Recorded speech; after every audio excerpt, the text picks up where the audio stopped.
Good morning, Belle. How'd you sleep last night? Since you're already up, come grab some breakfast with us.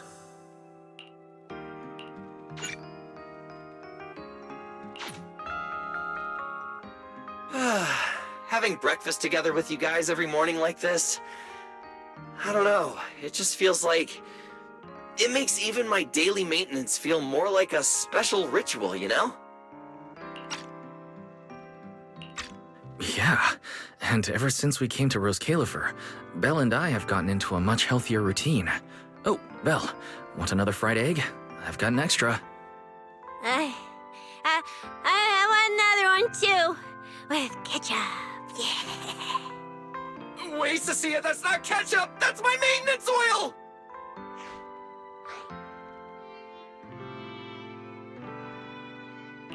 What's wrong, Cecilia? Those dark circles are no joke. Rough night? Yeah. It's all because of that thing Norma sent us, that alarm gadget thingy. I was all ready for it. No matter what time it went off in the middle of the night, I was gonna shake all of you awake right away. Then we'd go catch the culprit red-handed. But it's been days, and that thing has not made a single peep. But I still couldn't let myself sleep too soundly. It was terrible last night. I counted tens of thousands of eggs and still didn't get a wink of sleep. Yeah, the mastermind stirred up so much trouble before. Why would they suddenly disappear these past few days? Wait, don't tell me our secret operation's already been compromised! I don't think so. The truth behind the Bamboo corruption incidents was never made public. As far as I know, the only people who really know what happened are Lady Dracena and us. But from the culprit's perspective, now would be the perfect time to make a move. We still haven't figured everything out, and we're all being thrown off by those false leads. They seem to have vanished into thin air. Or maybe they're just waiting for the right moment? If we're talking about recent major events in Rose Califer, then the arrival of all those outsiders would be the obvious one. Yeah, that really cool Sunbringer lady did mention something like that. Wait, this culprit!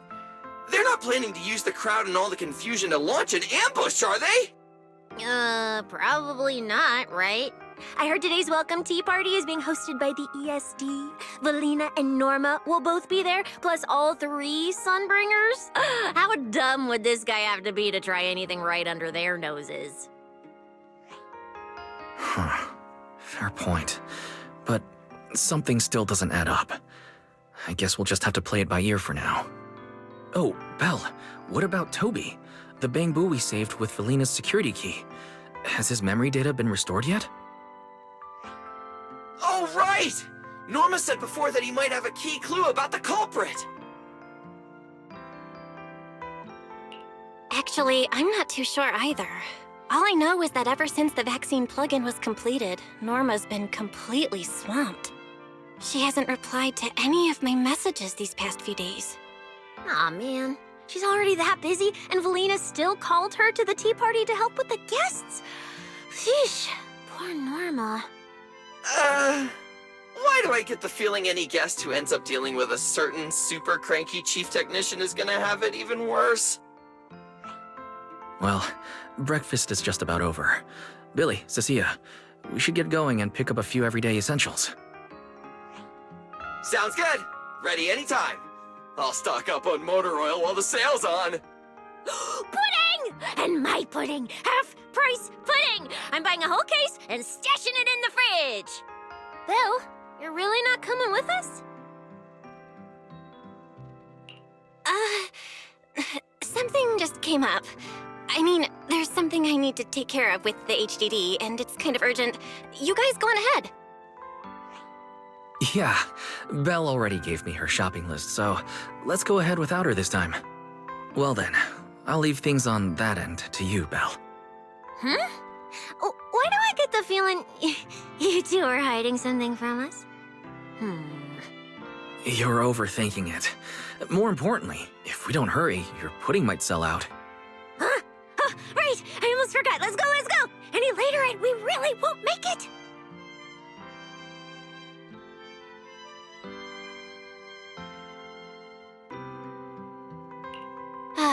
Finally, I have Amber Hall all to myself. It's almost time. That girl, she does have quite the knack for making things difficult. But it's broad daylight. How's she planning to get here? Don't tell me she's going to climb through the window in the middle of the day. Maybe I should wait upstairs.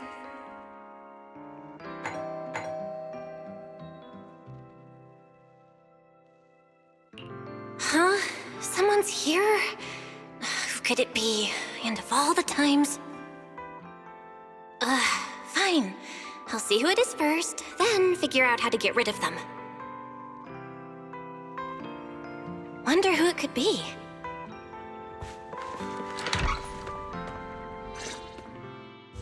Hello! Your food delivery is here! Rawr!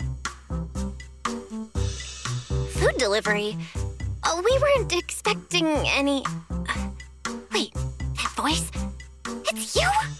Oh my! You recognize my voice right away. And I could have sworn I sounded pretty convincing. Come on, don't just stand there in silence. Give me a hand. Huh? With what exactly?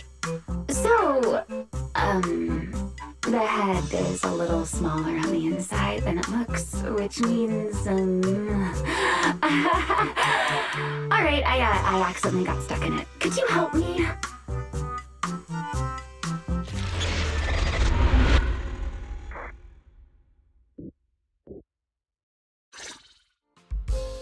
Whew! What a relief. I had no idea it would be so stuffy inside that costume. I nearly suffocated. Right. The legendary first-generation Void Hunter almost got soloed by a mascot costume. Wait a second. Where'd you get that costume? Where's the real Mr. Roar? Him? Probably still wandering somewhere in a hollow as we speak. Do you have any idea how dangerous that is? Where did you leave him? Come with me. We gotta go and save him right now. Why?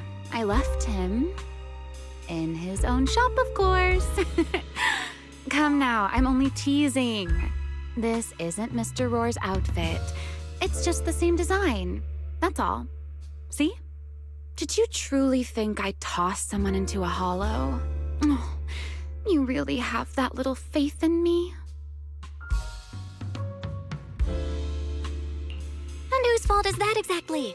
A certain someone never says anything straight, only speaks in half-truths and riddles, then disappears halfway through.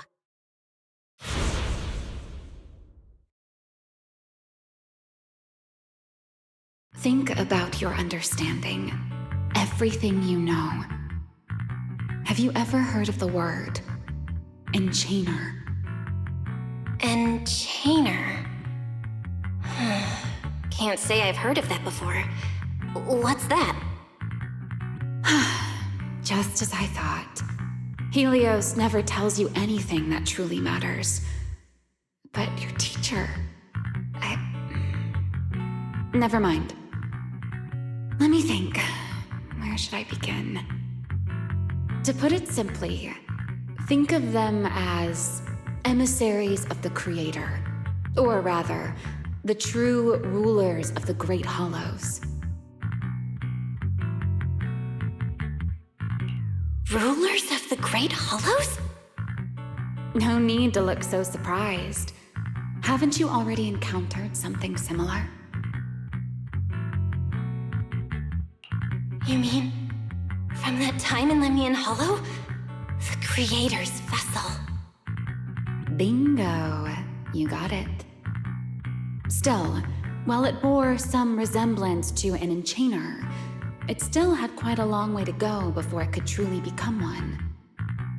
Of course, had you not stopped it back then and instead let it fully absorb the Qingming Sword's power, it likely would have fully evolved into the Enchainer of Lemnian Hollow.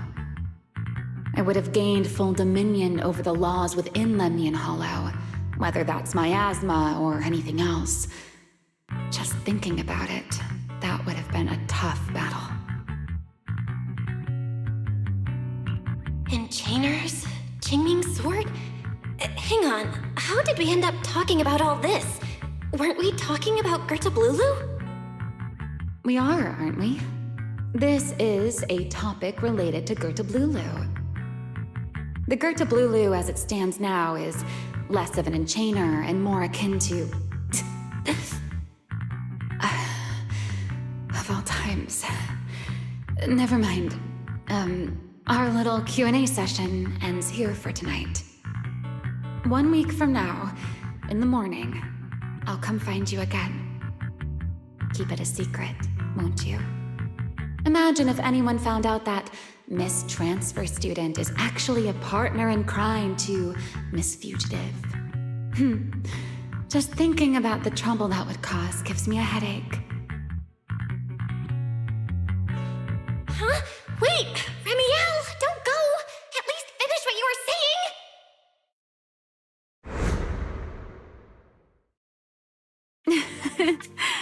I never took you for the type to keep score.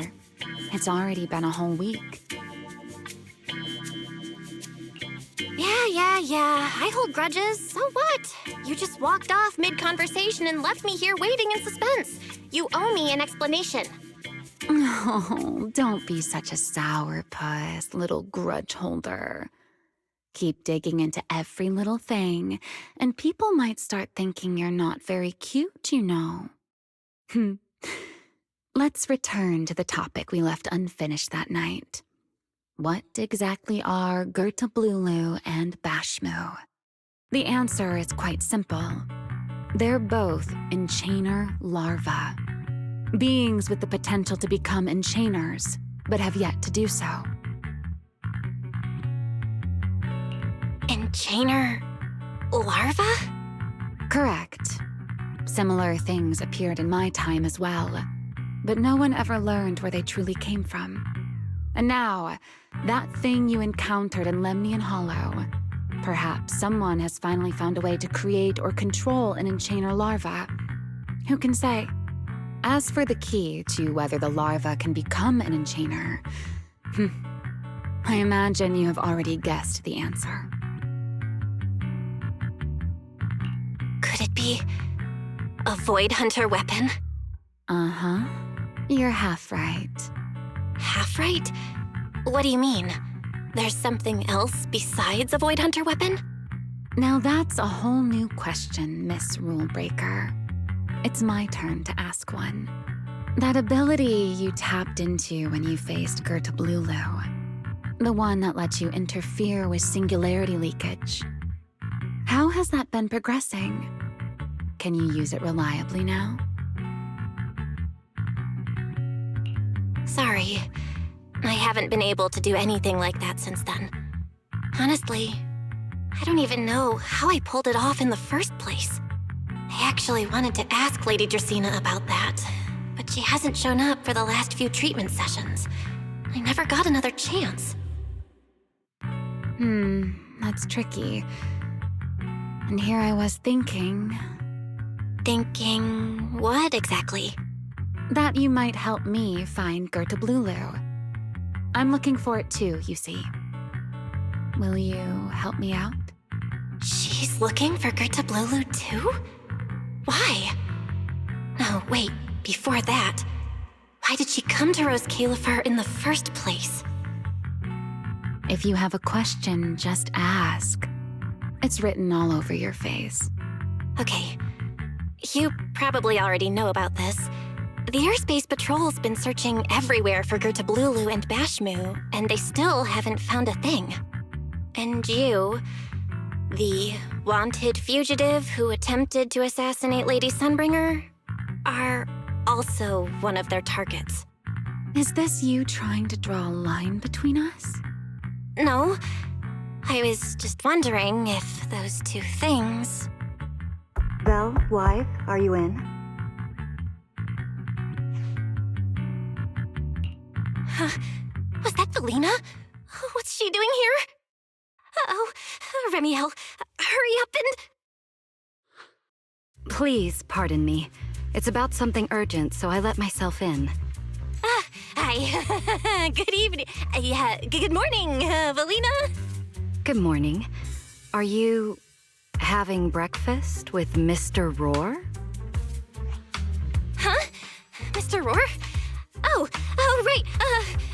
Mr. Roar and I are, No, Lady Valina. I only stopped by to confirm this lovely young lady's order. Roar! Order? Right. Billy's... No, wait, Cecia's birthday is coming up, so I wanted to order a cake for her. But this forgetful young lady forgot to pick a flavor. That's why I'm here to confirm it with her. Rawr. Looks like you two have serious business to handle, so I won't keep you any longer. Rawr. As for the flavor, miss, give it a little more thought. I'll stop by again tomorrow morning to confirm your choice. Roar! Mr. Roar seems somewhat different from usual today. Maybe a little. Oh, right. What brings you here today? Yes. I do have a rather audacious request. Belle, I would like you to accompany me to today's tea party. You want me to go to a tea party with you? Yes, you must have heard already. Guests from New Eridu will be arriving today. I have reserved Cup a Moment and prepared a welcome tea party for everyone. Originally, Norma was supposed to attend as the technical expert, but Toby's memory restoration has reached a critical stage, and she simply can't step away right now.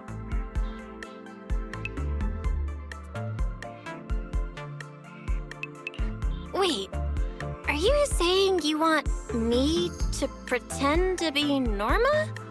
Not quite like that. Belle, I would like you and Wise to attend with me as the collaborators recommended by Mayor Mayflower. On top of that, since you arrived on our island a little earlier, I believe sharing your experience here with the guests at the tea party would help everyone settle in a bit faster. Got it. Wise went shopping with Billy and Cecilia earlier, but I can go with you. Oh, thank you for understanding, Belle. Let's go. There'll be a lot of important people at the tea party, right? There's no need to be nervous. It isn't a formal occasion.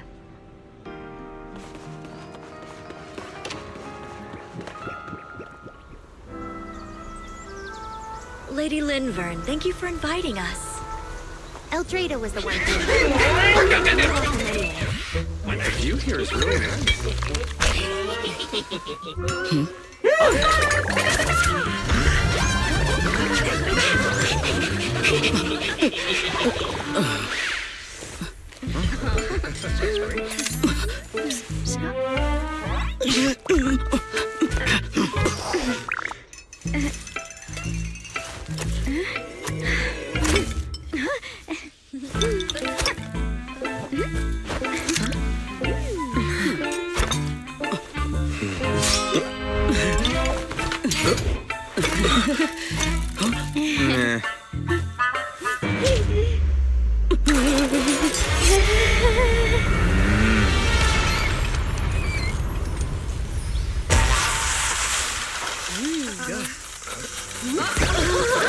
Wow, sure is lively. Pretty cool. Wow, that was amazing. It was like magic. I could barely keep up. To go to such lengths as to curate this exquisite opening, you truly have gone above and beyond. With the immense weight Roscalifer carries, I had to admit I had imagined it would be a more solemn place. Relax, Mr. Owen. Even those of us in HSO don't work with stern faces every day. For a special occasion like this, we should all loosen up a little. Yes. To be honest, I also expected Rose Califer to feel more dignified at first. But this is pretty nice too, isn't it? Just the right air to talk about cooperation.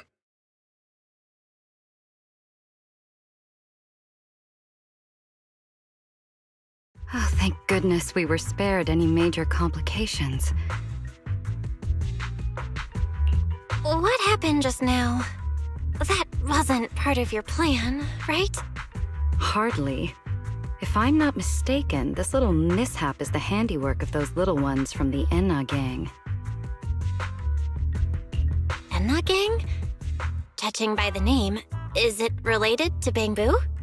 Indeed. In Rose Califer, many small groups form spontaneously among Bangbu, almost like clubs. The Enna gang is one of them. As for the Bangbu there, they always say they're acting in the interest of Rose Califer and all Bangbu, but to everyone else, what they do looks more like pranks. For example, a few days before your arrival, the huge pile of bananas in front of Aurelia Academy was also their doing. It was their way of voicing their grievances against the newest logic cores. I heard they originally planned to lay out banana peels, but Bangbu do not eat bananas, and they did not want to waste food, so they simply stacked the bananas instead. As it turned out, the students thought they were a special courtesy arranged by the ESD, and they were quite delighted for a while.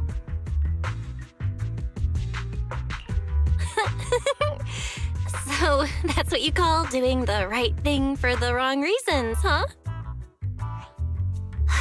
At the same time, they don't have bad intentions. What harm could those Bangbu possibly mean? They're only a little uneasy about recent changes on the island.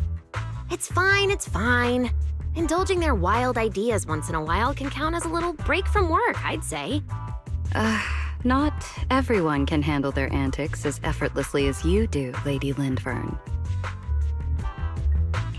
Lady Lindvern? That sounds familiar. Wait, this is... Allow me to make a formal introduction. Belle, this is the director of the Airspace Patrol Department, Lady Lindvern Sunbringer. Oh my, no need for the lady business. How many times have I said it? We're far past the point of formalities, aren't we?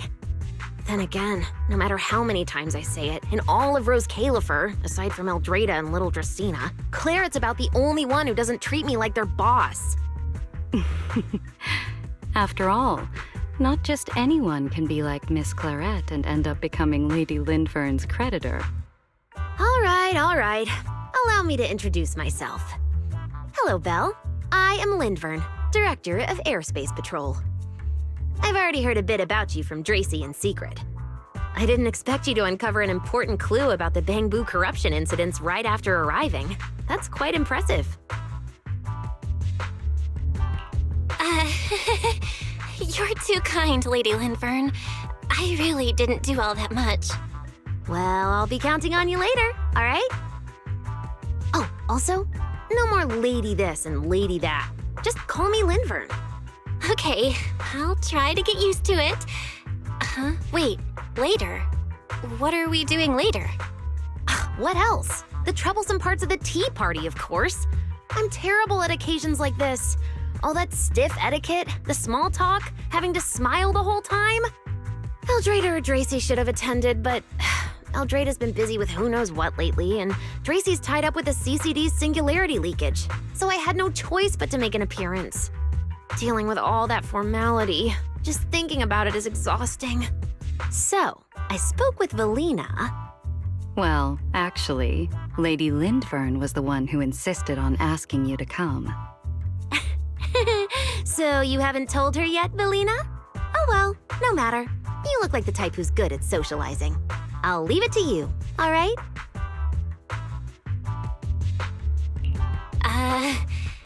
At this point, I don't really have much room to refuse, do I? The third Sunbringer, Lindvern of Airspace Patrol. didn't expect her to be like this at all. And what she mentioned earlier, the singularity leakage at the CCD.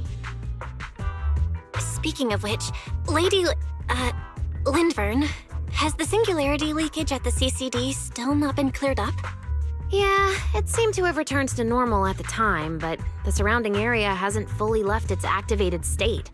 In other words, it's only dormant for now and could flare up again nearby at any moment. I've already sent people to help handle it, but Tracy will probably be busy for a while yet. Once she's done, I'll ask her what happened. And maybe pinch those little cheeks of hers too. Oh, right. Speaking of talking to people, don't forget to say hello to Claret later. Claret? That girl over there. See her? The blonde one with the expression that says, "You owe me 200 million dennies, so pay up before you even talk." She's the director of Flint Workshop and the current heir to the Flint family. All the porcelain used during your treatment was produced at the workshop in Virium. I only returned from there with her yesterday. In a sense, she's your benefactor. So the moment has finally come. Good luck, Belle. I believe you can survive this trial. Wait, why do I feel like it's getting more dangerous by the second? Nothing terrifying's about to happen, right? No, Claret isn't that frightening. She's just a little earnest, that's all. If you're really worried, I'll teach you a little trick. Compliment her. Anything will do. Flattery does wonders.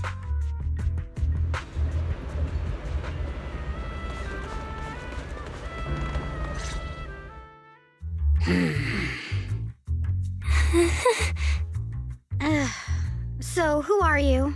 Another outsider? You've been staring at me for quite a while. Got something to say? Or is this some kind of new Eridu etiquette? Sorry, Miss Claret. I was just thinking how I should properly express my gratitude to you. Gratitude? Are you sure you've got the right person? Did I help you with something? Oh, wait, I get it. So you're the one Dracaena and the others are trying to save. Yes, that's me. Thank you very much for your help during my treatment. Oh, I forgot to introduce myself. I'm Belle. Nice to meet you, Miss Claret. Help? Funny, I don't remember doing anything like that. All I remember is someone sweet-talking me into investing in some ridiculous long-term treatment project, then burning through at least 3 days' worth of my workshop's porcelain output in a single day. As for how that turned out, that has nothing to do with you or that byproduct inside you. I'll go have a nice little chat with that innocent-faced little liar myself. Wow, she really doesn't pull any punches. Maybe I should try complimenting her just like Lindvern suggested. Might lighten the air a little. Is there anything else? I'm truly sorry. I never imagined my treatment would require so much porcelain. I know this is an incredibly rare and valuable material that only Flint Workshop can produce. I'll repay your kindness somehow, and I'll never forget what you've done for me. Good. At least you understand. Hey, wait, don't just bow all of a sudden. You don't need to be that formal just to thank me. Everyone's watching. Honestly, fine, I'll let it slide since you're at least being reasonable about it. Drop by my workshop sometime. I'll personally take a look at that etheric other situation of yours. I ought to know what my family's porcelain ended up being used for, shouldn't I? Please don't worry, Miss Claret. I'll try my best to make up for your losses and prove your investment was worth it. All right. Save the pleasantries. Dracaena and Lindvern say the exact same thing every time they're trying to squeeze more porcelain out of me. I've heard it all before. Miss Claret, you're so kind. Don't suddenly say things like that. People are going to get the wrong idea. Anyway, I won't hold the porcelain thing against you today. I mean, none of this was your fault to begin with. In a few days, I'm gonna track down Dracaena and settle this properly. This time, I won't let her bat her eyelashes and worm her way out of it.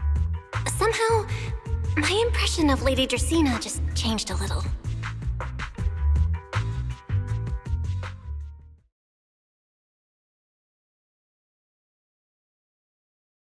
Felina, Sigrid, what's wrong? What happened? No need to be so tense, Belle. It's just a small matter. Not all the guests scheduled to arrive on the island today have shown up yet. One of the airships ran into some trouble while passing through the storm belt. That held things up a bit. They're just now pulling into port. The tea party's already halfway through, and neither Lady Lindver nor I, since we're the ones hosting, can just slip away in the middle of it. So, I will be the one in charge of welcoming this batch of guests. And, Miss Belle, I would like you to come along with me. Huh? I gotta tag along too? Well, here is my request. Most of the guests aboard this airship are scholars specializing in holo technology. Compared to the warriors of Airspace Patrol, I think they would find much more to talk about with Miss Belle. I see. Got it. Leave it to me. Your understanding is appreciated. Now then, no time to waste. Let us move out. Today's tea party was a close call, but we came through safely. I hope this marks a good beginning. You were pretty composed throughout too, Sigrid. You are too kind.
The guests should be leaving the station soon.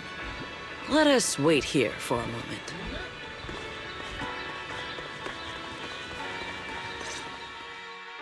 The last time I was here was just after we first arrived on the island. We left familiar 6th Street with Norma and set foot in Rose Califer for the first time. 6th Street. I believe I have heard of it. Is that where you reside in New Eridu, Miss Belle? Yeah.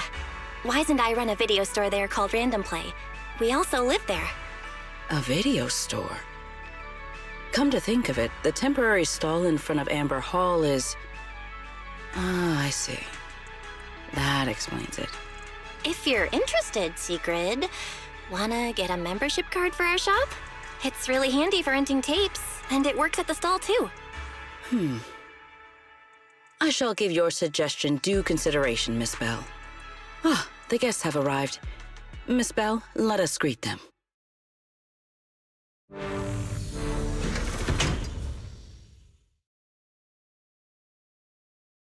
Honored guests, you have come a long way. I am Sigrid de Lazure, Deputy Director of the Rose Califer Airspace Patrol Department. On behalf of Rose Califer, I extend my sincerest welcome to you all. This is Miss Belle, a holo navigation specialist referred to us by New Eridu City Administration. She has previously worked with the External Strategy Department and the Central Computing Department. You're too kind. I only arrived a few days before everyone else, but I hope I can offer a few useful pointers for your time in Rose Califer. Greetings. I am Salvi, the interim leader of this expedition and a member of the White Star Institute. My research mainly focuses on ethereal ecology.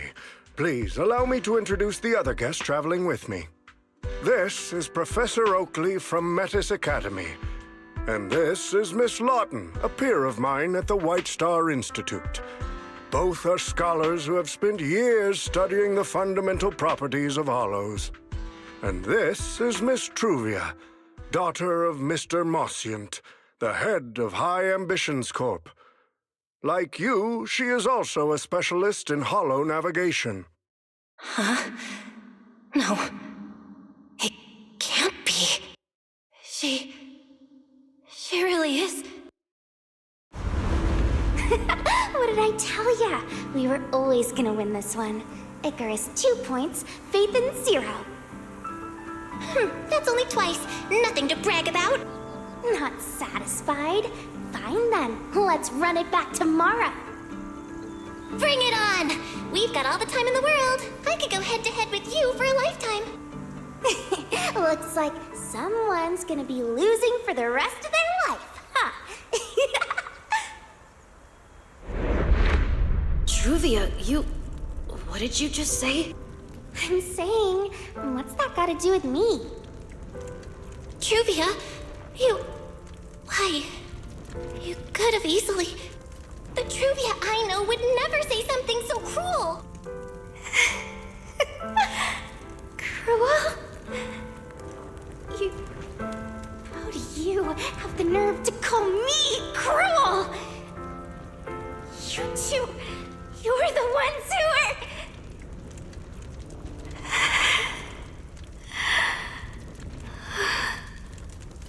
Forget it. Let's just say goodbye here, Phaethon. I know I said goodbye, but I still hope that for the rest of this life, we never have to see each other again.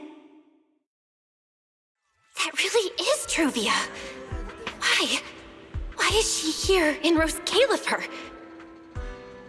Did she already know Wise and I are here? No, she probably doesn't. Right, they just introduced her as the daughter of the High Ambitions Corp. Should I pretend I don't know her? Or... No, she seems to have noticed me too. Should I go say hi? Nah, forget it. When it comes down to it... Belle, Miss Belle. Yes. Miss Belle, Mr. Salvi just mentioned that since both you and Miss Truvia here are experts in hollow navigation, you should have quite a few topics in common. Well, I'm not really an expert or anything. When it comes to specialized knowledge and technical skills, you'd really want to consult Miss Truvia for that. You give me too much credit. Our group primarily researches civilian equipment and technology. I wouldn't call myself a specialist. Why are two talented young folks like you being so modest? All right. Doesn't Miss Belle also have an older brother? That's right. Then it seems I recognize you correctly. To be honest, you and your siblings' names have come up several times in our Institute's recent research logs. Naturally, I became curious and looked into it a bit. That's when I discovered Miss Belle and Miss Truvia. Not only do your research interests overlap, but you also share another connection. You both studied at Helios Academy, and around the same time, no less. That's correct, Professor Salvi. Belle and I were both students at Helios Academy once. It's just, after the fall of the old capital, we never saw each other again. Oh my, so it truly is as I suspected. Once we reach the tea party, I'm sure you two former classmates will have plenty to catch up on. Unlike an old man such as myself, at my age, there are hardly any classmates left to reunite with. I suppose you're right. This Professor Salvi really knows how to put people on the spot. What do I do? Am I really going to spend the next few hours feeling this awkward? Somebody help! I would love the chance to speak with Miss Belle a little longer, but the journey was rather rough, and I'm afraid I'm feeling a bit airsick. If I were to attend the tea party in this state, it would hardly be proper. Sorry, Miss Truvia. That was our oversight. We did not account for a situation like this. Today's tea party is just a casual welcome we have put together for you all. You do not need to worry about a thing. We will be hosting a proper formal reception for everyone down the line. If you are feeling a bit under the weather, how about having Miss Bell accompany you for a stroll in the nearby park so you can rest? Huh? Miss Truvia politely declined the tea party. She probably wants to catch up with her old classmate who she has not seen in ages. Miss Bell, too. She seems to have a lot to say to Miss Truvia. Yes, that must be it. Then allow me to lend you all a helping hand. Since Deputy Director Sigrid has suggested it, Miss Bell, if you have no objections, I would be happy to accept. Oh, why would I object? I'd be happy to. Rest assured, Miss Bell. Leave everything here to me. Please, take all the time you need to enjoy your walk with Miss Truvia. I shall explain the situation to Lady Valina. Right. We should get going too, Miss Truvia. We don't need to be so formal with each other, do we? Right. Of course.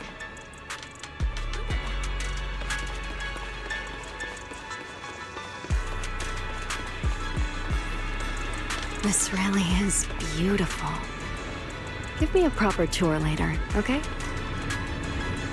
Honestly, I haven't really been here much myself. Then you're a rather underqualified guide, aren't you?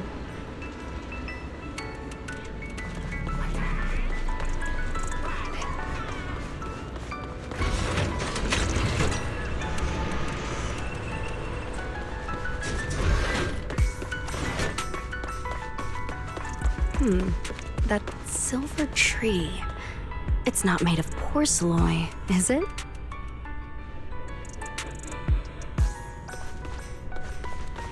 The nameplate really does say porcelain. I heard Rose Califer was the homeland of porcelain, but I never imagined they'd use it for public decoration.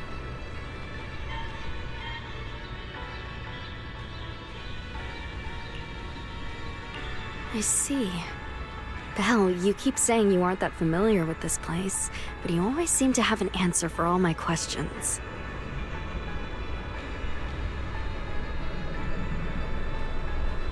I've heard the porcelain veins in Buastrum are also essential to the computation of Rosetta data. How much do you know about the connection between the two? Really? Or could it be that this touches on Rose Califer's secrets you can't exactly share with someone from Tops like me?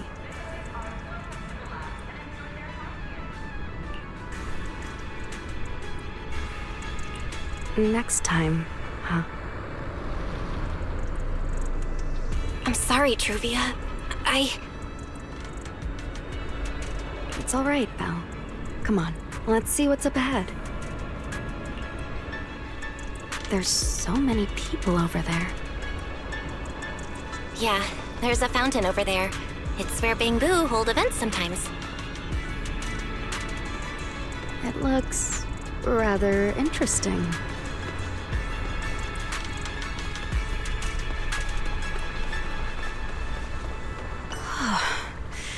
It's so cool here, and the breeze is nice.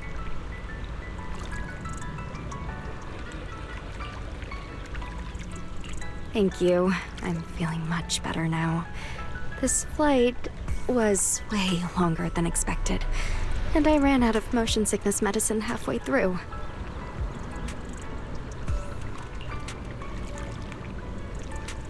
It's much better than it was back then. Otherwise, Father never would have allowed me to come to Rose Califer. Thank you for your concern. My father may be getting on in years, but he's in good health. He still handles many matters personally. That wasn't really what I meant. Mosient has always had high expectations for Truvia and the others, but he's also strict. Especially after that incident. If I remember correctly, that was around the time Truvia started to... I wonder whether things between her and her father have improved since then. What's wrong, Belle? What's got you thinking so hard?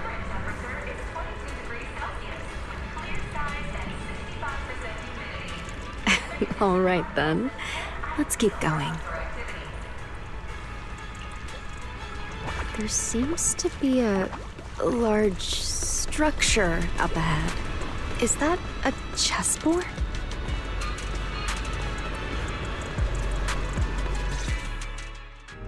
Oh, it really is a chessboard. I feel like it's been ages since I last played a game of chess.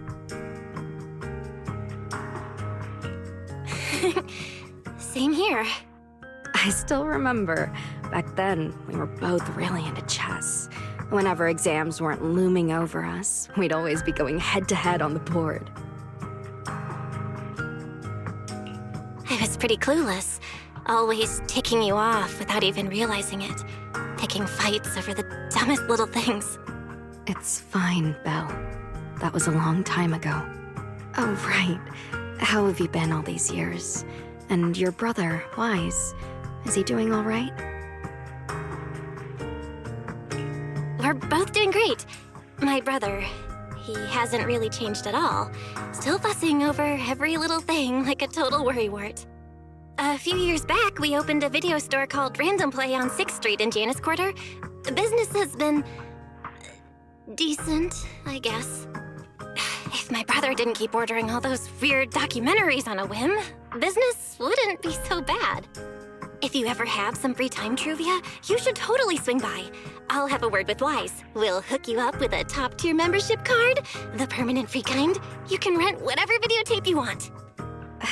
Well then, let me thank you two managers in advance. What about you, Truvia? All these years, have you been doing well? I guess I'm doing all right. Over the years, with my father's assistance, I've continued my research on holo communication and navigation. Back in the day, as one of the primary investors behind Helios Academy, High Ambitions actually retained a small portion of the related research materials. My father plans to adapt the technology for commercial civilian use. Fortunately, that's something I can help with. What Truvia means is High Ambitions Corp. They've been conducting research related to the HDD this whole time? Does she go in and out of holos as much as I do? If so, what's the condition of her ocular implants? Nascent, High Ambitions Corp. Do they even know that Helios never actually resolved the hidden dangers behind this power back then? No, I need to make things clear with Truvia, even if it means... Truvia, Truvia, are you still using the ocular implants Helios Academy put in us? As fellow holo navigation specialists, I think we both already know the answer to that question, don't we? Of course, I'm not trying to point fingers, and I have no intention of judging the choices you've made. But for me, I don't want this power to go to waste, and I don't want the memories tied to it to be forgotten along with it. Truvia, you've got it wrong. That's not what I meant. That incident back then, Helios Academy never fully resolved it. And not long ago, my ocular implants started acting up again. Enough! Let's not talk about this anymore. I want to hold on to those memories, but that doesn't mean I want you dragging me back to that day. I don't want today, this day of our reunion, to become the continuation of that day. Sorry. It's okay. That's all in the past now. And childhood, it's nothing more than the briefest chapter in our long, drawn-out lives. Compared to the present and the future, it's insignificant, and not really worth you and me bringing up over and over again.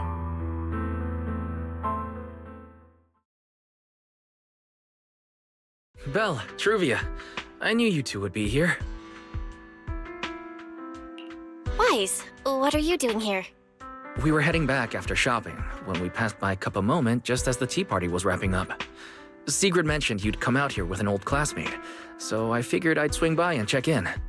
I never would have guessed it'd be Truvia. That was cold, Wise. When your sister saw me, she was a lot more excited.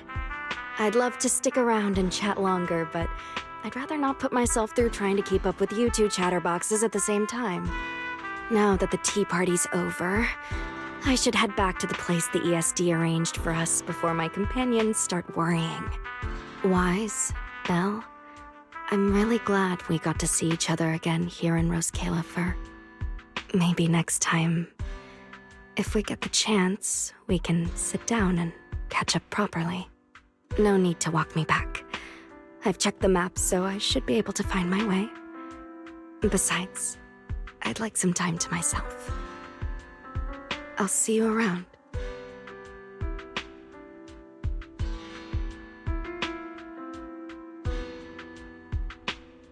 Did something happen? When I got here, things felt a little off.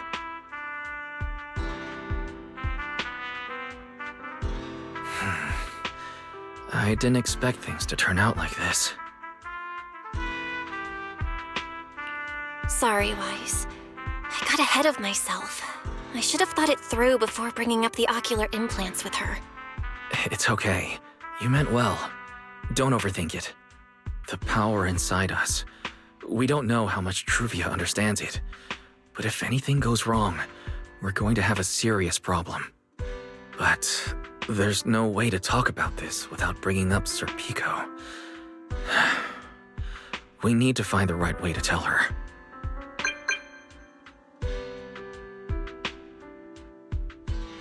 Oh, it's a message from Norma.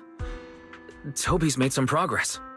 She said all of Toby's memory data has been fully restored, and there's something important she wants to show us. She's telling us to get to the academy ASAP. All right, let's head over there now. Something important. Might be a clue to the real culprit. Come on, let's hurry and find Norma.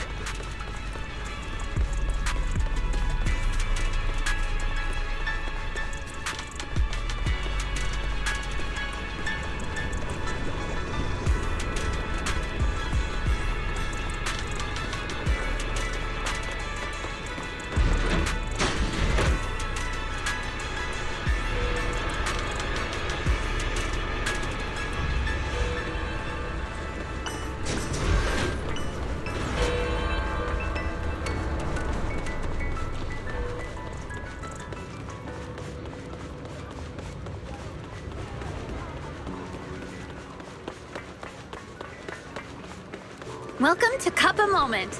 Hope you have a pleasant day.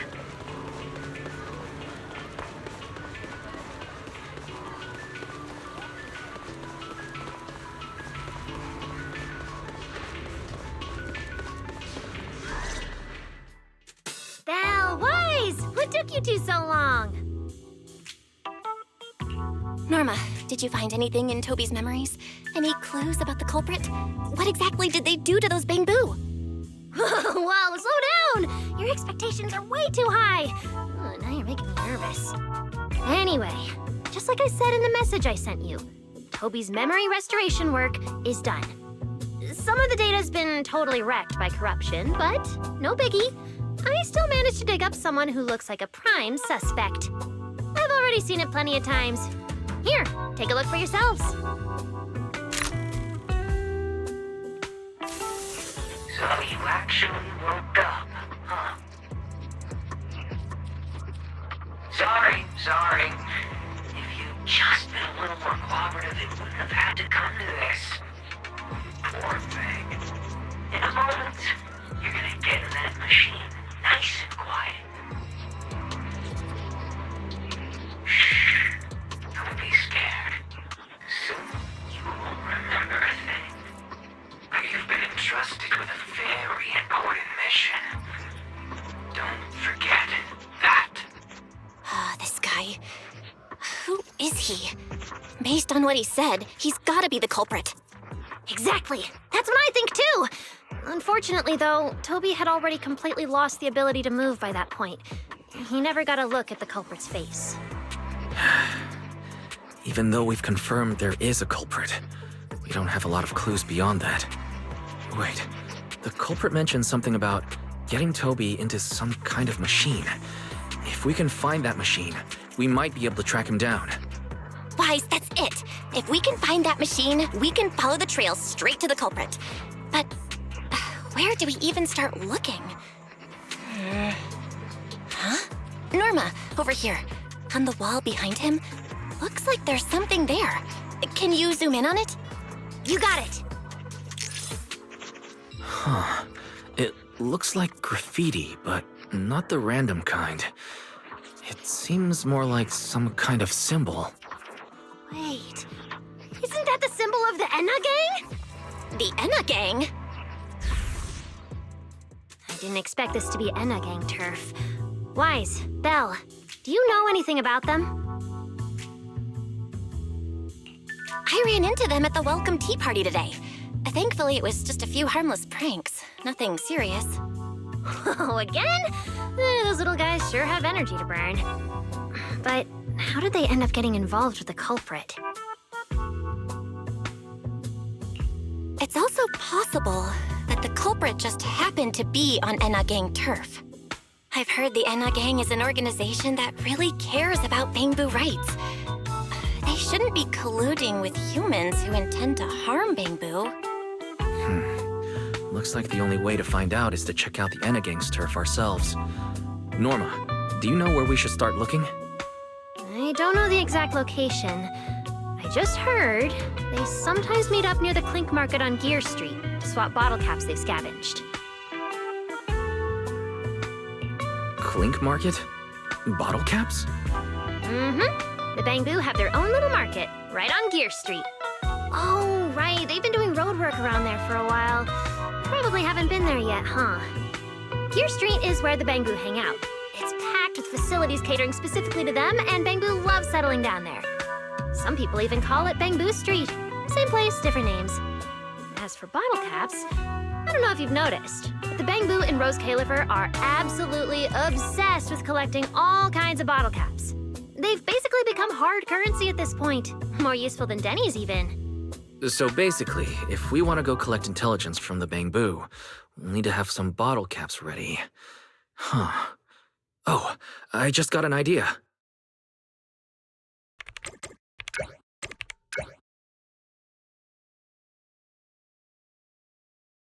I'm here, Wise. Belle, check it out. Are these bottle caps enough? Cecilia? Are you secretly a bamboo or something? Where'd you get all these bottle caps? What are you even talking about? I brought these myself. Before coming to Rose Califer, I was worried there wouldn't be anything good to eat, so I stuffed a ton of snacks and drinks into my luggage. And then, things have been crazy lately with one emergency after another. I forgot to take out the trash in my room, and then Anyway, the bottle caps you wanted, I found them for ya. Never thought the day would come when I'd be grateful that Cecilia never bothered to take out the trash. But what do you guys need so many bottle caps for? Feeding your Bamboo?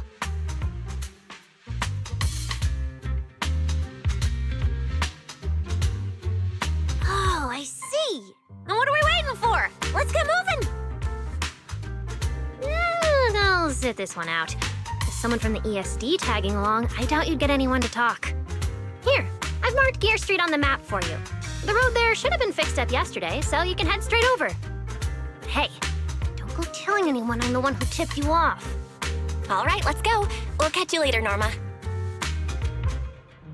Clink Market seems to be located on Gear Street. I have planned a route for you, Master.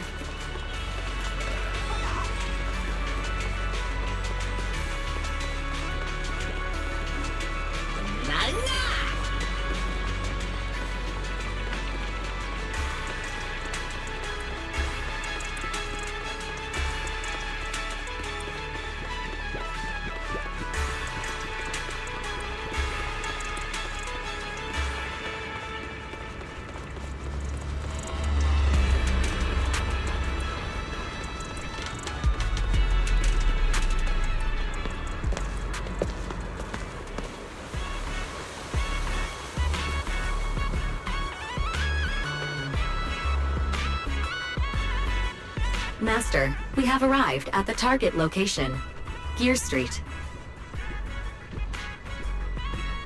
So this is Gear Street. There really are bamboo everywhere, just like Norma said. Our target destination is Clink Market. Is there anything around here that looks like a market?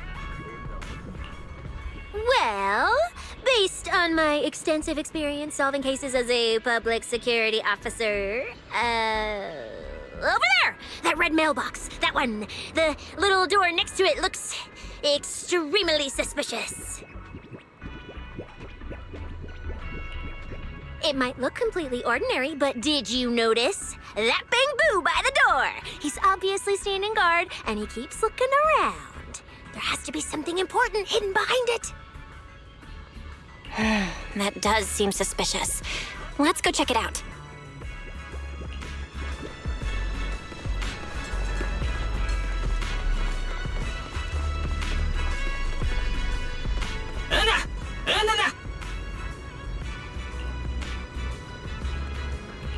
I want to visit Clink Market and pick up something for my bamboo back home.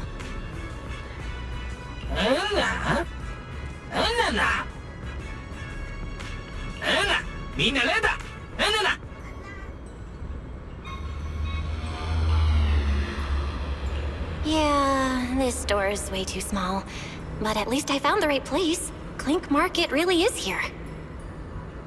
How am I supposed to get in? I've got it. EOS!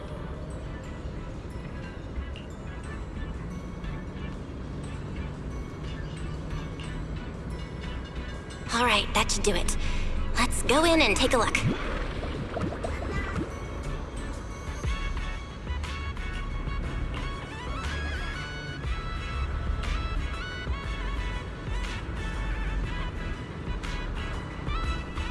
Would you look at that?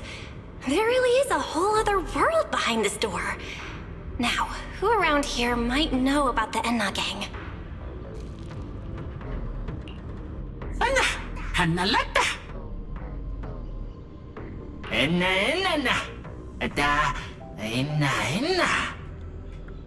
That bamboo seems really well informed.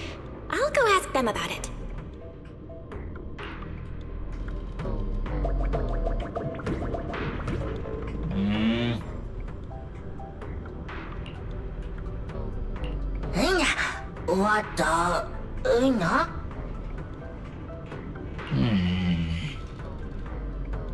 No response. What's going on? Is something wrong with EOS's language module? Wait, unless...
Watanda. Ida. Itawata.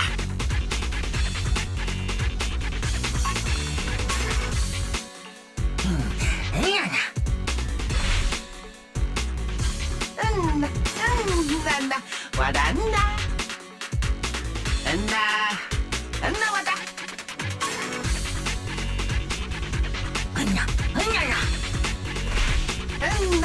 Loda. Wadanda. Itawata. Wadanda.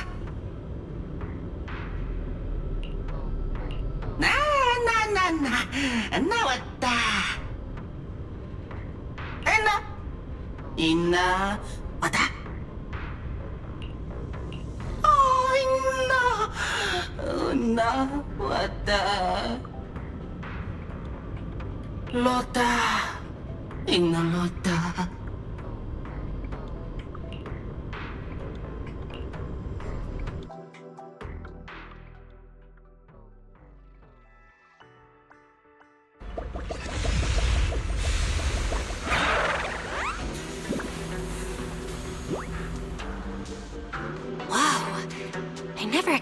Such a huge space beneath Buastrum. So this is the retroflux zone. From the structure and the name, this has to be Buastrum's water circulation system. According to the guard, if we keep going a little further, we should see an elevator that goes down to the Enna Gang's hideout. All right, let's go. Master, I suggest taking the elevator ahead to reach your destination. Who would have thought there were still Bangbu living beneath the city, along with a secret gang? Though, in such a cramped place, only Bangbu could move about freely. I wonder what the Enna Gang's hideout is like. Hopefully we can find some clues that point to the culprit.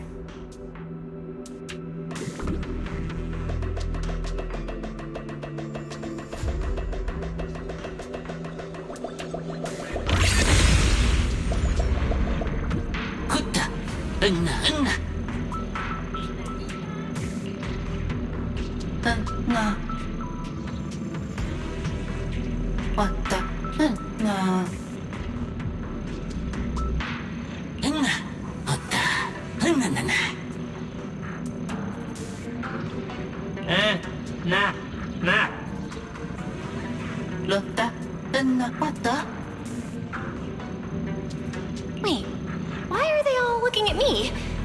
I'm still trying to figure out what they were mumbling about. Guess I'll have to wing it for now.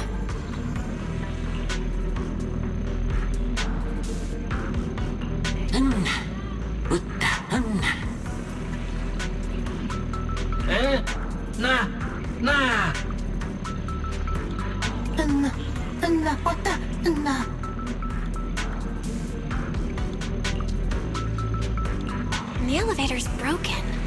Let's look around. Maybe there's another way to reach the Enna Gang's hideout.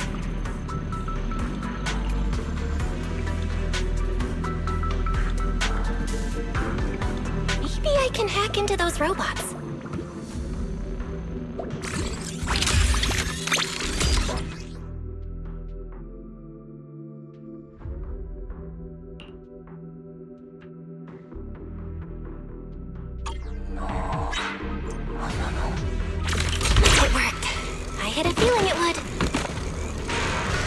Down this side path and take a look.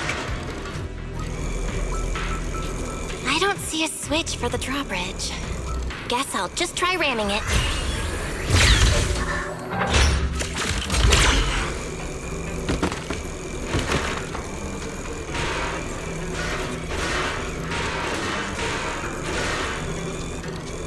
This robot's more agile than I thought. Look at all these narrow pipes. So this is how the Bangbu from the Enna Gang usually get around?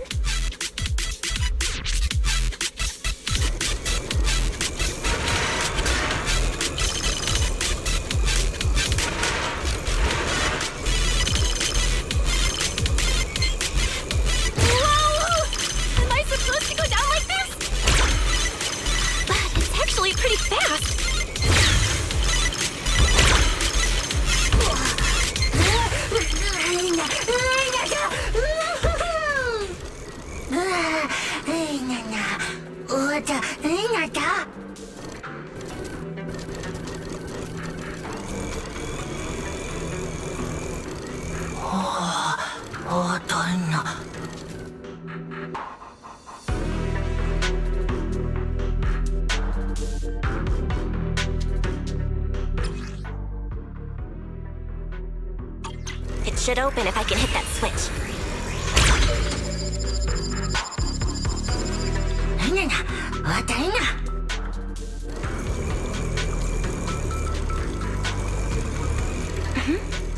I think I hear something nearby.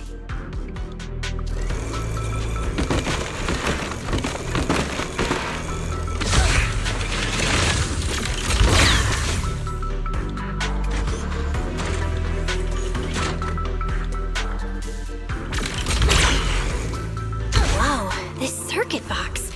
If no one fixes it, it's gonna catch fire. No wonder the elevator broke down. Let's try fixing it. We might need to come back later, and I really don't want to crawl through the pipes again.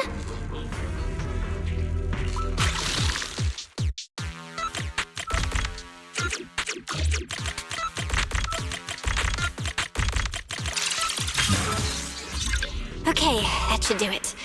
Huh?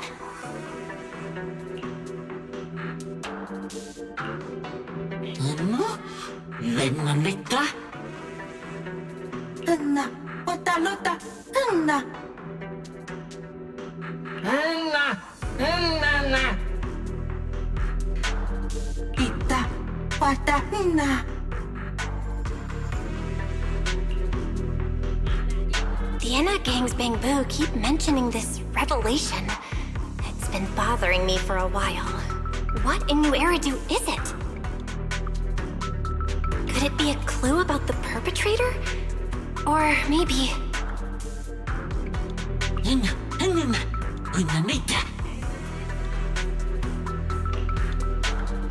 What is the connection between the revelation and the culprit?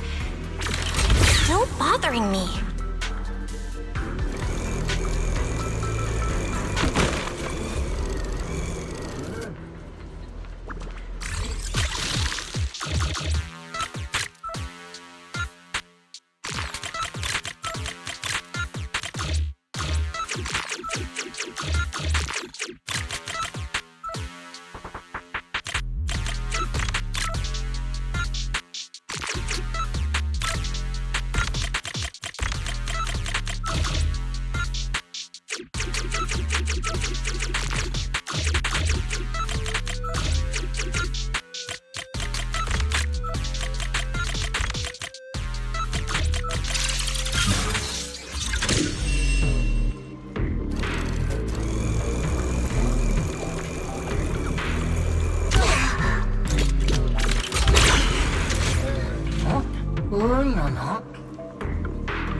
Master, based on a rough calculation, the probability of this vehicle safely delivering EOS to the destination is 98.732%. That's way too precise. And how does this even count as a vehicle? Oh, fine. It's not like there's another way. Let's try it.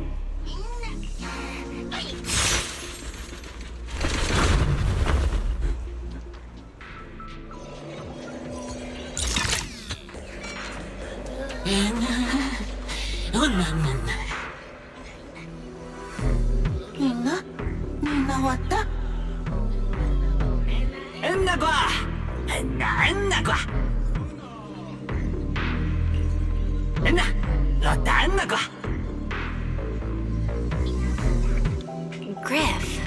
So he's the boss of the Enna Gang. Maybe he knows something about the perpetrator. Come to think of it, this place really does look a lot like what we saw in Toby's memories. Also, something's really strange. Almost all the Bangbu here seem to be Databoo. But why?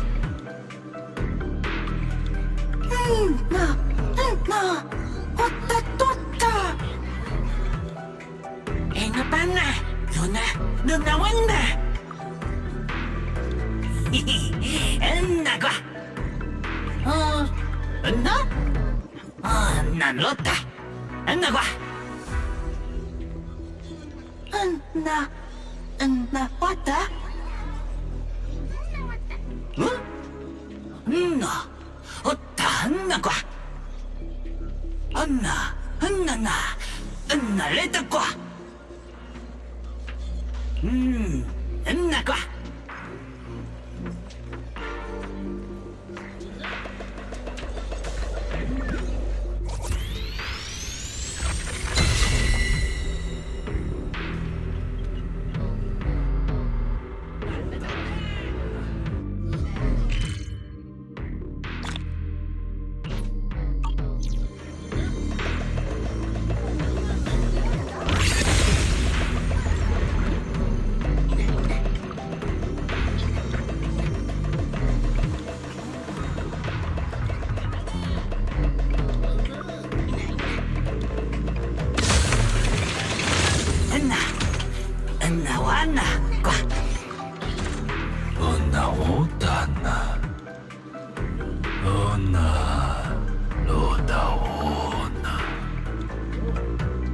So this is Prophet Boo, the oldest Bang Boo of the Enna gang.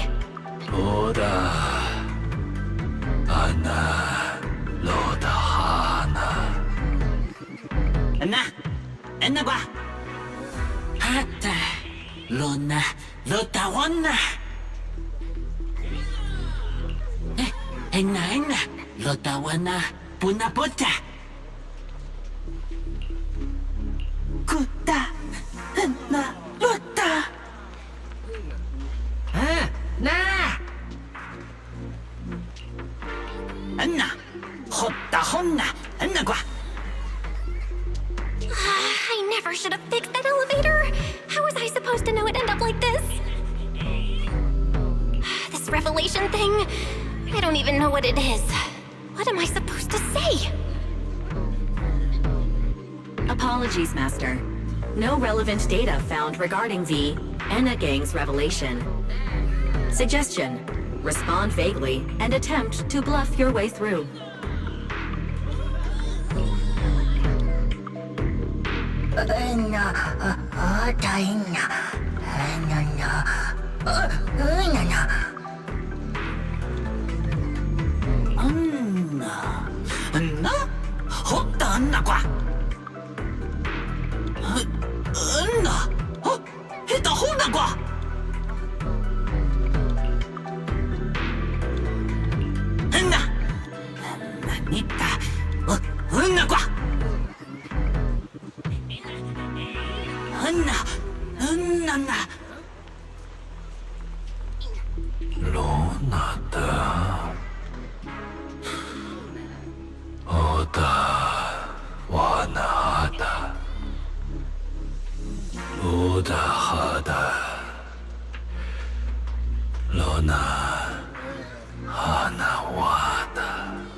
Oh?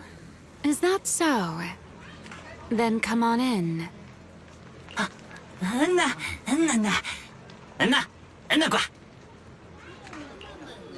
The Great One. Could that be the culprit? That voice sounds weirdly familiar.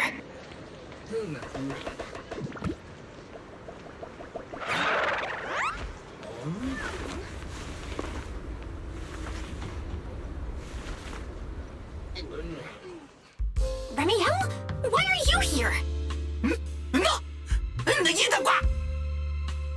Oh yeah, she's up to no good. She is the partner in crime of a fugitive like me, after all. Answer me, Remiel! Why are you here? And what are you doing with the Enna gang? Oh my, that is a curious question. Barging into someone else's home uninvited, then starting with, Why are you here? How terribly rude. Oh, wait. I suppose I did something similar myself not long ago. Never mind. Not important. Yes? Haven't I mentioned before? This is the proxy from the External Strategy Department.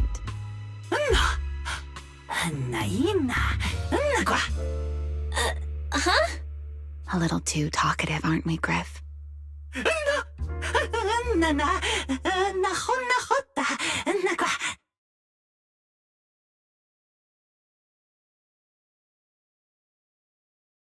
Well then, it's just the two of us now, my charming little Bang Boo.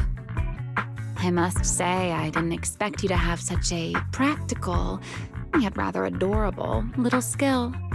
You haven't used this, little trick for anything mischievous, have you?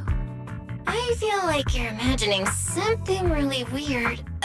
Wait, how did you manage to get me off track again? If I remember correctly, in our Q&A game, it's my turn to ask the questions. Sure. What would you like to know this time? Why are you on the Enna Gang's turf? And why do all the Bang Boo here seem to respect you so much? My, you really should listen when people are talking, Miss Impatient. Didn't I already tell you? This is my home. What's strange about finding me in my own home? So, you're the real leader of the Enna Gang? What are you talking about? The leader of the Enna Gang is Griff, the one who brought you in just now. Me? I'm only a poor soul they took in recently, that's all. But don't the Enna Gang's Bang Boo hate humans? Why would they? Because the Bang Boo they call Prophet Boo saw me once, long ago. It must have been over 100 years ago. I never imagined a Bang Boo could live that long. In his eyes, I'm still the Void Hunter, and a friend of their mother, Lady Sunbringer, the person they hold most dear. But that makes even less sense. Weren't you wanted because you tried to assassinate Lady Sunbringer and failed? In which case, shouldn't the Enna Gang's Bang Boo hate you even more? Oh, that part's simple. Because, as far as the Enna Gang understands it, the three Sunbringers now governing Rose Califer, they're all imposters. What did you say?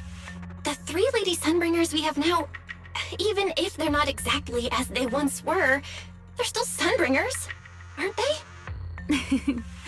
Who knows? At the very least, the Enna Gang Bang Boo don't see it that way. They believe only in the revelation they saw. And to them, it's proof that the true Lady Sunbringer is calling out for help. The revelation they saw. What exactly was it? How should I know? I'm not a Bang Boo. But I've heard this so-called revelation is a vision that occasionally appears to Data Boo while they're processing Rosetta data. The true Lady Sunbringer, imprisoned in endless darkness. Huh? Wait, hold on. The real Lady Sunbringer is imprisoned? By whom? No, that can't be right. There's no way anyone could pull off something like that. Sorry, I've got no idea either. All right, Miss Curious. I've answered quite a few of your questions already. Is it my turn now? What do you want to ask? No need to be so nervous. Aren't we close enough to tell each other anything by now? My question is the same as yours. Why are you here, my dear Proxy? Remember Toby? The Bang Boo we rescued from Gertablulu? We managed to restore some of Toby's memories. He was kidnapped, and the place where it happened had Enna Gang graffiti. I see. So you've come to the Enna Gang looking for answers. Singularity leakage, The culprit behind the bamboo case, the Enna gang, Gerta Blulu. If my guess is right. What is it, Remiel? No, it's nothing. Just a passing thought. Speaking of which, how about I do you a little favor, Miss Detective? I can step in as Lady Remiel of the Enna gang, put in a good word for you, and have the Enna gang Bangbu assist you in locating this, crime scene. Really? That'd be a huge help, Remiel. Thanks. Wait. There's a catch, isn't there? No, knowing you, of course there is. All right, out with it. What are you plotting this time? Wow, Miss Detective. Isn't that a little much?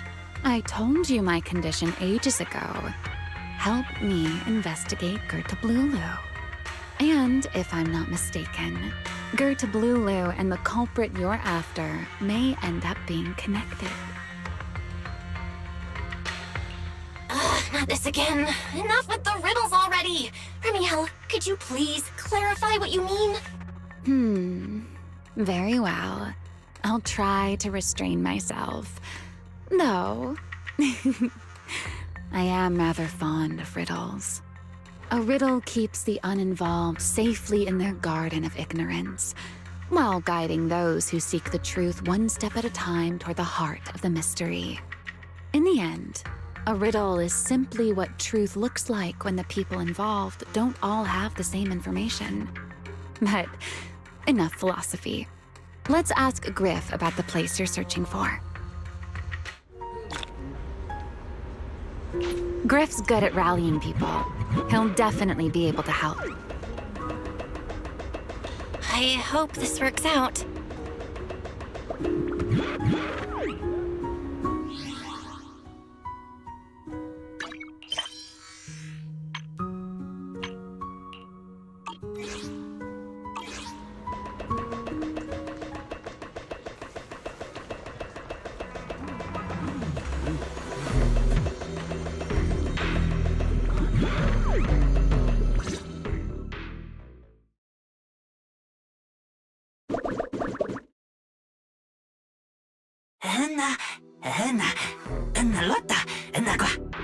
Just as I'd expect from you, Griff. Quick and efficient.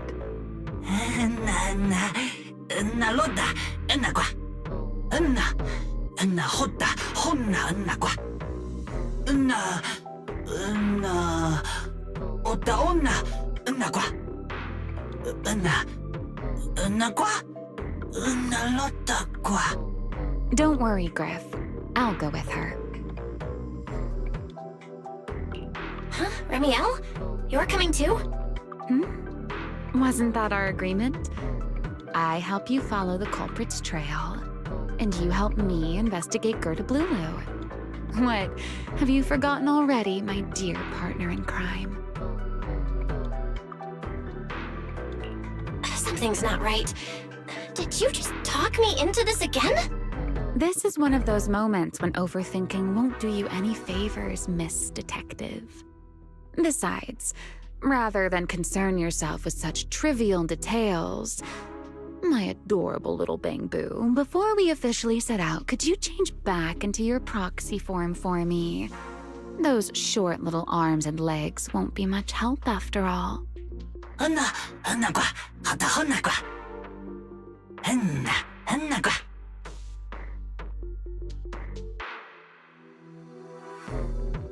Got it. I'll be right there.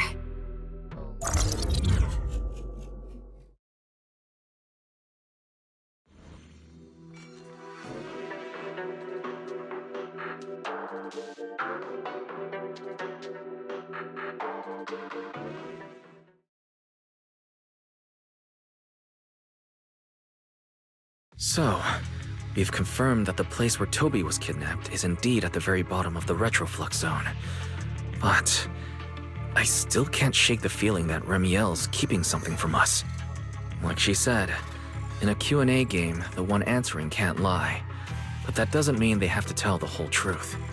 For starters, we still don't know why she tried to assassinate Lady Sunbringer, or what her real objective is. back in the Retroflex zone, I actually thought about asking her why she tried to assassinate Lady Sunbringer. But somehow, I had a feeling she'd just dodge the question. As for what she's really after, well, at least the part she's willing to tell us is pretty clear. She wants to use mine and Pyros' ability to manipulate the singularity leakage to track down Gerta Blulu. Toby's kidnapping, the recurring singularity leakages, Gerta Blulu. I have a feeling there's a connection between all of them that we're still missing. Yeah, Ramiel said something similar too. Looks like the only way we're getting any real answers is by finding that crime scene at the bottom of the Retroflex zone. Billy and Cecilia should both be resting in their rooms. Do you want me to ask them to go with you? No need. I can handle it myself. Too many people might tip them off, and it could make the Enna gang Bangbu nervous too. Besides, with Pyrois and Ramiel there, I think we'll be all right. Okay. Stay alert. Fairy and I will support you remotely. Target located. Optimal route planned. All right, let's move.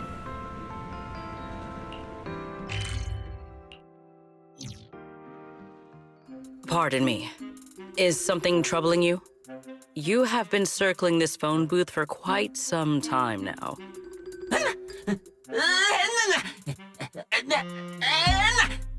Huh? But it is behind you. Sigrid? Didn't expect to see you here. What's going on? Greetings, Miss Bell. While on patrol, I came across this Bangbu citizen. He appeared to be in some distress, so I stopped to inquire about his situation.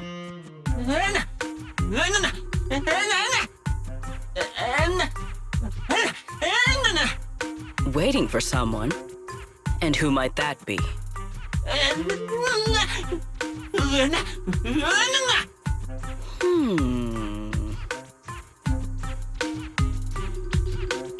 This Bangbu, is he the one Griff mentioned that's guarding the phone booth? He's way too nervous. Secret's already starting to get suspicious. I've got to think of something before he gives himself away. Sigrid, actually, the person he's waiting for is, I see. Citizen, the one you await is Mr. Gaboo. Is that right? Mr. Gaboo? Who the heck is that? I do not know. But we must stay here. We must wait for Mr. Gaboo. Perhaps today. Perhaps tomorrow. But one day, we shall wait no longer. For Mr. Gaboo will finally arrive. Huh? Oh, it's a line from the famous play, Awaiting Gaboo. Did I get that right, Mr. Actor?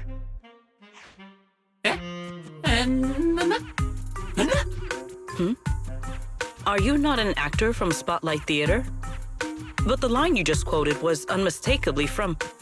Ah, wait. I understand now. In the script of Awaiting Gaboo, there is no phone booth, no Spotlight Theater, and no actor boo.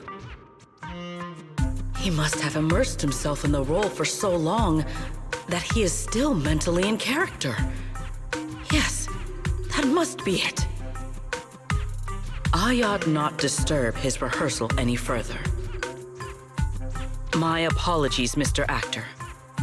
I misunderstood the situation and rudely interrupted your rehearsal.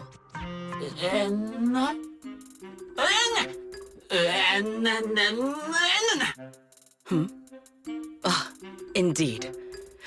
Only by holding fast to courage and conviction can we fulfill our duty to protect Rose Califer. These two? How are they even having a conversation right now? They're not talking about the same thing at all. Whatever. At least Sigrid doesn't seem to suspect anything.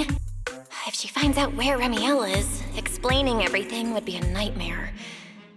We've come this far already. I'll just play it by ear. Well then, now that the misunderstanding has been cleared up, I shall not interrupt your rehearsal any further. Farewell, you two. I wish you a pleasant day.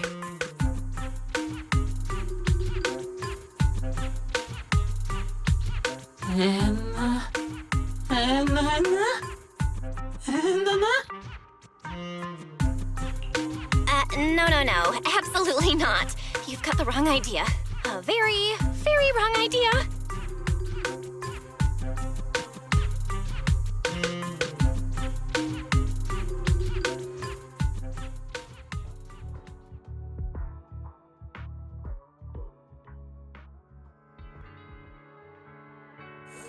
Well, it's about time you showed up.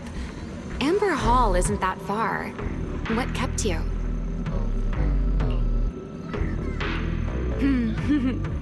You're acting more and more like a partner in crime now. Covering for your accomplice in front of an airspace patrol officer. Still, I have some understanding of what kind of person Secret is. Rigid, earnest, and her intuition is unnervingly sharp. She's certainly difficult to deal with.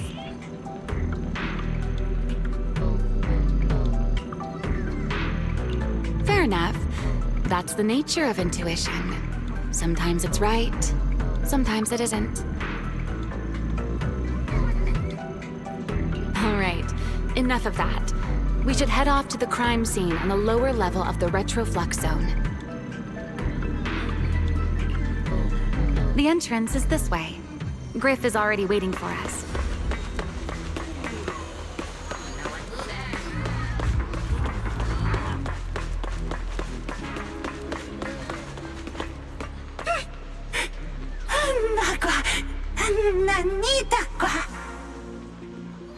All right, Griff. That's enough flattery. The sky will get dark soon, so we should get moving.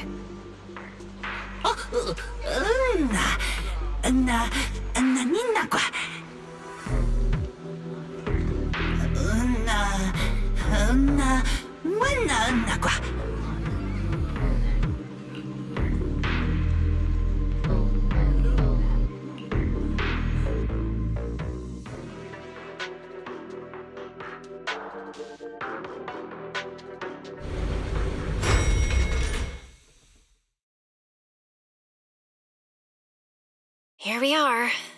The bottom floor of the retroflux zone. Just like the energy hub I visited before. The lingering ether here isn't normal either. The concentration and activity levels are way off. In other words, there's probably another singularity leakage deeper inside. Come to think of it, Griff mentioned something like that too.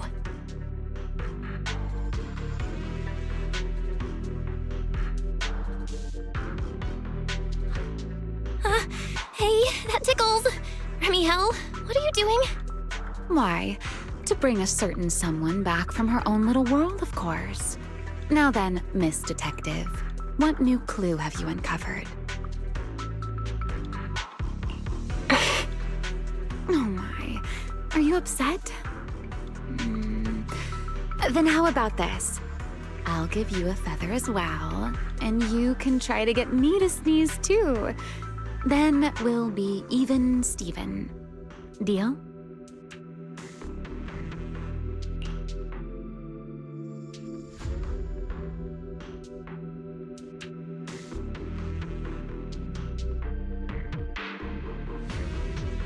There. Now we're even. So, tell me, what did you find? The lingering ether in this area, its concentration and activity aren't normal. And it's a lot like the energy hub I've been to. In other words, if we keep going deeper, the odds of running into a singularity leakage are very high. So, as we keep moving deeper, we'll need to avoid singularity leakages as much as possible. Remiel, I need you to follow my directions, okay? I'm pretty dang confident in my proxy skills, so we should be just fine. Remiel? Are you listening? Remiel? I'm listening. Please, go on. I already finished, Miss Absent-Minded Void Hunter. My apologies. My mind wandered for a moment. It won't happen again. But I did hear everything you said. Really. Relax. I'll follow your lead. After all, Your Phaethon, the legendary proxy. I'll leave the route planning to you, oh great Phaethon. Mind using a different title, oh great wanted void hunter? I swear, you're always way more demanding of me than anyone else.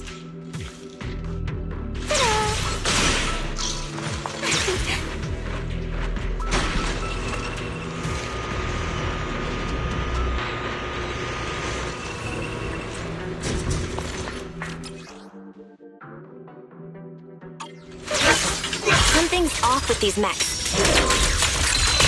These abandoned mechs. They've probably been affected by a singularity leakage. Let's give them a moment to cool down.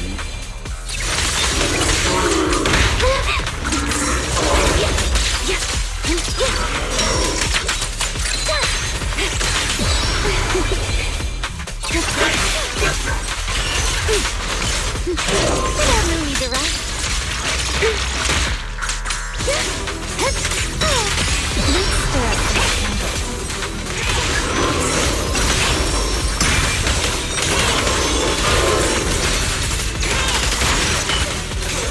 Put that aside. Hear the howling wind. The tables have turned. Heroic! Death disappoints me. Ready to dance with me? Done. Let's keep moving. Stay close to me. Ta-da! The ether activity nearby is acting up. Could it be a singularity leakage?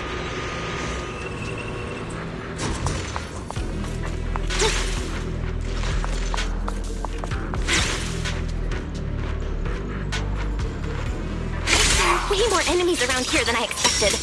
Remiel, how's it going on your end?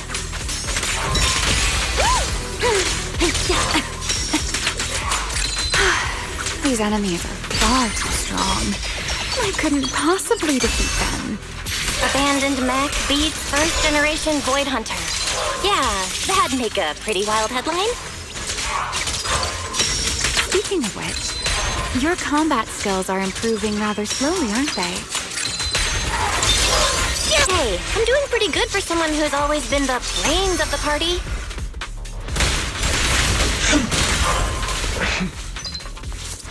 Herois, I heard that.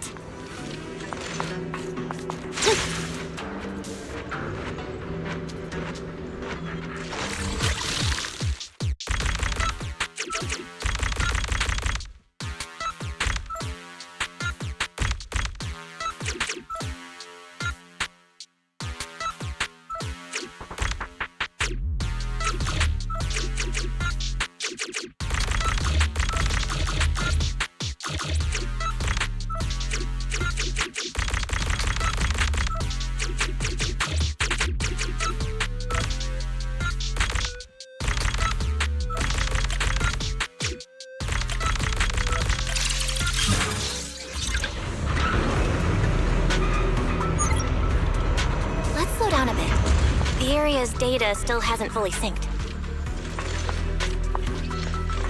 Ta-da! Remy, wait, don't!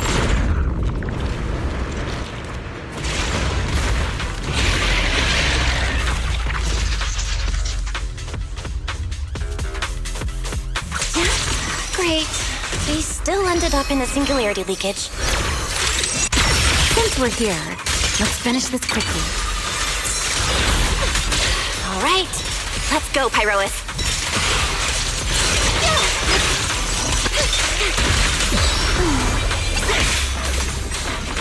Scorching sun! Total annihilation! You up the line shall be dry. By me.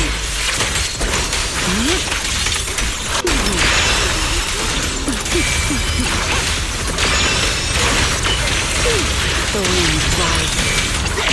Let the stage be even more dazzling. Huh? All right. The enemies are dealt with. Let's keep moving. And after all that, we still ended up entering the singularity leakage. Remiel, didn't we agree? Follow my directions and avoid singularity leakages whenever possible. Sorry, that was my bad. It won't happen again. I'm not like you, Remiel. You were right. When it comes to combat skills, I really haven't improved much. I've mostly just been relying on Pyrois's power. That's why I've been trying to stay away from those dangerous singularity leakages. At the very least, I don't want us getting dragged into a fight where I'd only hold you back. If you ask me, you're being far too hard on yourself, Miss Proxy. The Proxies I've known, well, there haven't been many, but among them, the only ones capable of entering a hollow and fighting in person are you and Joyous. What was it you all ended up calling him again? Ah, right. The predecessor of Proxies. I'd love to see the look on his face if he ever heard that title. Look at it this way. You're already enough of a legend to stand shoulder to shoulder with the predecessor of Proxies. Does that make you feel a little better?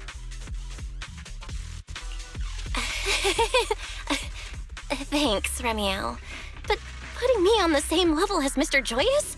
You're giving me way too much credit. It's not such a stretch. If you ask me, his combat skills may actually be worse than yours. He's your complete opposite. Always convinced he can handle anything. Yet the moment a real fight begins, he's the first one flat on the ground. And you're the sort of person who's already doing well, yet still quietly tells themselves it isn't enough. For a beginner, your combat skills have improved remarkably quickly. I know many of your friends excel in combat, but there's no need to measure yourself against them. Don't forget, you're Proxy. You always have been, and you still are. There are many things only you can do. As for the things you can't do alone, I believe your friends will be right beside you to accomplish them together. Remiel, where did all that come from? And no riddles? Did your chronic Riddler syndrome finally clear up? Oh my, I thought you'd at least thank me first. Thank you for dragging us into a singularity leakage. For sharing a bit of old gossip about Joyous, of course. There aren't many people in this world who still remember what happened back then. Remiel. Now that you're feeling a little better, it's time we kept moving. The crime scene you're looking for should be just below us. As for finding a way through the singularity leakage, I'll leave that to you, my stubborn Miss Proxy. Wait, who's being difficult here, Remiel? I wonder, who could it be?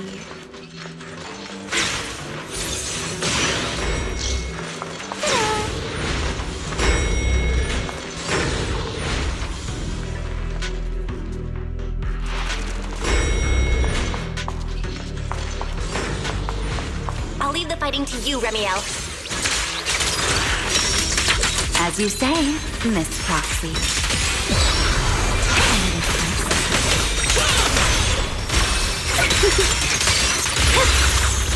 A dare. Draw your weapon! Time to end. Doesn't it seem like there's more and more enemies around here? This hardly counts as a warm-up. Feels like we're really starting to get in sync, Miss Proxy. If I push just a little harder, I can totally keep up with you.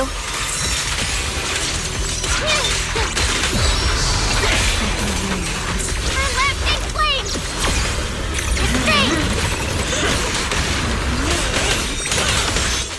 Who's got that?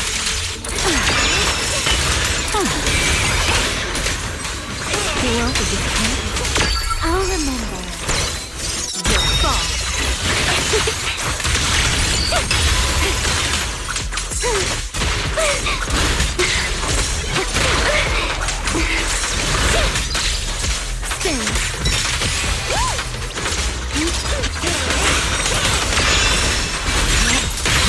day.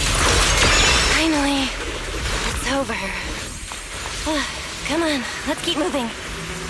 Your stamina is just short of a passing grade, Miss Proxy.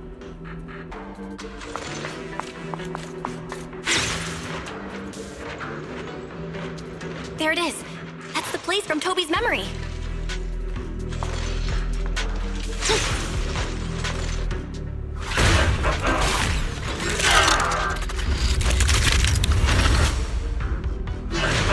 Whoa. That's a strong ether activity response. Master, I'm picking up ether activity similar to that of Toby. So the culprit used this mech to hurt Toby. Danielle, you can't smash it to pieces. It has clues tied to the culprit. All this can be That's asking a great deal. Fine. Understood.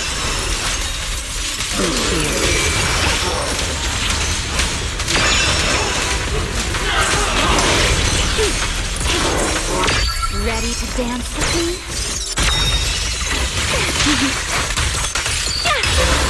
Don't get scorched.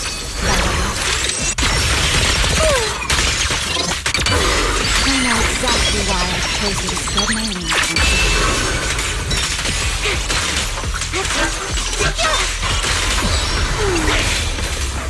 Scorching sun! To the blade!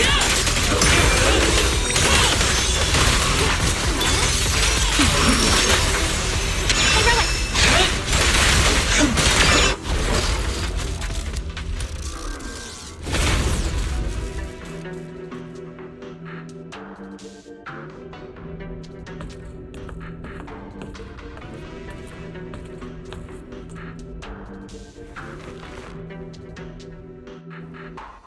Data cross-reference complete.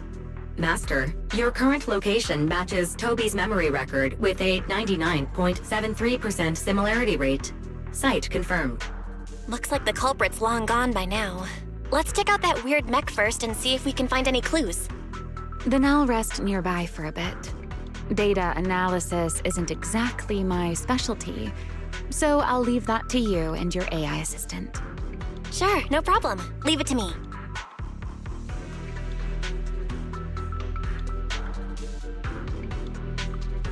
Just as I thought.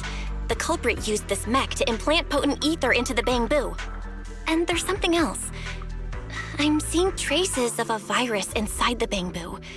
Was the culprit trying to control them remotely and make them commit crimes? Or maybe... Best be quick, Miss Proxy. I damaged that mech's ether battery during the fight, so there's no telling when it might explode. Huh?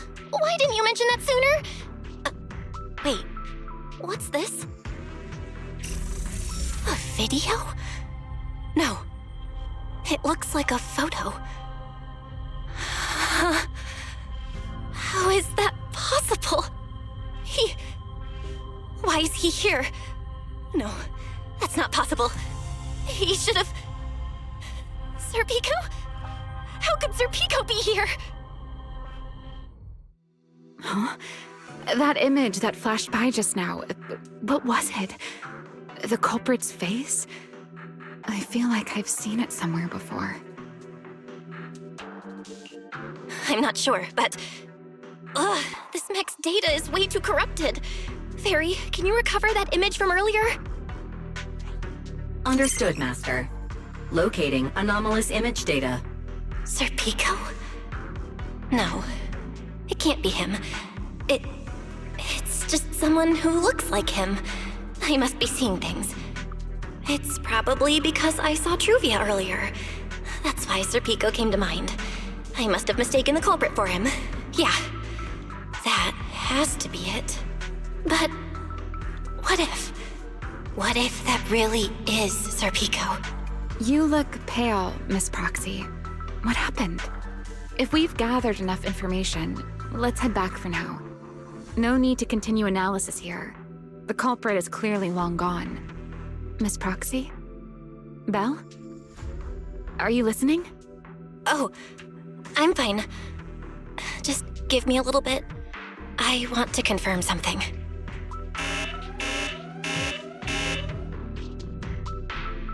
Belle, stay away from that mess. Explosive device is So close. Gotta figure this out. Wait!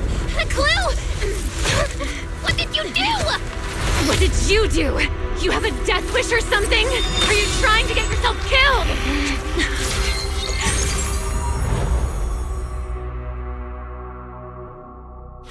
Wait. What is this? These are unfamiliar voices. And visions. They are the ones who once again defeated the enemy and brought new hope to Eridu. Belly, this commendation ceremony has far too many steps. My legs are killing me from standing here. And my back itches. Everyone is watching. Behave. If you're going to be so proper about it, then stop replying. Next, please welcome Colonel Vike and Lieutenant Colonel Dan of the Guard of Staves to the stage for their commendation ceremony. Oh wait, why are you ahead of me, Belly? Shouldn't this be sorted by surname initials? Why are they using given names instead? Because it's sorted by rank. A colonel comes before a lieutenant colonel. That makes sense, doesn't it? These are Remiel's memories? But why am I seeing them? If I'm not mistaken, the person beside her is also one of the first-generation Void Hunters. A colonel of the Guard of Staves, Peliora Vike. Huh? And this one is... That is all I wish to add regarding the experiment. Professor Archie should have already gone over the rest with you. Relax, Sunbringer. It'll be fine. You and RK have already explained the experiment to us nearly 100 times, each in your own way. Then can you repeat it back to me, Remiel? Don't worry, Sunbringer. I've memorized everything for her. I'll be watching over her during the experiment as well. So, there shouldn't be any problems. What do you mean, shouldn't? Belly, you're supposed to say it'll definitely be fine. The Karma Core sealed within the Void Hunter weapon. At the moment, most of our research remains entirely theoretical. As for further resonating with it, Professor Archie's experimental plan remains only theoretically feasible. Peliora, Remiel, before the experiment officially begins, you may still back out at any time. No one will hold it against you. What are you talking about, Sunbringer? Of course someone would hold it against me. If I were to back down out of fear and throw away a chance that might let us conquer the Hollows once and for all, my future self would never forgive me for it. Sealed within a Void Hunter weapon? A Karma Core? What is that? I've never heard of it. Ellie, you've been distracted today. What's on your mind? Nothing in particular. Really? Then does that mean you stepped on my feet 3 times in a row on purpose? Ugh. Come on, don't be so tense. We don't get to dance together every day. Just try to enjoy it, okay? I know what you're thinking, but look at me. I'm not worried at all. Because I know that in tomorrow's experiment, no matter what happens, you'll be right there with me. As you always have. Yeah. Just like always.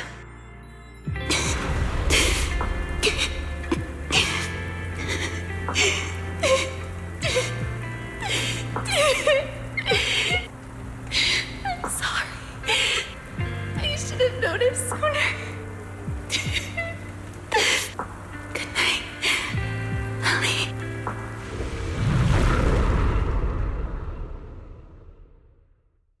Should be.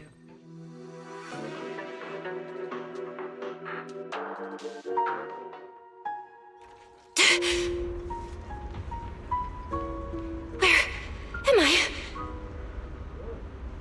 You're in someone else's home, sleeping in someone else's bed. Please tell me you don't drool in your sleep. Ramiel? Wait, is this the Enna Gang's hideout? Correct. It looks like you're still in good shape. That whole ordeal didn't scramble your brain after all. Tell me, what did you see? Now, don't go quiet on me, Miss Proxy. Unless, are you perhaps a little too bashful to speak up? Worried you might be mistaken for a peeping Tom? I'll go first then. I saw you, your brother, and those 2 classmates of yours. What were their names again? Truvia and... Sir Pico. Oh, right, Sir Pico. So that's what happened between you all. No wonder you were so shaken. Why were we able to see each other's memories? That is not a question I can answer for you. After all, I have only experienced it twice myself. Twice? Mm-hmm. The previous time was when I retrieved Thaumiel from within you. I was really caught off guard, too. I had no idea what was happening. It felt like a flood of memories that weren't my own poured into my mind all at once. Though it seems you have no recollection of it whatsoever. Maybe you were already on the verge of losing consciousness then, and felt nothing at all.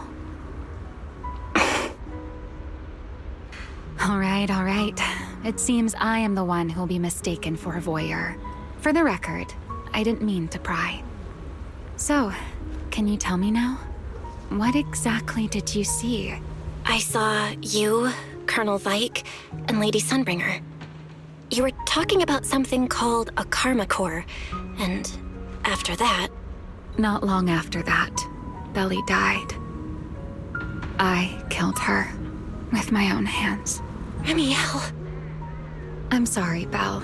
I know I was the one who brought this up, but I'd rather not talk about it anymore. It's getting late.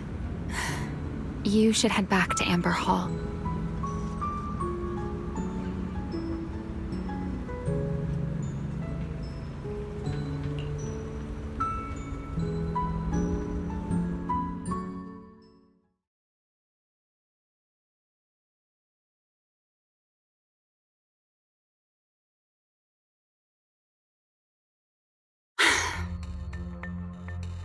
Does everyone in that covenant of yours have this nasty habit of haunting people like restless ghosts?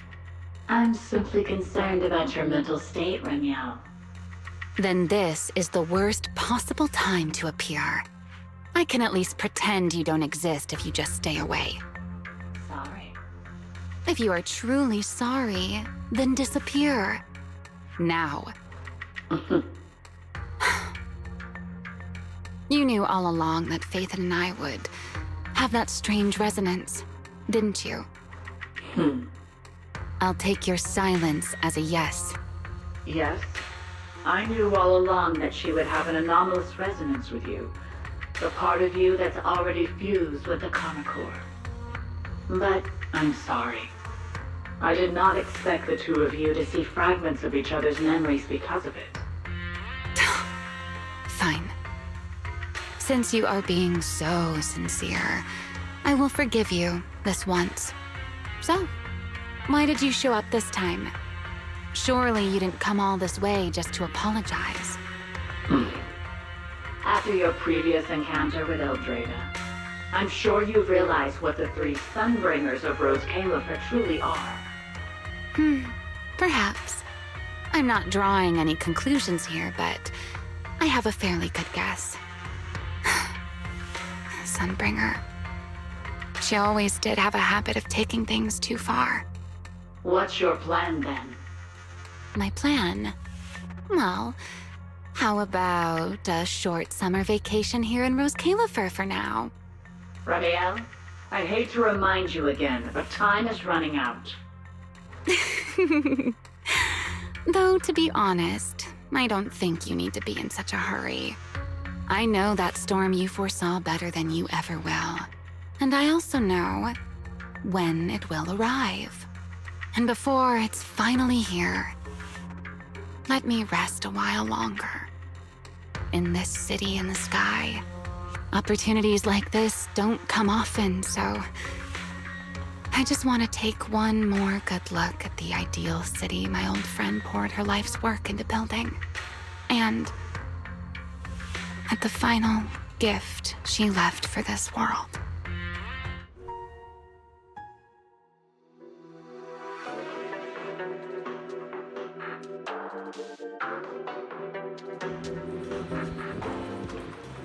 I've never seen Remiel look that sad before.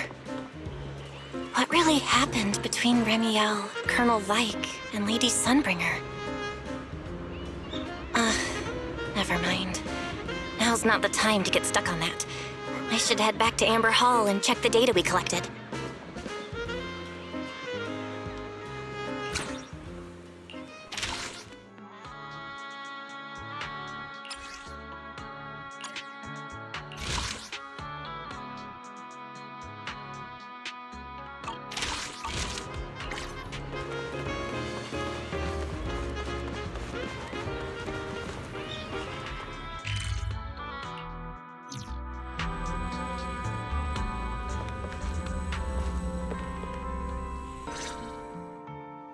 Belle, you're finally back. Huh? Wise, what's wrong? Why do you look so tense? How could I not be? You suddenly lost contact with Fairy down at the bottom of the retroflux zone. If Remiel hadn't used your phone to let me know you were safe, I was about to grab Billy and Cecilia and go looking for you. Sorry. That was my fault. I should have let you know first. Wait, how did Remiel know my phone password? Did she learn it back then, too? So, what exactly happened after we lost contact with you? You shared each other's memories. Can our ocular implants actually do something like that? I don't know. Nothing like this has ever happened before.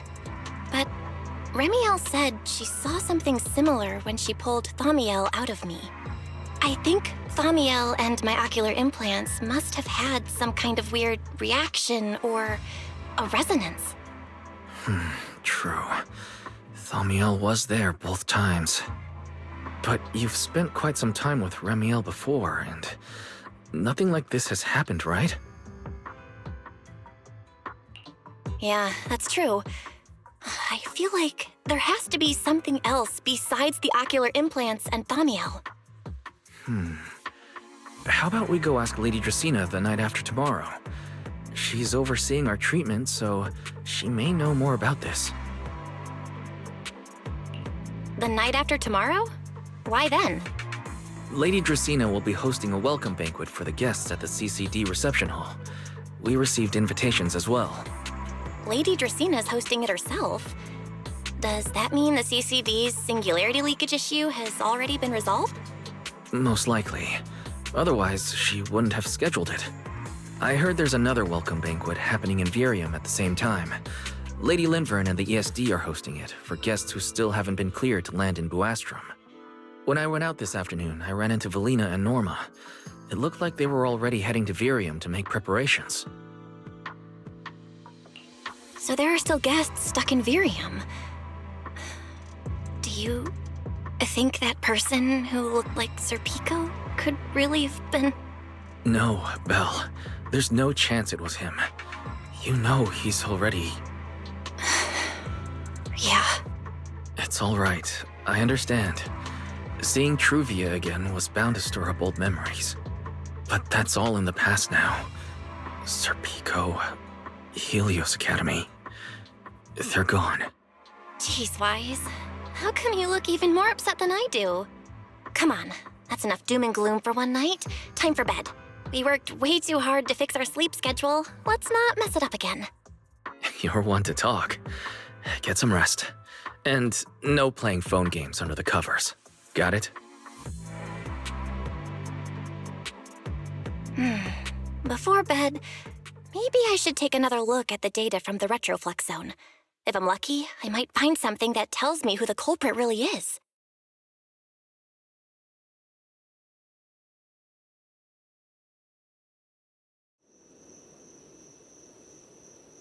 Belle?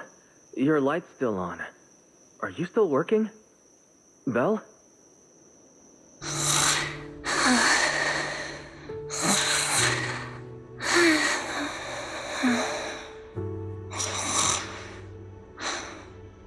I told her to go to bed early, and yet... What are these papers scattered here? Notice, these are drafts Master used to analyze the culprit's intentions. Additional notice, Master has been asleep for approximately 30 minutes. Deep sleep is highly probable. Suggestion: Second Assistant, please refrain from any action that may wake Master. I know, Fairy. She needs some good rest. I'll handle it from here. That's what the Second Assistant is for. Negative. Correction. Second Assistant will complete it under Supreme Assistant's direction. All right. I'm counting on you then, Supreme Assistant. Fairy, give me a quick summary of everything we've established so far. Understood. Displaying all current findings and analysis for Second Assistant. Finding 1. The culprit's victims share no common traits. Their identities are of limited use for further deduction. Finding 2. Whenever the culprit implanted potent ether into each Bangbu victim, he also set a specific activation time and activation location. So for the culprit, what matters is the time and location, not the victims' identities. Affirmative. Based on current information, the most meaningful data is the time and location of each singularity leakage. Fairy, can you pull up Airspace Patrol's recent records? Start from when singularity leakages began appearing frequently. I want to see when and where each occurred. Understood. Accessing Airspace Patrol's internal network. Wait, Fairy. Why are you hacking into Airspace Patrol's intranet? How do we even explain this if they catch us? Just stick to the public records. Too late, Second Assistant. Intrusion and search processes complete. A complete schematic has been generated for Second Assistant, with all singularity leakage times and locations marked. So these circles mark where each singularity leakage appeared, right? The energy hub, the retroflux zone, the CCD. Looking at the map, they appear to be randomly scattered around Buastrom. Oh, right. I remember now. Even after a singularity leakage disappears, there's still a window where it can be reactivated. Affirmative. Such events exist in archived records. Fairy, could you mark the locations of these reactivated singularity leakages as well? Understood. Corresponding locations have been added to the map for Second Assistant. The positions changed a lot. No wonder it took so long for Lady Dracena to deal with the CCD's singularity leakage problem. Fairy, what's the significance of these overlapping areas? Answer. These indicate multiple singularity leakages occurring in close proximity, both in time and location. Analysis. Under these conditions, multiple singularity leakages interact, causing the affected area in real space to expand accordingly. So what you're saying is, multiple singularity leakages that appear at the same time and place can overlap. Wait, does that mean... Fairy, can you reorganize this data again? I want to pinpoint when and where these singularity leakages came closest to overlapping. Understood. Generating new analysis results for Second Assistant. This is it. This has to be it. How long was I out for? Fairy, I said wake me up after a bit. Wise? What are you doing here? That's not important. Fairy and I have figured out the culprit's true intent in creating singularity leakages. Come take a look. This is the location of the singularity leakage the culprit created last week, 3 days after we rescued Toby. All the singularity leakages overlap with one another, and the affected area stretches from the edge of Scommel Hollow all the way to Buastrom's main urban district. So, the culprit could use this method to move something from Scommel Hollow to Buastrom. Wait, Gertablulu? Yeah, I think so too. The culprit's real objective is likely to move Gertablulu into Buastrom's urban district. When you encountered it, it was clearly attracted to singularity leakages. But what happens after that? Once Gertablulu is inside Buastrom's urban district, then what? And besides, if it's really inside the singularity leakages in Buastrom right now, why hasn't anyone spotted it yet? Looks like we'll have to follow the trail of singularity leakages and investigate on site. Yeah, I was thinking the same thing. Once it's daylight, Billy, Cecilia, and I will head to the energy hub. Maybe we can follow whatever traces are left and find a new lead.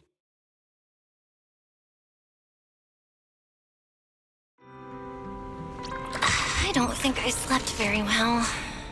Whatever. I should head downstairs and find Billy and the others first.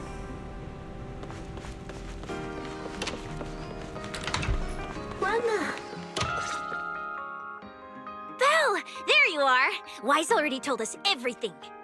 Now that's our manager! You found a clue on the culprit in no time at all!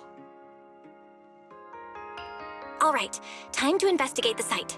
We'll start at the energy hub and follow the singularity leakages one by one until we track down either the culprit or Gertablulu. Right. Fairy and I will stay here and provide remote support, as always. Belle, if you end up running into the culprit or Gertablulu, your safety comes first. Don't take any unnecessary risks. Don't worry, Wise. I'll be extra careful. Promise. We'll protect the manager too!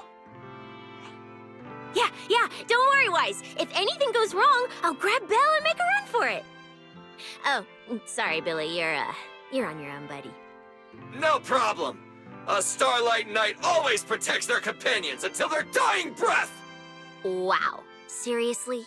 Come on, don't say stuff like that. It's bad luck. Anyway, it's getting late. Let's go!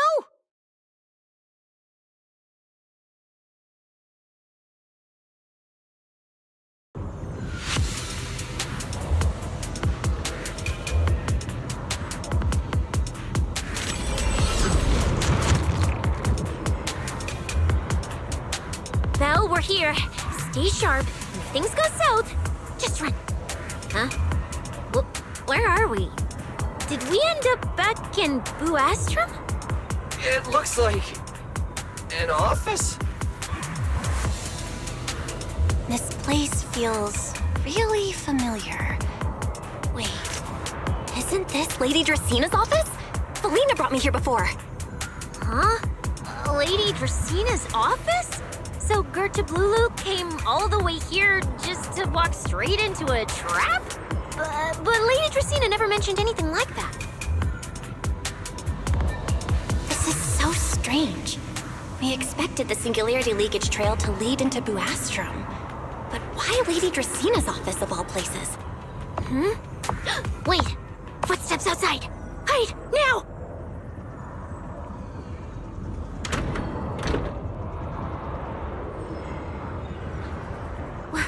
You startled me. What are you all doing here? Oh, well, actually, Belle! You explain.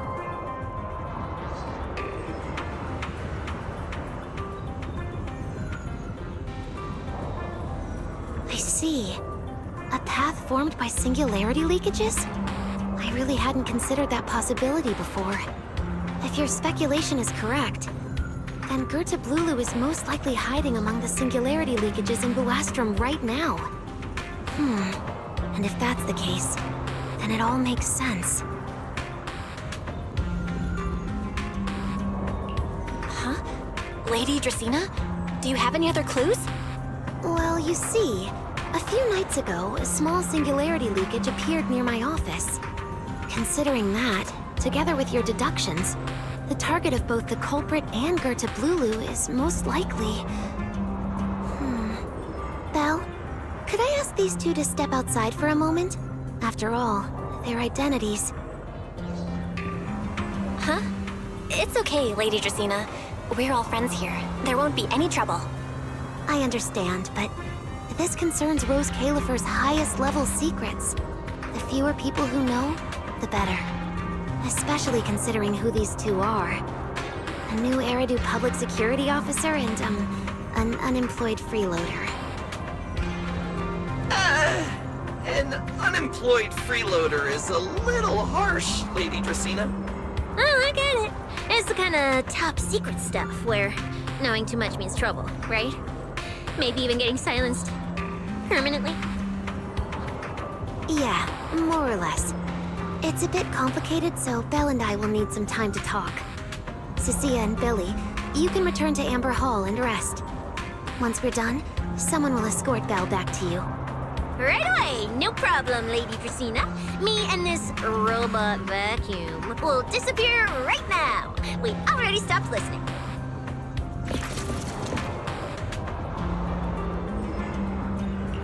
Something feels off somehow. Why am I being treated differently from Cecilia and Billy? Is it something about my identity? Why would Lady Dracaena send them away like that? Should I call Billy and Cecilia back here? What is it, Belle? Something on your mind? It's nothing, Lady Dracaena. Come here, Belle. I'll tell you what happened that night. That night, I had just returned to my office when I sensed an unusually strong ether presence in the air. The source seems to be somewhere around here. Now that you mention it, yeah. I can still feel a faint trace of ether in this room. Aside from the residual ether, these documents were scattered across the floor at the time. Lady Dracaena, do these documents have something to do with what happened? Compare them with what you have found. Once you read them, you will understand. CCD facility renovation plans, personnel transfer records, Rosetta data, daily reports. These don't really have anything in common, do they? What's going on? My eyes just... Huh? Wait, that ethereal broke in here days ago. So why is there still ether residue? And the ether isn't coming from in front of me. It feels more like behind me.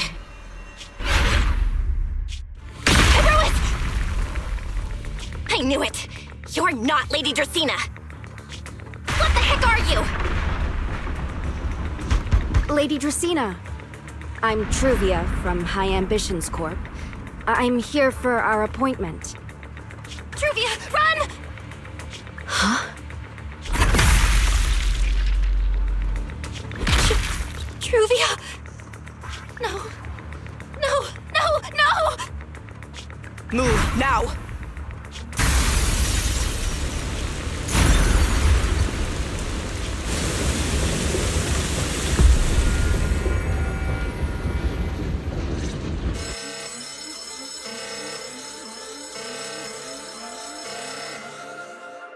Lady Dracaena, are you unharmed? We received word that something inside the CCD... Is that... Miss Truvia? How did this... Secret? Oh, thank goodness, just in time.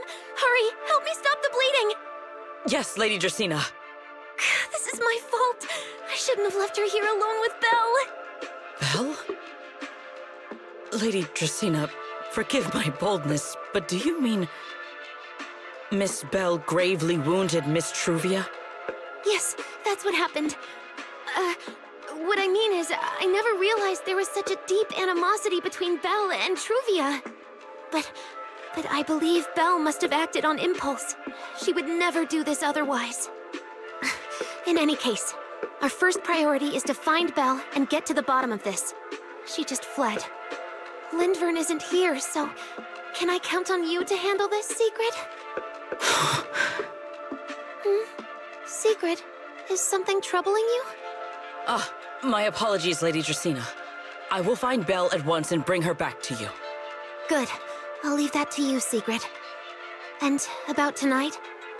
Keep it quiet for now. We don't want our guests who've just arrived to feel any unnecessary panic. Yes, Lady Dracaena.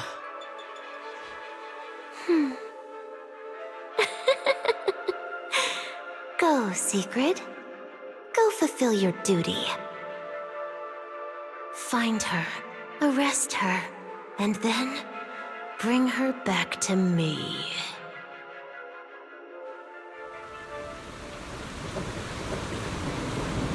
Pyrois! Why? Why did you pull me back? Truvia, she was right there!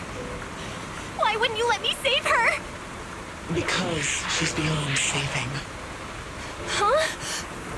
Her wounds were clearly fatal. There was no way to save her. And that thing that appeared like Sunbringer, we cannot face it on our own. But aren't you powerful, Pyrois? You're supposed to be powerful, Pyrois! So why?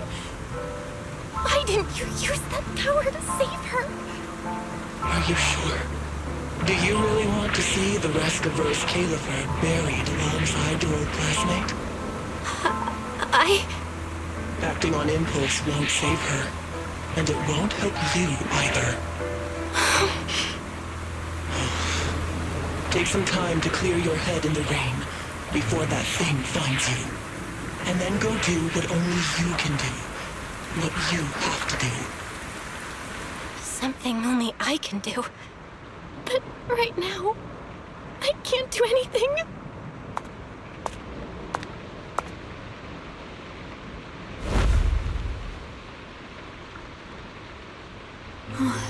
You sure look like a mess. It's only been one day. How did you end up like this?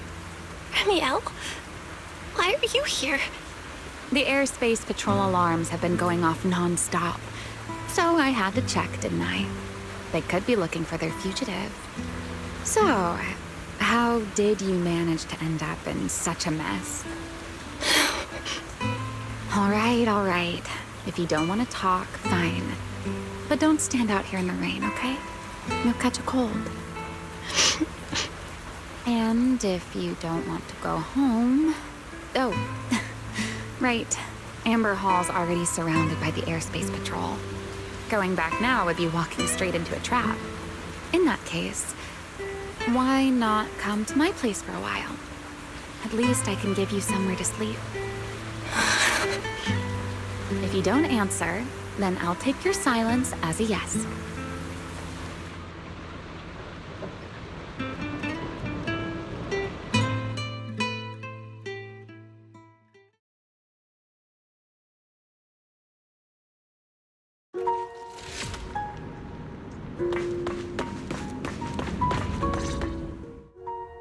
Here's a towel. You should dry yourself off. If you've got the strength, you can take a hot shower, too. There's a makeshift bathroom over there. The Bangbu built it for me. Okay, fine. If you don't want to move, I'll dry you off myself. Why? Why did you bring me here? Hey, shouldn't you thank me first, Miss Soaked to the Bone? Thanks, Ramiel. Since when did you become so obedient? That isn't like you at all. If you really want to show your thanks, here, it's your turn.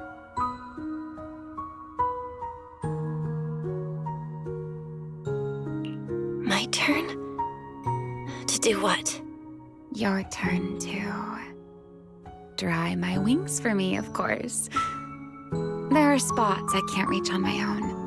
Hey, what's with that look? I've already dried you off. Now it's your turn to return the favor. Okay.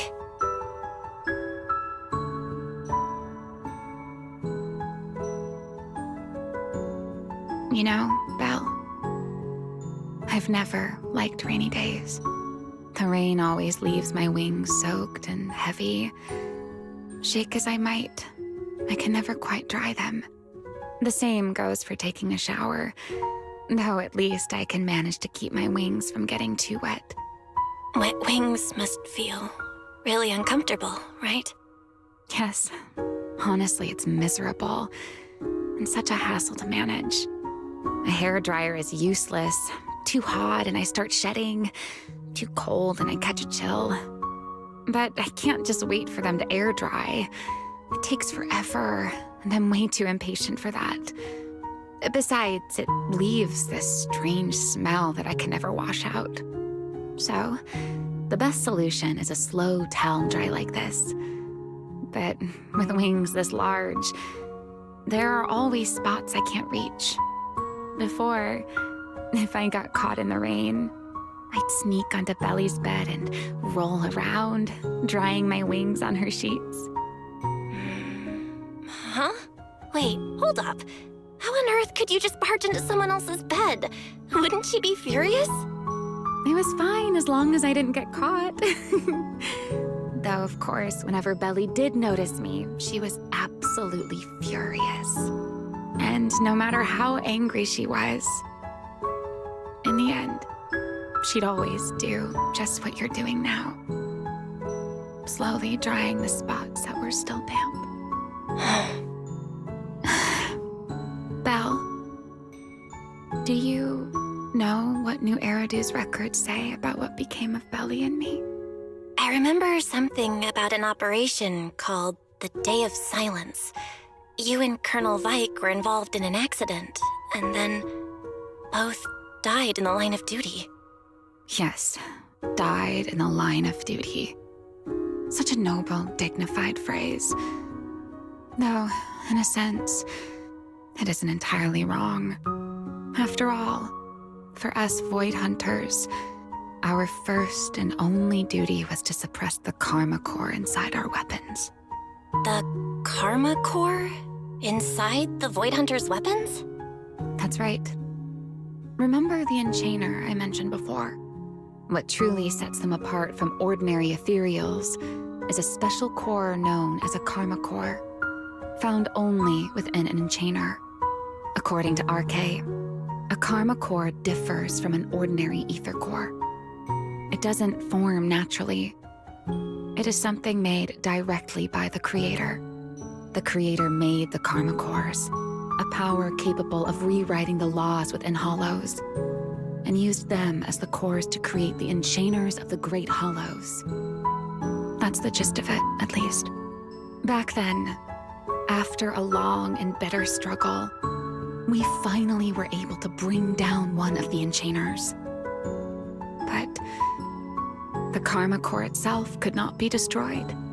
RK and Sunbringer, they wanted to eliminate the threat posed by the Karma Core once and for all, while allowing humanity to harness the power within it.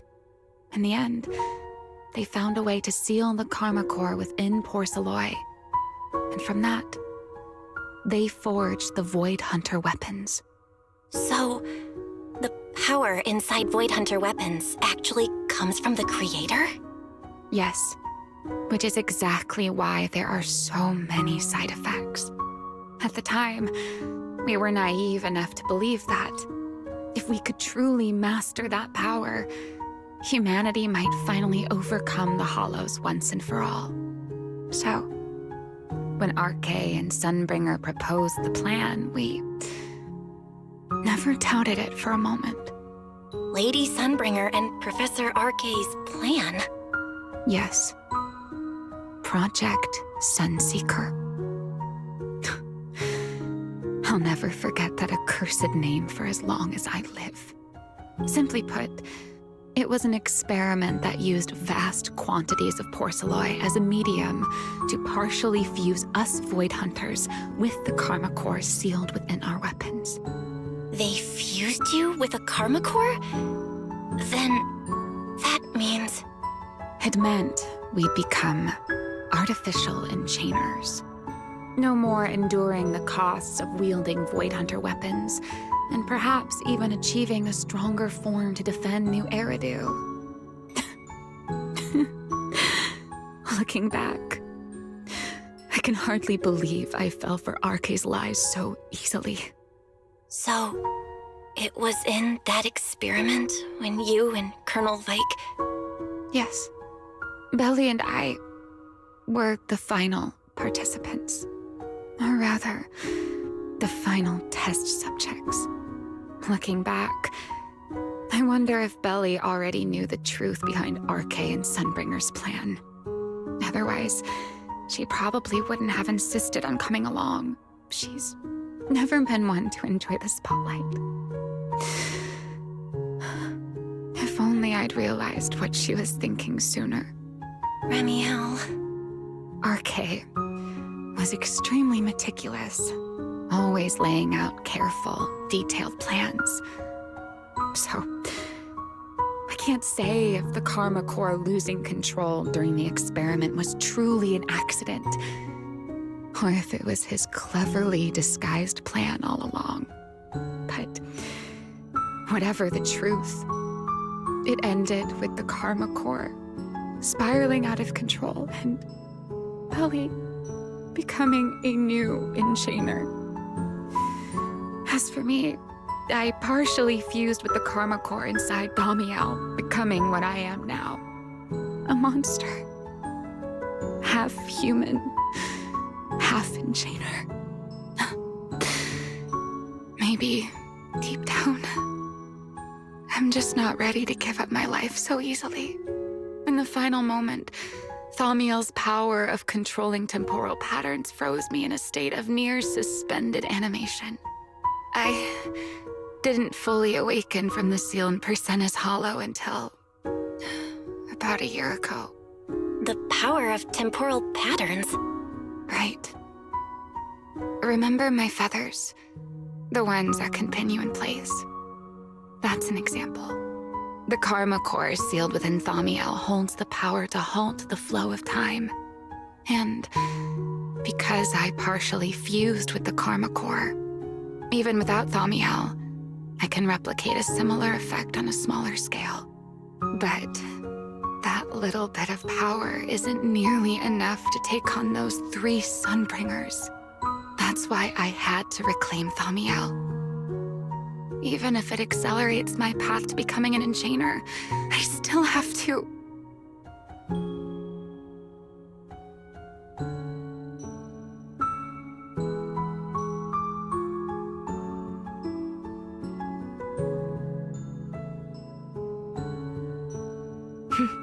Never mind. Enough about me. Why am I even telling you all of this? Still, now that I've told you so much...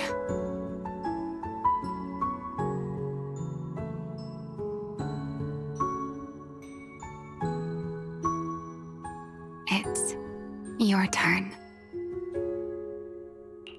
Huh? My turn again? Wait, to do what? To tell me your story, of course. Let's call it another round of our little Q&A game.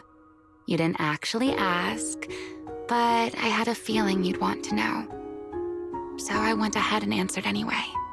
Now, it's your turn. I wasn't even going to ask anything. You just started talking. Fair enough. But once you say certain things out loud, they don't weigh on you quite as much anymore.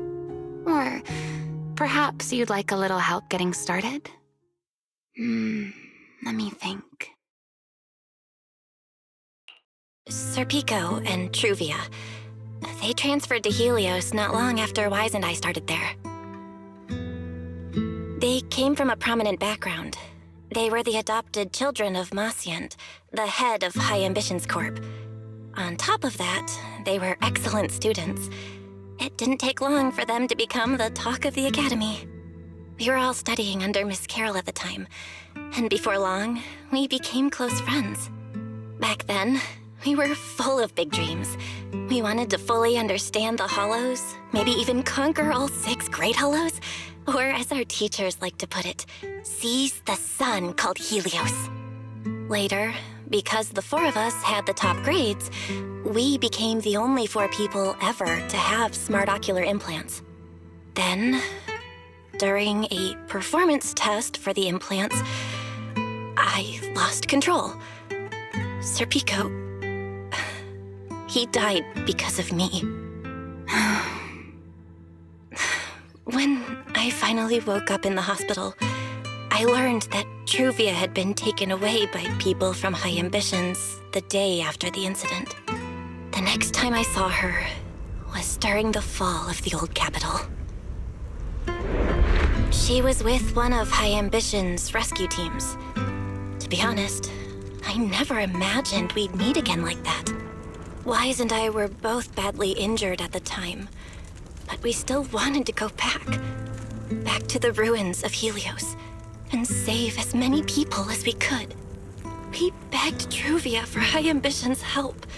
We were willing to guide them through the hollows, willing to do whatever they asked of us, but she refused, without a moment's hesitation. What happened after that is kind of a blur. But on that day, no one made it out of Helios alive, except Wise and me. Then, in Rose Califer, I saw Truvia again. We talked about the past, but the way she spoke about it felt like she was talking about someone else's life. I don't know how to face her. And ever since then, no matter what I do, I can't shake the feeling that I'm being watched. That gaze. I don't know whether it was Truvia's or Serpico's or... Perhaps it was your own. The you from the past. The one who kept thinking, if only I'd done something sooner. The one who never managed to forgive themselves. Making peace with the past isn't easy. And sometimes, you don't get the chance at all. Yeah. There won't be another chance. Truvia. She was killed by Dracena. By that thing pretending to be Dracena. Something pretending to be Dracena? Belle, what exactly happened before I found you? Will you tell me?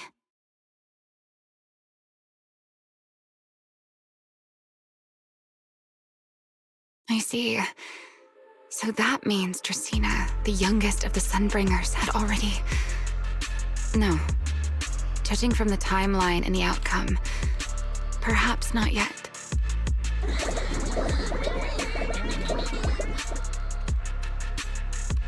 Huh? What's going on out there? I'm not sure. Let's go find out.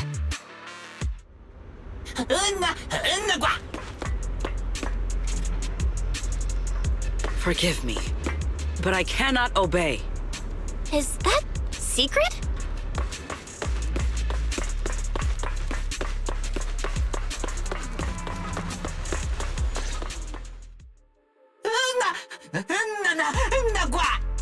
I am afraid I cannot comply. I know Miss Belle is here, and I have come to take her back. Please do not stand in the way of my duty. Secret. She won't be easy to fool. Belle, hide for now. I'll think of something. Belle? What are you doing?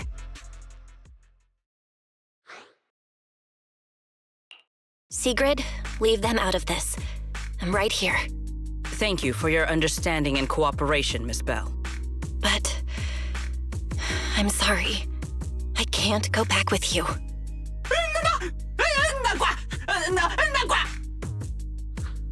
Well, since Belle has already stepped out into the open, I suppose there's little point in my remaining hidden.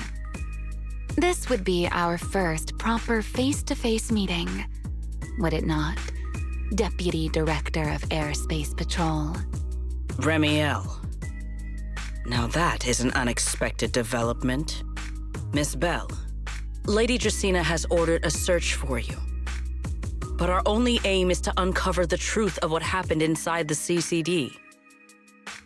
So please, come back with me. As for this fugitive wanted for the attempted assassination of Lady Eldrada... Just so we're clear, if you decide to make a move here, you'll be the only one who dies.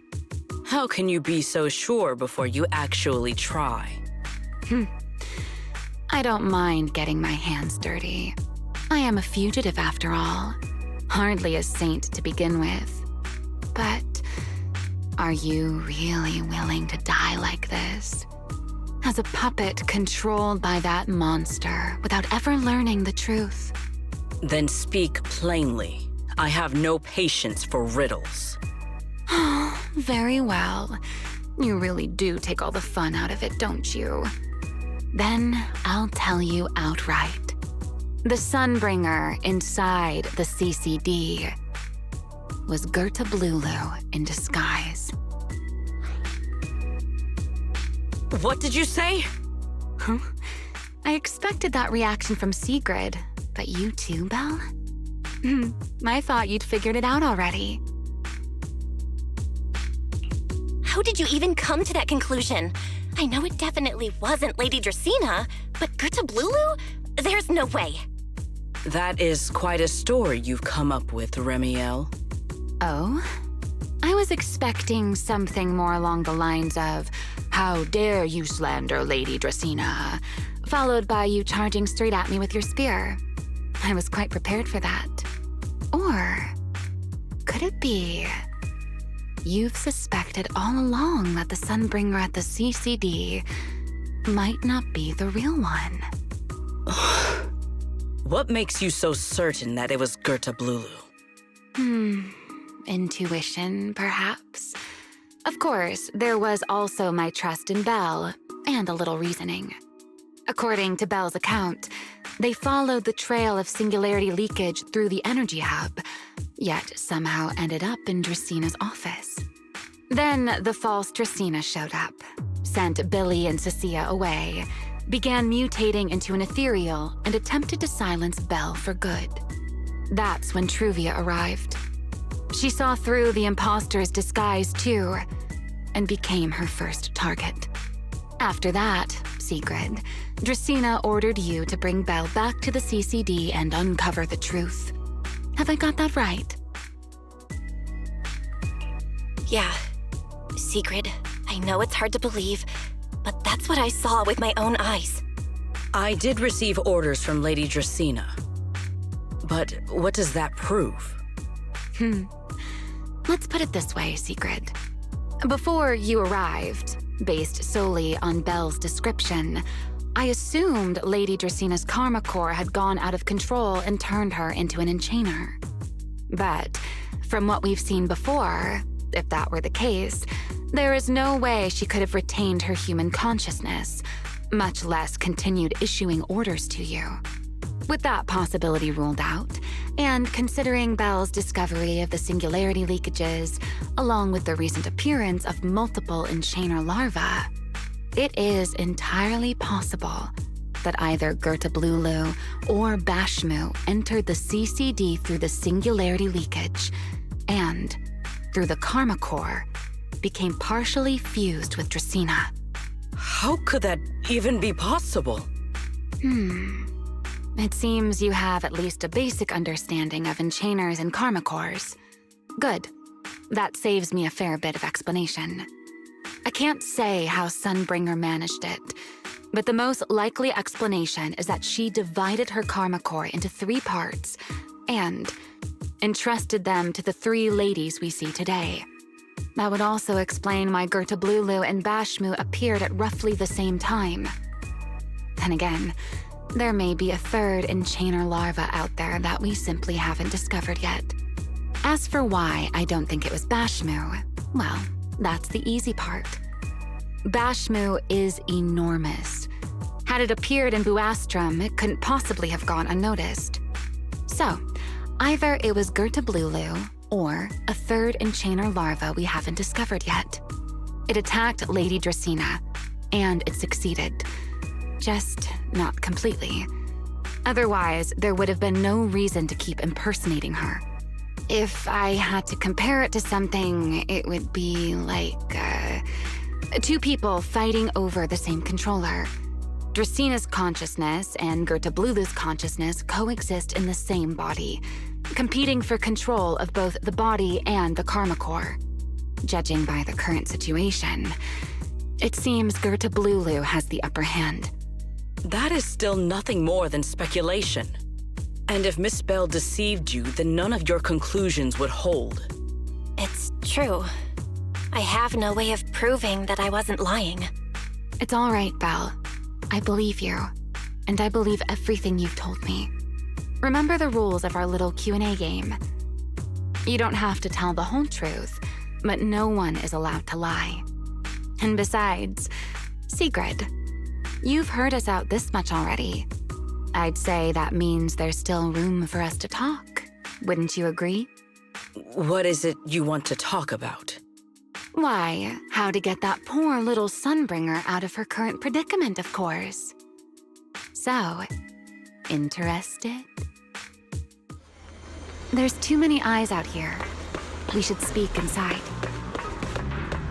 The retroflux zone. I never would have thought you would be hiding here.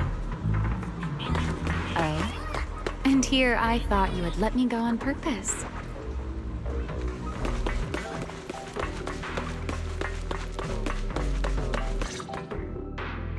I never expected the Airspace Patrol surveillance network to have such a glaring blind spot. Would you call it that? Before all this, I wouldn't have believed anyone would willingly live in the sewers with a whole colony of Bangbu either. I was pretty shocked when I first got here, too. All right, let's save the small talk for later. Let's discuss how we're going to deal with Gertablulu. Or rather, what to do about Dracaena. First of all, the enemy has already taken control of the CCD. That effectively gives it access to Roskalefer's communications network as well.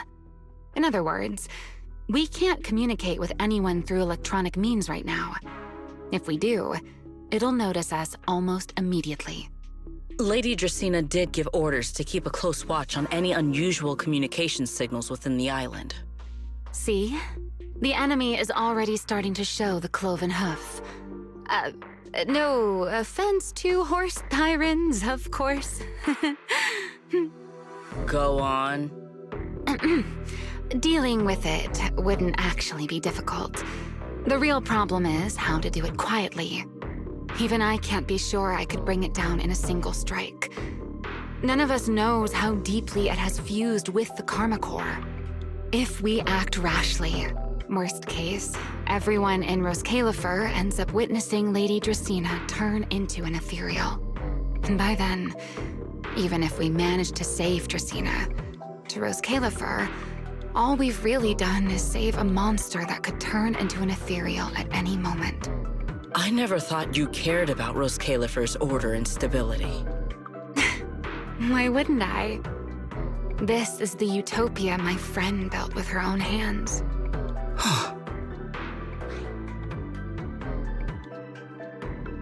Remiel's right. We need a way to keep the imposter contained without drawing any attention. Sneaking back into the CCD again probably won't work. Even if Sigrid helped us and cleared out all the guards, the imposter would catch on the moment she did anything out of the ordinary. Unless we could somehow lure the imposter out of the CCD and into somewhere isolated. Somewhere no one would notice. Wait. Remiel, Sigrid, I've got it! A way to deal with that imposter without anyone ever finding out. Oh? Please, go on. Tomorrow evening, the CCD will be holding a welcoming banquet for the island's guests in its reception hall. It's supposed to be hosted by Lady Dracaena herself, which means she's definitely going to be there. That does sound promising. We could go in as guests instead of forcing our way into the CCD. That would save us a great deal of trouble. But, Miss Belle, with so many guests around, how do you plan to stay unnoticed? What if a singularity leakage appeared just as the imposter made its appearance? Or maybe a passage formed from multiple singularity leakages? If that's how it got into Buastrum, then we could use the same trick to send it back. And if there just happened to be no airspace patrol soldiers patrolling the hollow at the time, then nobody would notice, right? I am starting to lose track of what you mean, Miss Belle. How are you going to make a singularity leakage appear in the CCD reception hall at that exact time? Yesterday, Remiel and I found the culprit's crime scene at the bottom of the retroflux zone. We also figured out how those singularity leakages are being created. I think I can make something similar. If we keep it under control, nobody at the banquet will be in any danger. Fighting fire with fire, are we? Yeah, as long as we have stable hollow observation data to run the calculations. Oh, wait, no. I don't have the HDD with me, and I can't reach Wise or Fairy either. So how am I supposed to get stable hollow observation data? Uh-oh. That look on your face tells me something's wrong, Belle. If you are concerned about obtaining stable hollow observation data, while I am not an expert in that field, I should still be able to offer some assistance. There is a derelict area known as Rosewick within the Scommel Hollow. During patrols, we discovered equipment there that is similar to what the CCD uses to process Rosetta data. However, due to their excessive size, they were left abandoned on site and never retrieved. If that equipment still works, then that might just do it. But without Databoo handling the calculations, it'd probably take forever to... The Enna Gang's Bangboo! Most of the Enna Gang's Bangboo used to be CCD Databoo. If they're willing to help us. Don't you remember, Belle? In their eyes, those 3 Sunbringers are all imposters. Anyway, leave this to me. At the very least, Prophet Boo should be willing to do me this favor. That leaves one final question. How are we supposed to get into Scommel Hollow without tipping off the imposter?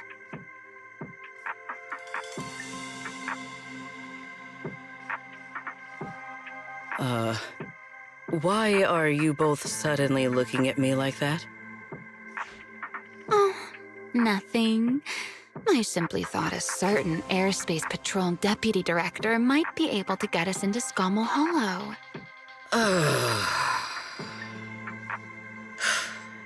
At first light tomorrow, I will return here and find a way to get you to Rosewick. I can also pretend I never saw you tonight. That is all the assistance I can offer. And if I discover that everything you have told me is false, I will personally answer for tonight's decision, whatever the cost.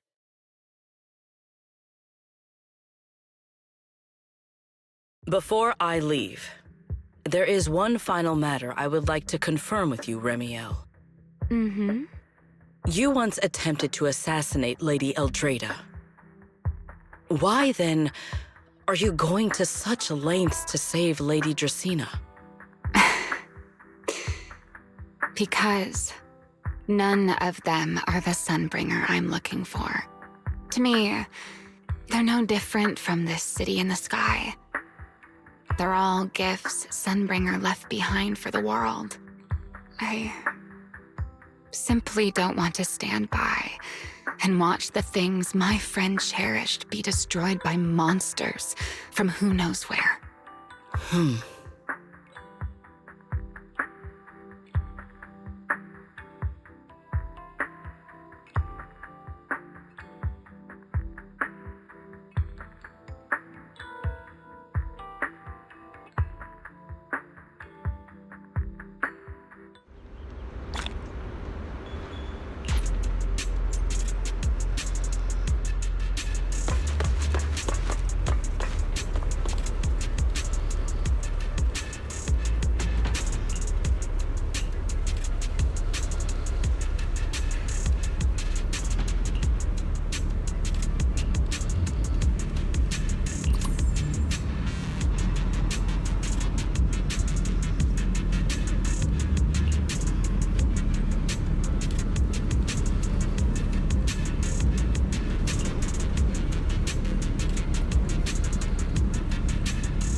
like way too much happened today. My brain can barely keep up. There's no way I'm making it back to Amber Hall.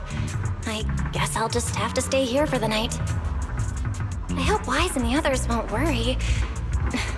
No, they definitely will.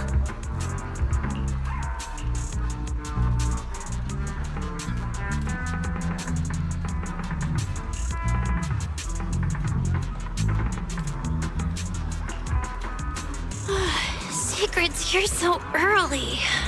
I better go take a look.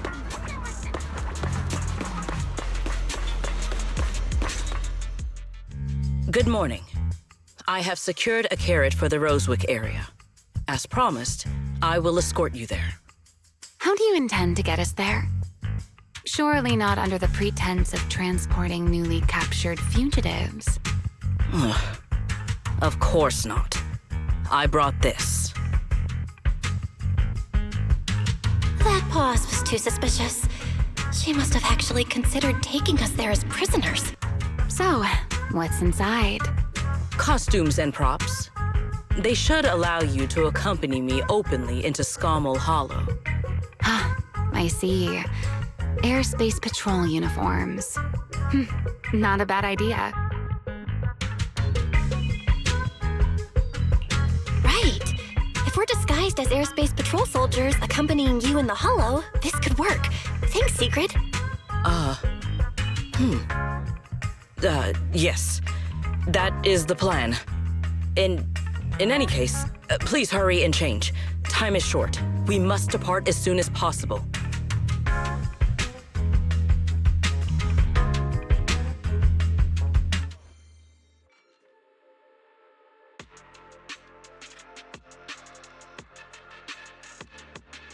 Hey, look! What's that? Wait a second. There are two Mr. Roars?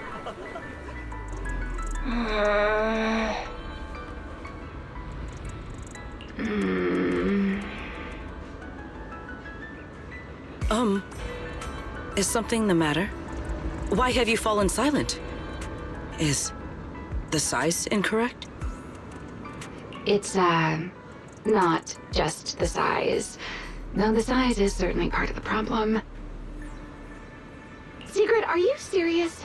You expect this to fool the Airspace Patrol soldiers? Yes. I believe it should serve well enough. No. No. There's no serving here. The Deputy Director of the Airspace Patrol traveling with Mr. Roar. Two Mr. Roars, no less. Is there anything in Rose Califer more suspicious than that? Easy, Remiel, easy. I'm sure Sigrid has her reasons for this. In truth, it was already rather late by the time I returned yesterday, and I had no time to prepare.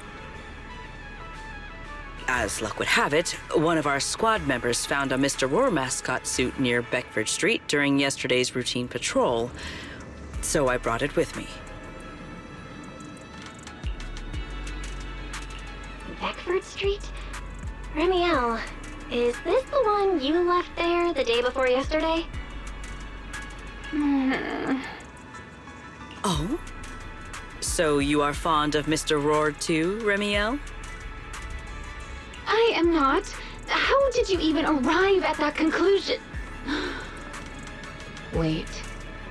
There are two mascot suits here. Don't tell me. The other one is mine.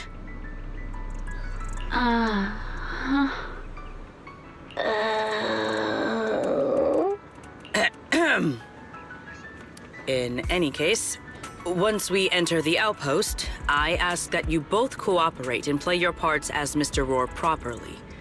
Do not do anything that would reveal your identities.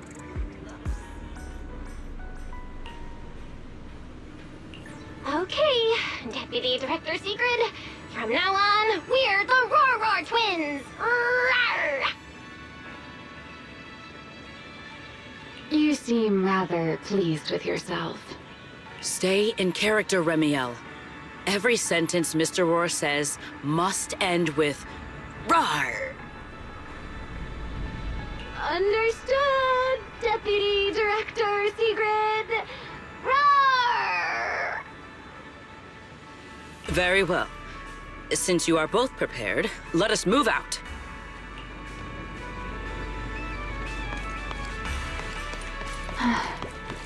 I never thought I'd be putting this outfit on a second time. Come on. You looked like you were having fun last time. You two, do not forget to add "rawr" to the end of your sentences.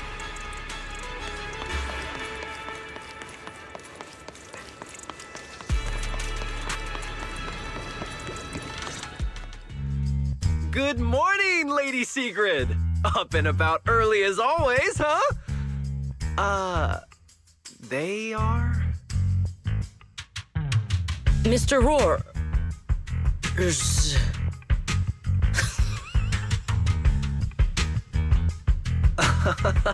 I know it's Mr. Rohr, but, why plural? Obviously, Mr. Rohr has a twin. Huh. Since when did that become part of his backstory? I've never heard of that before.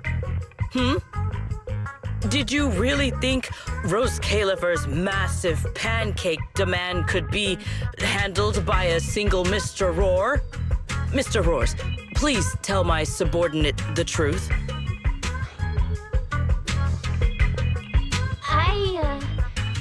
I'm the Mr. Rohr who works on Mondays, Wednesdays, Fridays, and Sundays. Rawr! I'm the Mr. Rohr for the Tuesday, Thursday, and Saturday shifts. Rawr! That signature catchphrase. Yeah, that's definitely Mr. Rohr. Wait, no, that's not the point here. Lady Sigrid, why have you brought Mr. Rohr's out here? For pancakes? Huh. Pancakes. Is that some kind of mission code name? Oh no, he's definitely suspicious. And why pancakes? Who would bring Mr. Rohr into the Hollow just for pancakes? I can't believe I actually went along with this absurd disguise plan. I get it now, Lady Sigrid! Huh? The pancake ingredients were lost in the Hollow, weren't they? That's why you rushed two Mr. Rohrs in to help search for them. I understand completely! Rose Califer needs pancakes just as much as Airspace Patrol needs you and Lady Linvern! What is this guy even talking about? How did he get from pancakes to that? Affirmative. That is correct. No. That is definitely not what you meant. That pause was way too obvious. Oh, I understand everything now! Lady Sigrid, please, wait a moment. I'll let you and the two Mr. Rohrs through right away. I don't want to think about how any of this makes sense anymore. Rawr! Same here. My head hurts so much it feels like my brain is trying to grow back. Rawr! The route is ready. We may depart whenever you are prepared.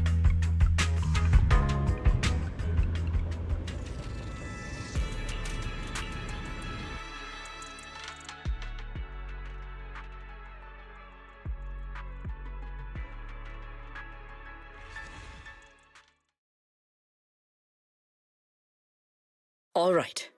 From here on, there is no need to worry about being spotted by my subordinates. There are no scheduled patrols in Rosewick today.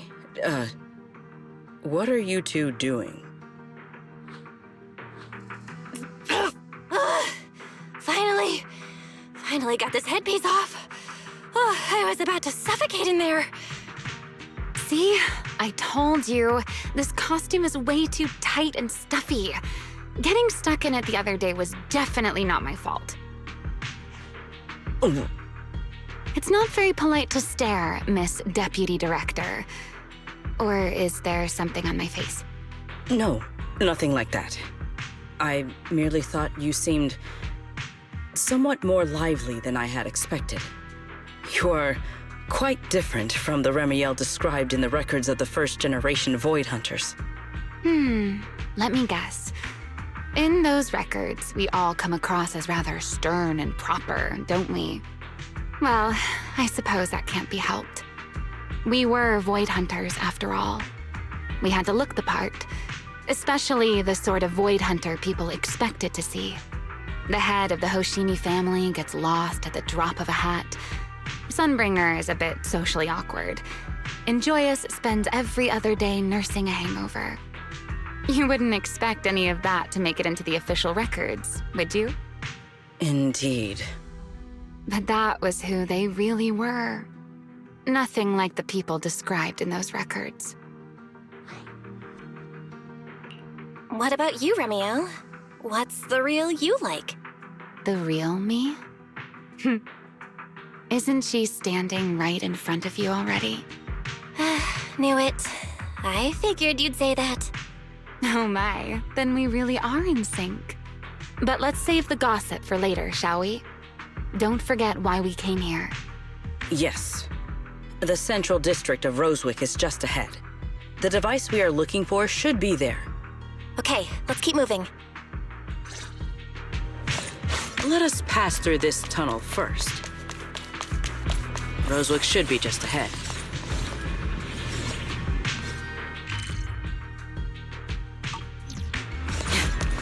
So this is Rosewick. What a spectacle. Rosewick. I never imagined this place would end up like this. Huh? You've been here before? Yes. Back when there was still only one Sunbringer, over 100 years ago. That enormous building in the distance is called Meridian Hall. It was once a research facility personally overseen by Sunbringer. And the main focus of that research was to work with Joyous and the others to verify whether the Rosetta Data computational model was viable. But as for how this place ended up in the Hollow, that I don't know. Of course, the Research Institute back then didn't look like this. At the very least, it wasn't so twisted.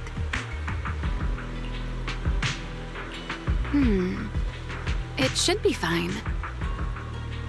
Many of the facilities inside Meridian Hall were made of porcelain, so they should be pretty ether-resistant. As for the spatial structure, we'll have to rely on the back door that Sunbringer left behind. You'll see when we get there.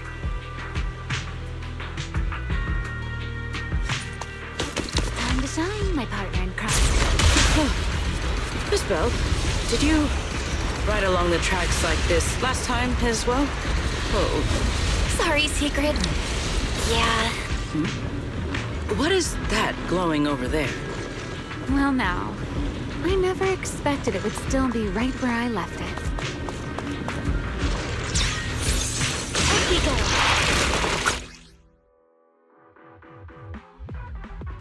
Looks like the nearby ethereals spotted us.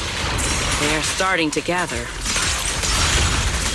Call me anytime you need my help. There is no need. This is barely even a warm-up. Know your place.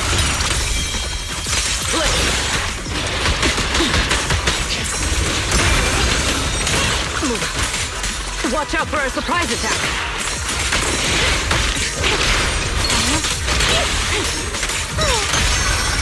Stride for stride.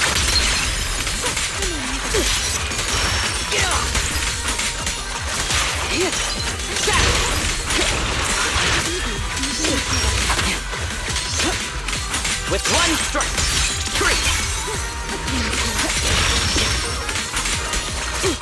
all my strength in one strike.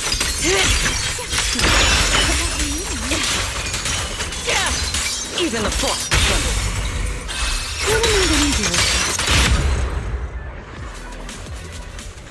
Dealt with, for now. Let us go see what that glowing object is. This object bears a strong resemblance to certain devices within the CCD. Yes, both are Sunbringer's creations after all. I'm surprised this key hasn't been affected by the spatial distortions. It remains intact. Guess we're pretty lucky. It's the key to Meridian Hall, the back door that Sunbringer left. This is a key, you say? But where is the door? For that, I'm afraid you'll have to ask Sunbringer herself.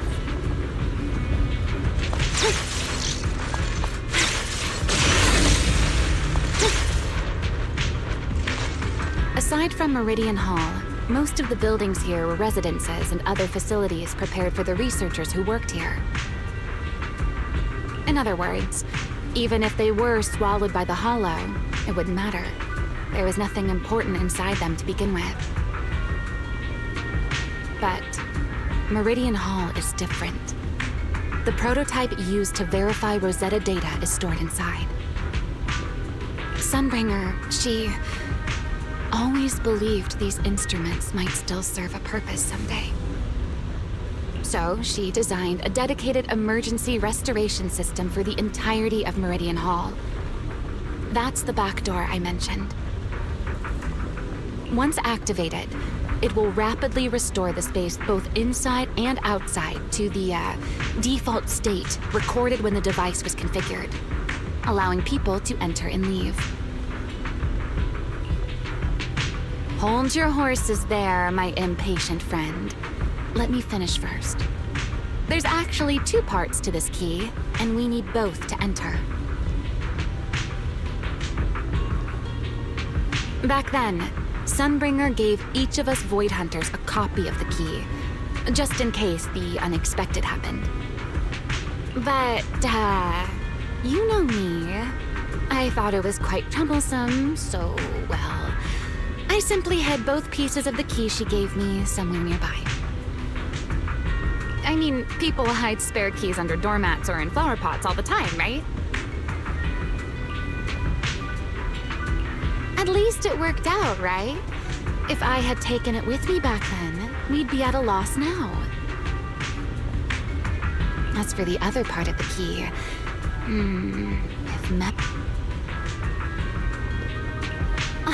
it was over 100 years ago. Surely it's natural for me to have forgotten.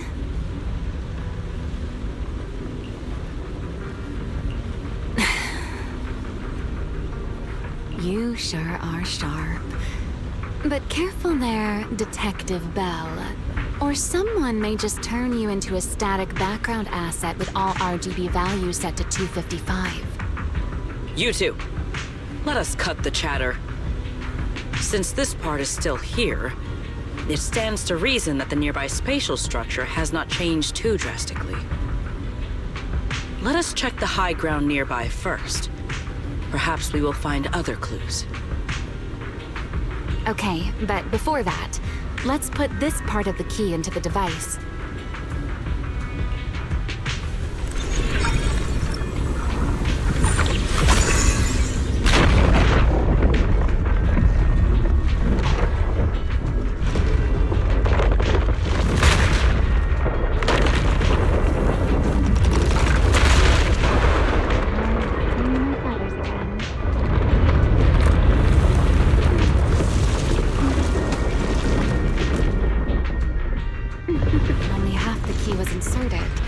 So only about that much of it was restored. This way. It seems there is a path leading higher up. Yeah, let's go check it out. Ta-da! Stay close to me.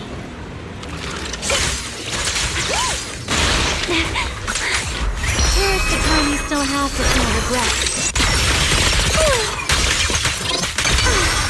We charge together! Break through their ranks!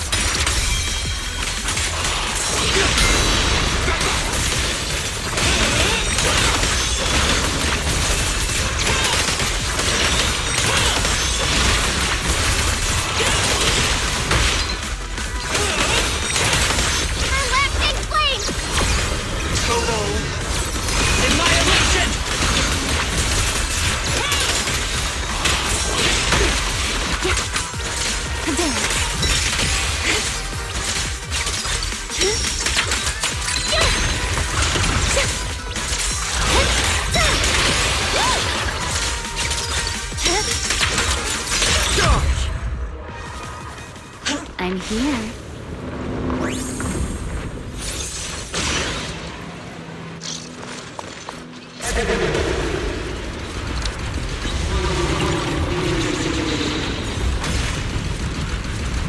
What was that sound? Enemies? That's Sunbringer. Sunbringer? But how? It's not so unusual. Hollows are full of echoes of the past. A voice with nobody there. That's not exactly normal, is it? Let's take a look around here. Ta-da! There it is. The other half of the key is over there. See? I told you it was hidden somewhere high nearby. Did I not? I should be able to unlock this path if I hack the robot. I did not realize you were capable of such things. That's no big deal. I've even handled things on the island that... anyway, it's not that hard.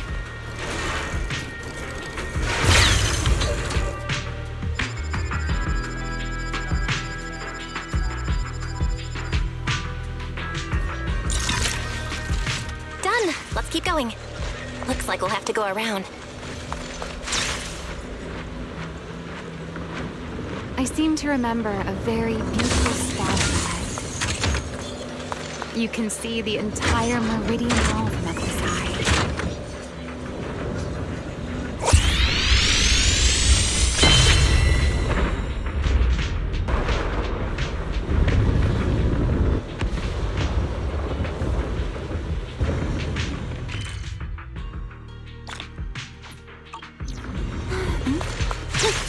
Up we go.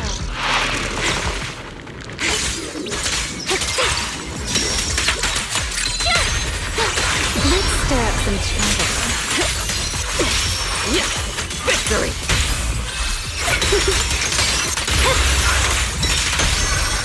Hey, Rowan!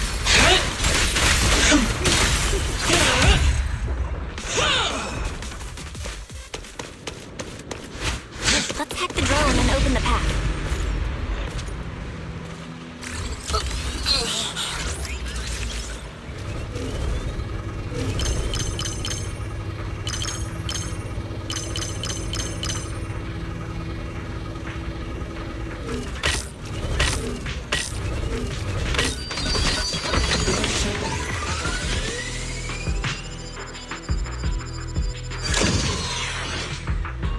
Good. We're almost there.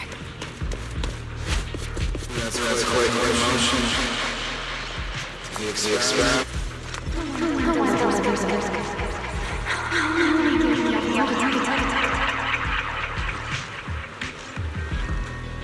I truly do miss who I used to be.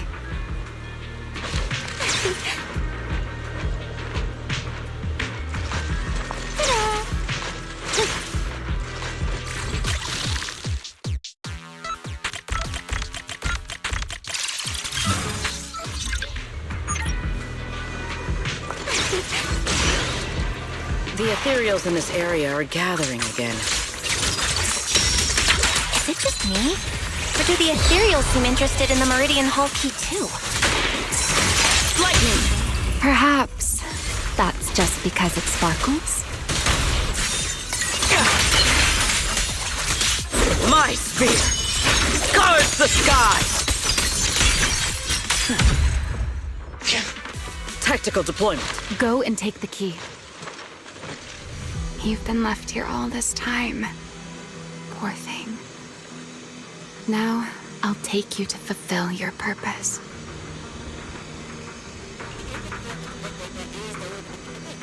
It is still the beginning of a miracle. The Rosetta data. The beginning of a miracle. So I know.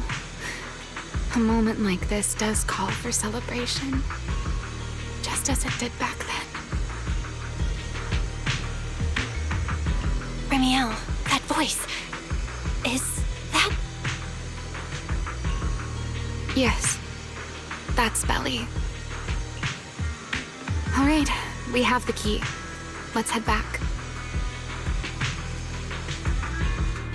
Goodbye, my old friends. Stay close to me.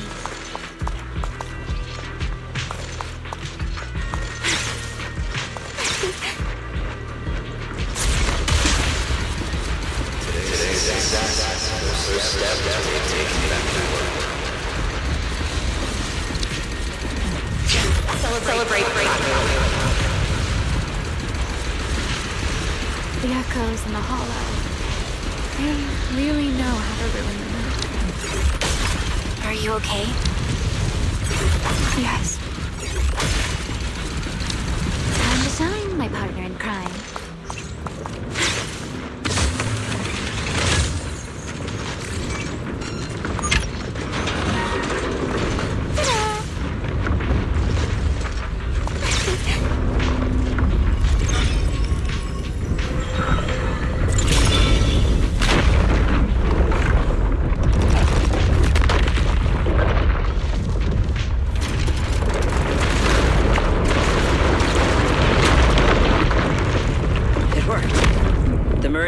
Has been fully restored. Well, that went rather smoothly. Let's hope everything inside is fine as well. So this is where the Rosetta data was born.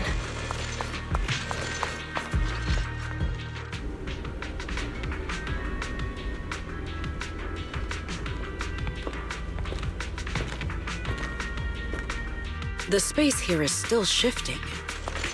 The entire building should have returned to its original state by now, should it not? Yeah, perhaps there's a delay. The device is over 100 years old after all. A little instability is to be expected, I suppose.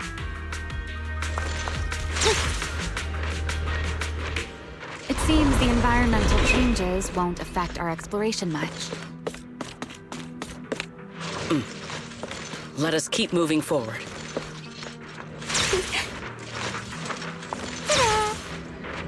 Why are there ethereals here as well?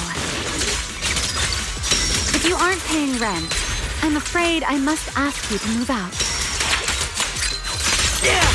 Hey, Rowan!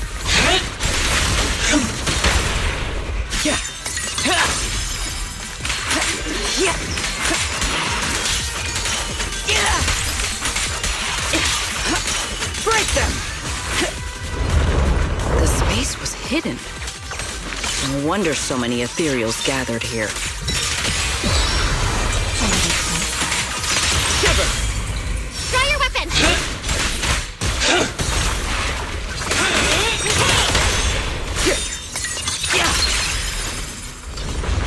Is this the last one? I was expecting something a little tougher.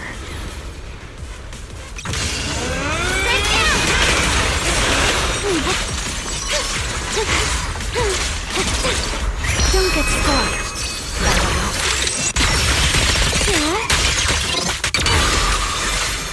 No need to rush. No.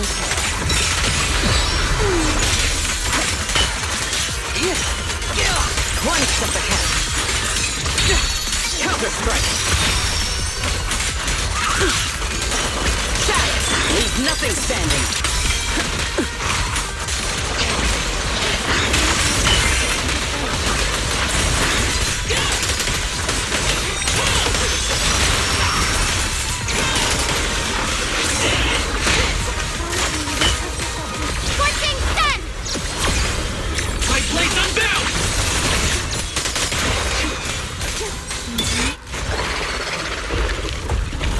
There it is, the device we're after. Let's go, Belle. What comes next, only you can do.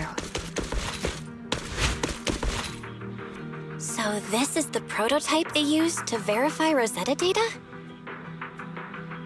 The equipment was not damaged in that fight, was it? It looks fine. It's a prototype, but the modules aren't that different from modern ones. I think it should be fine.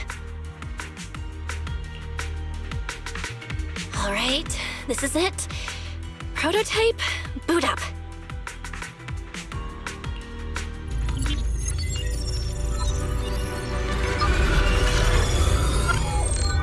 We did it! Seeing these screens light up again after all this time feels strange. Well, can you work with it? Anything unclear?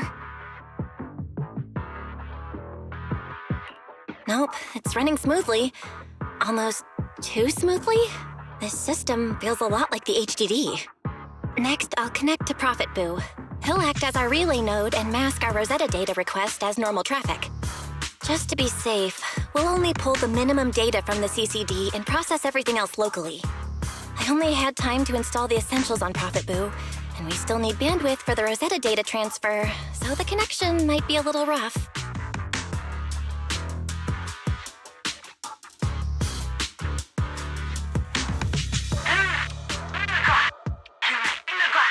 Oh, that's Griff. Looks like it worked. Need anything from us, Belle? Not for now, thanks. I've got this. Understood. We will keep watch for any ethereals and keep the area secure. Link bandwidth is stable. Traffic disguise is up. Target side response looks normal. Starting designated path prediction calculations. As expected of a holo specialist, the aura is completely different. Watching her, it truly occurred to me that Rosetta data was born here. Yes, exactly. Link bandwidth stable. Verification unit synchronization complete. Professor, can you hear me? We can begin with data extraction. Everyone, I believe... I must now inform you of a major situation. What? The theoretical verification of Rosetta data is complete. It was a resounding success. Oh, is that how one delivers good news? You nearly gave me a heart attack! I believe this is due to Miss Sunbringer practicing the composure training I recommended. How many more people do you intend to torment with your family's strange tradition? So loud. That's quite the commotion. I take it the experiment was a success? Yes, very much so. It would have been even more successful if the core technology provider had simply stayed asleep. Even a little nap earns me that much grief. I was merely showing full confidence in my colleagues' professional competence. Besides, today's success is only the first step toward taking back the world. All right. At a time like this, why not be honest and express a little joy?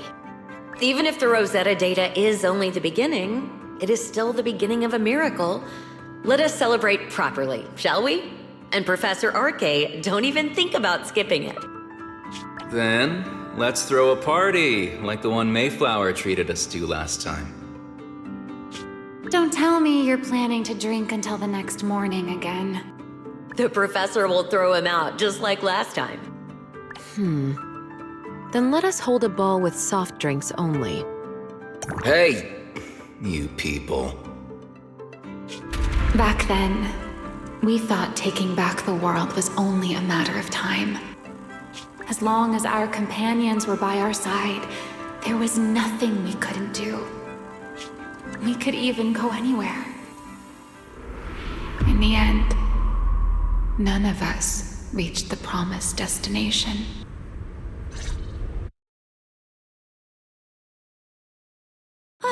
Finally. This should do the trick. Miss Bell, how did it go? It went perfectly. Now we just need to use this data to... Remiel? What's wrong? Are you okay? No, I'm all right. I simply, wanted a little more time to look around. This place brings back memories of some old friends. Are you sure you're okay, Remiel? I'm perfectly fine, really. Now that the calculations are done, let's head back. If we stay much longer, we'll miss tonight's banquet.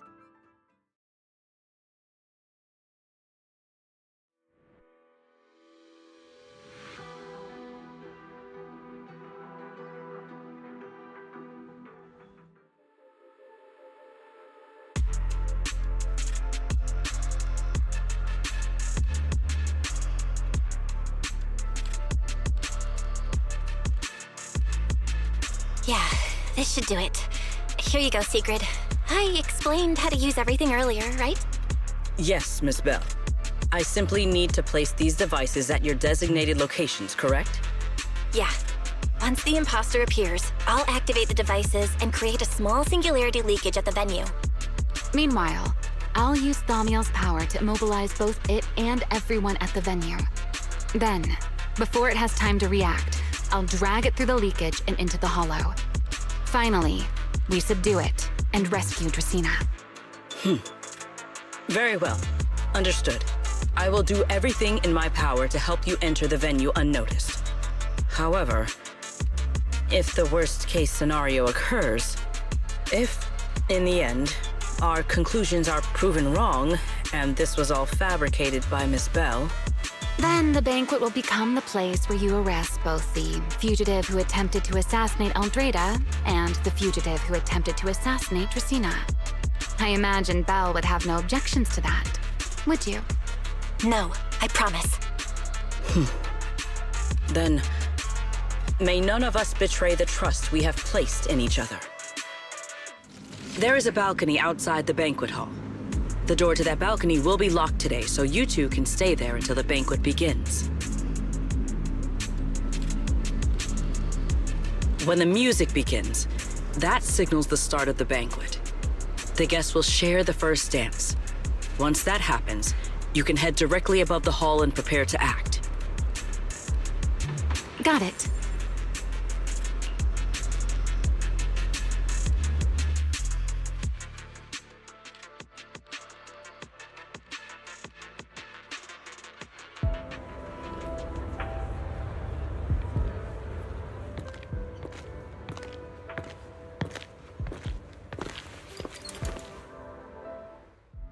We are here. Next, I will head in and set up the device. There are surveillance cameras above the hall. Belle, you can connect to them from your end and confirm the situation. All right then. Please stay here and keep yourselves hidden. I will take my leave now.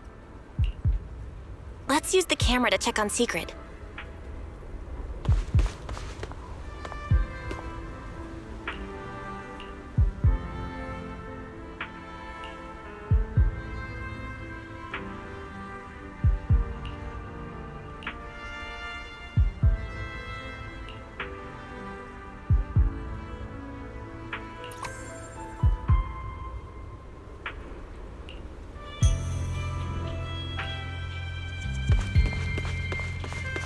This is a pretty good spot. I'm in. Uh-oh, a soldier's coming this way. What's going on?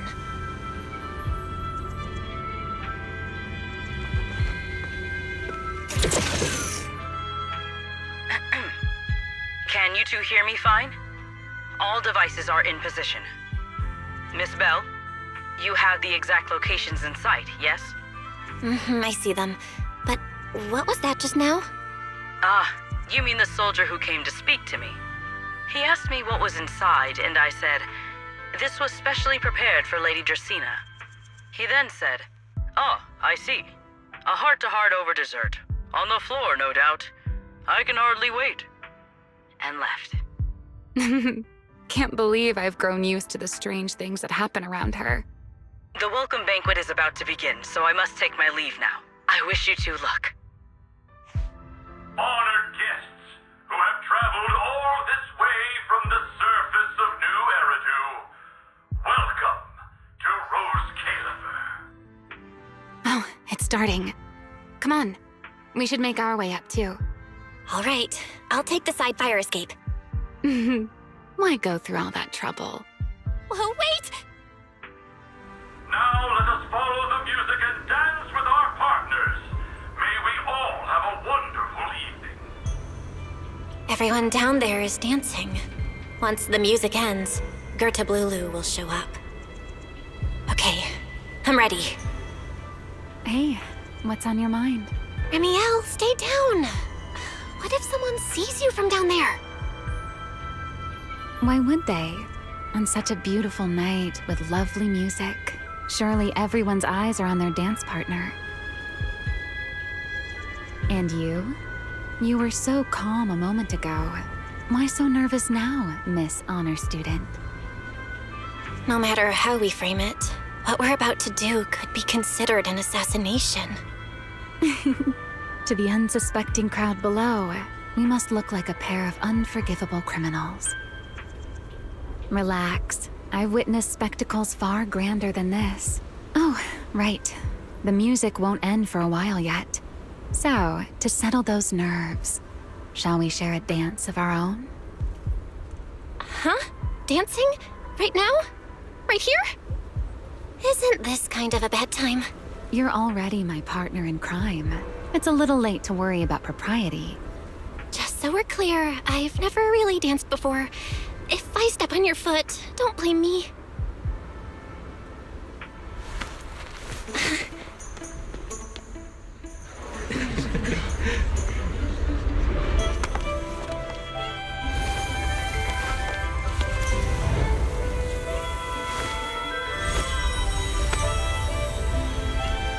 You know, Val,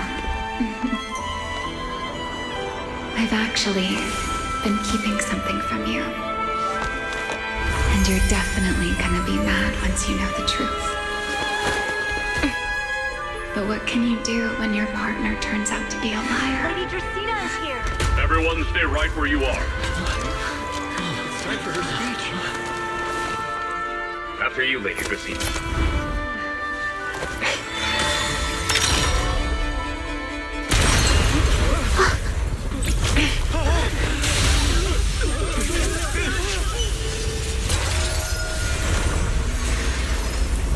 Remy? I'm sorry, Val. As this dance draws to a close, it's time for us to say goodbye.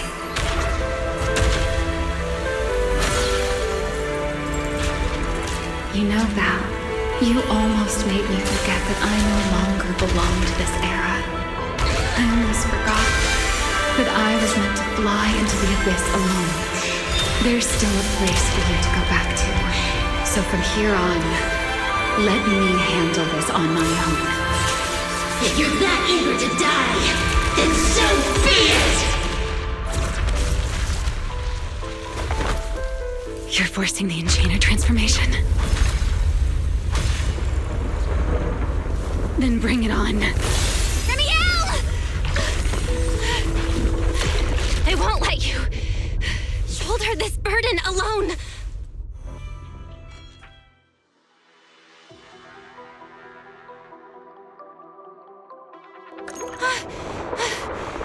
Ramiel! If you ever freeze me with those feathers again, I'm plucking you like a chicken! Belle, why are you here? Didn't I... You're the one who said we were partners in crime! What kind of partner just ditches someone like that?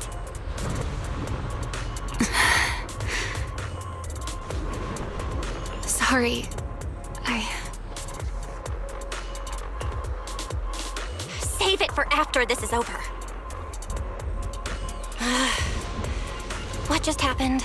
And what's that huge ether glow over there? That's Gertablulu's cocoon. Since we ruined its plans, it's trying to absorb nearby ether to make up for the energy deficit and force its fusion with the Karma Core. And completely devour Dracena. I can't be certain how much longer she can hold on. Is there any way to stop it? Do you see those new ether growths nearby? Gertablulu created them. They're basically doing the equivalent of a blood transfusion, gathering ether from the air and feeding it into the rapidly growing cocoon. In other words, if we cut off those growths, we can stop the cocoon from growing any further. Are there any main arteries among those blood vessels? Sharp as ever. Good. I found 2 in total. Sever them both, and the energy supply across this entire area will fail. Then we can destroy the cocoon. Now that player 2 has joined the game, let's get ready to clear the stage at double speed.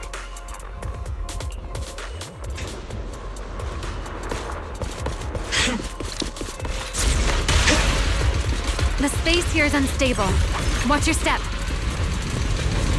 I'll keep an eye on the tracks. Wait for me at the end. Belle, the cocoon's doing something. Watch out! The cocoon is sending out blasts at intervals. When they explode, get to the nearest cover immediately.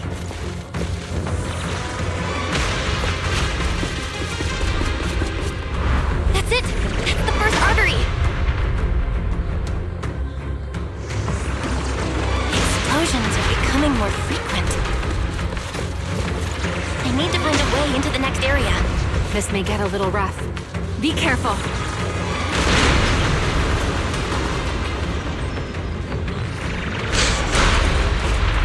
Its activity level is still going up.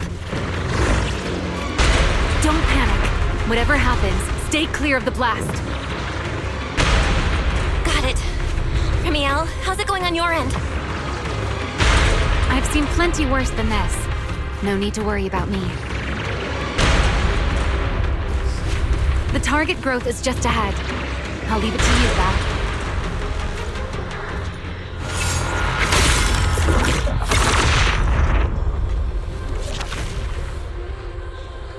This route looks safer. Go this way. Ramiel, how's the cocoon looking?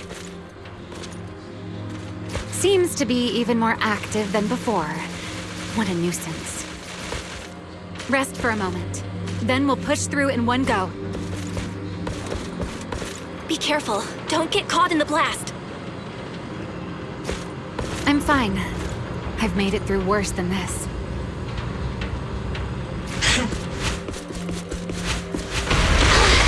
The blasts are getting stronger. Val, take the tracks to the next target.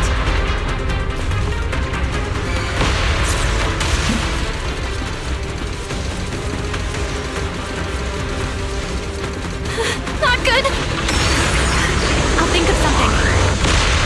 Using the rail car as cover. I'm impressed. We're getting closer to the second target growth.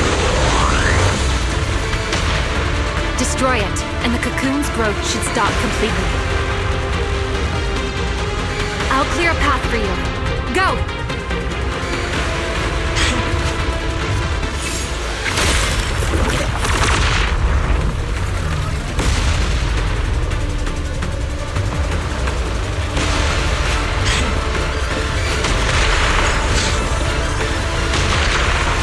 This way!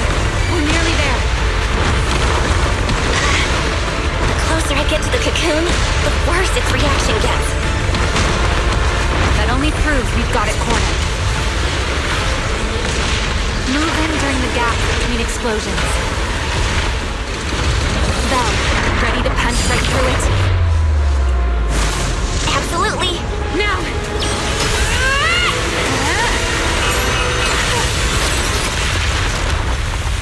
Don't let your guard down. It's not over.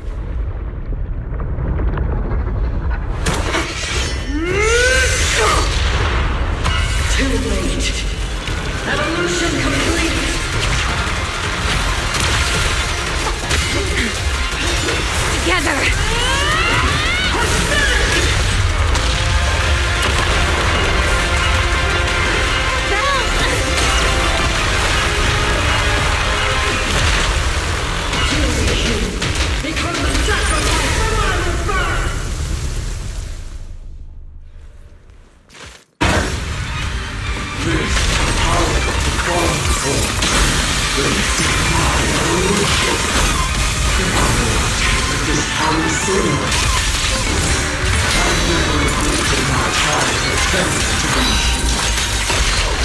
I had no idea ethereals could be so talkative. Then let those be your final words in this world.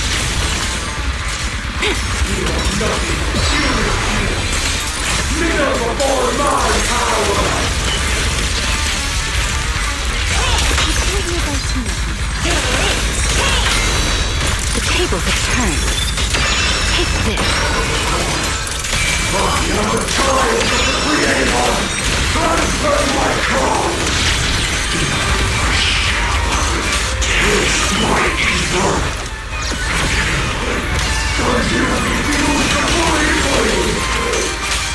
It devoured half of itself just to keep fighting.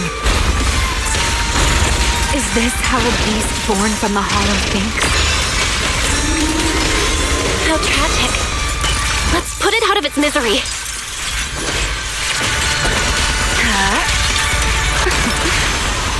Let the stage be even more dazzling. Draw your weapon! Don't disappoint me.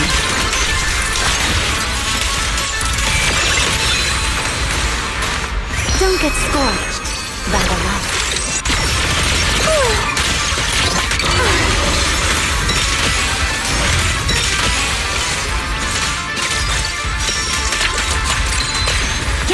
Yes! I know exactly why I've chosen to spread my wings. Let's stir up some trouble. Hear the howling wind. Everlasting flame! Eternal imprisonment!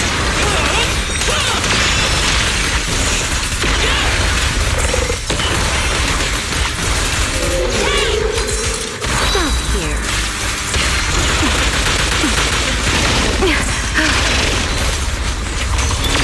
Ready to dance with me? Spin.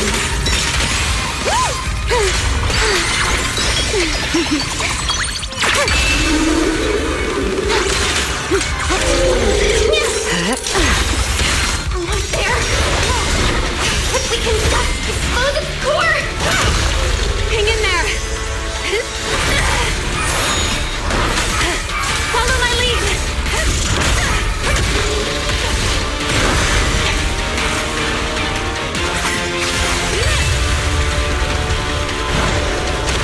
Getting away!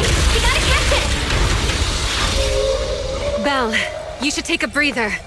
Now then, it's finally time to get serious! I'm counting on you, Remy!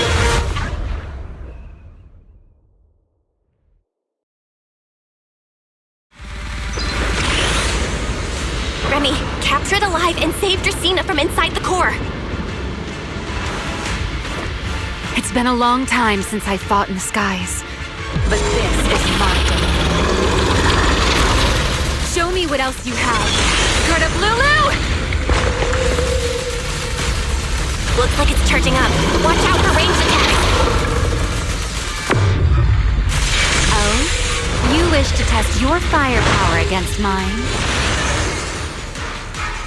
Vanishing on me, are you? Hoping to catch me off guard?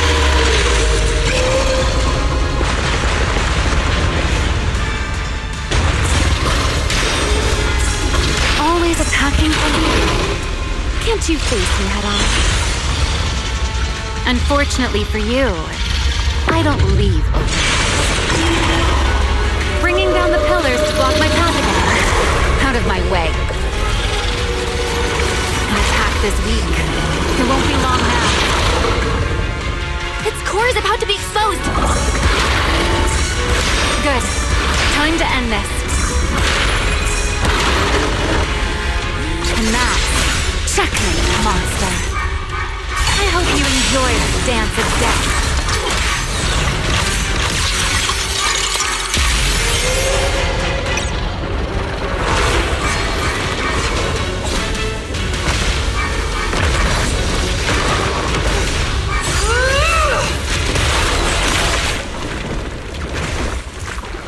Dracena is inside I'll handle this.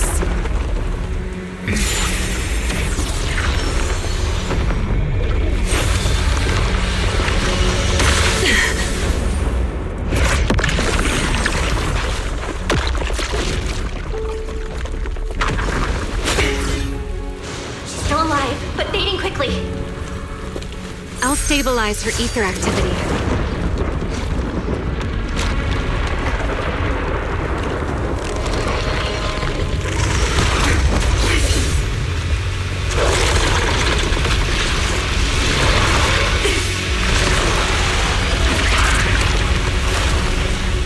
I just devoured Gertablulu and left. Why? Remy, are you okay? I'm fine. Forget chasing that big one. Saving Dracaena is what matters now. We still need to see this little act through to the end, don't we? Suspect's location confirmed. All units, combat readiness level 1. S-rank wanted criminal Remiel Dan. You would do well not to resist in vain. Lindvern? Why is she here? Isn't she supposed to be in Virium? I don't know what's going on, but I have to explain this to her. You there, unfamiliar face. I do not know your identity, but if you have nothing to do with this, do not act rashly. Our first priority is to ensure Lady Dracina's safety and arrest the criminal who attempted to take her life.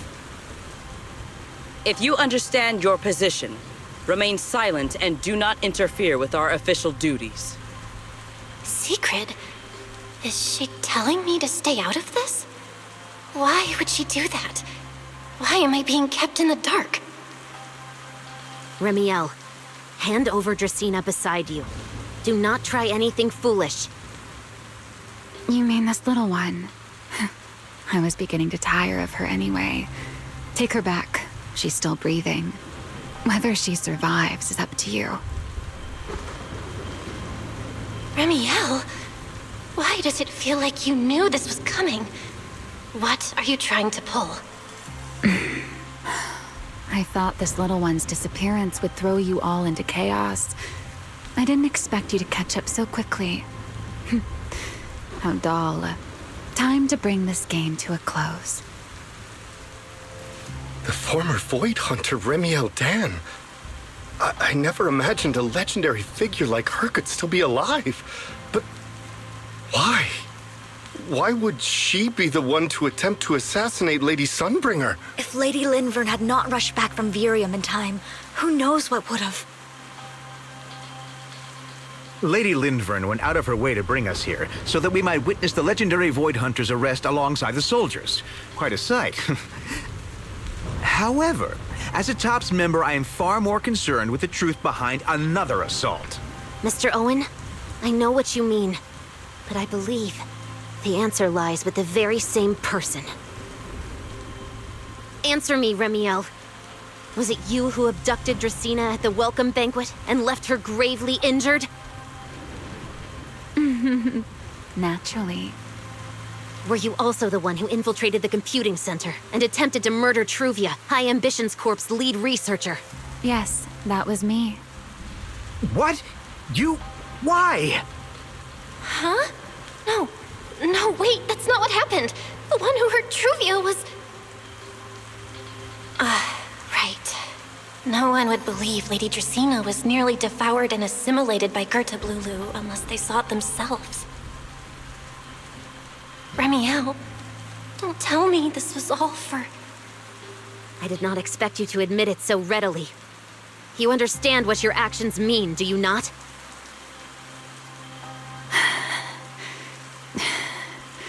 Of all times, now is when I've reached my limit. What a pain. It's not over yet. Remiel, do not attempt to resist. No, I won't resist. I'll simply vanish right before your eyes in an instant.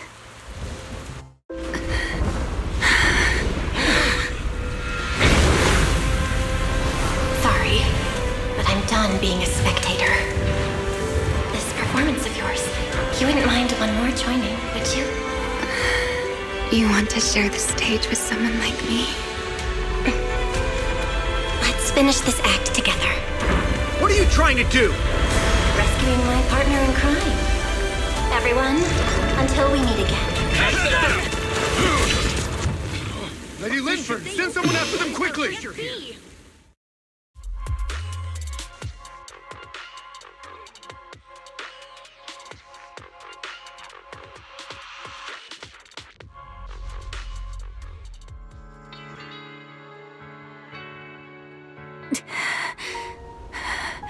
No.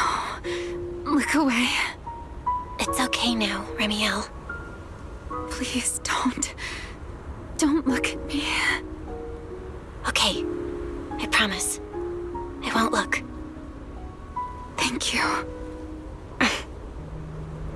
So, why didn't you tell me sooner about your plan with Sigrid and even Linfern? Because you and I are different. You still have somewhere to return to, but I do not.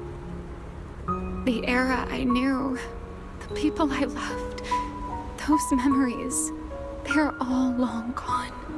So, I can't drag you into this. You really are impossibly headstrong, Remiel. You're the one who called me your partner in crime. You're the one who held me together on that rainy night. And now you're leaving me behind? Did you forget you're over 100 years old already? How long are you gonna keep acting like a cranky kid? I get it. Sometimes, someone's gotta step up and do the hard thing. What happened to Dracaena and to Truvia, someone has to answer for all of it.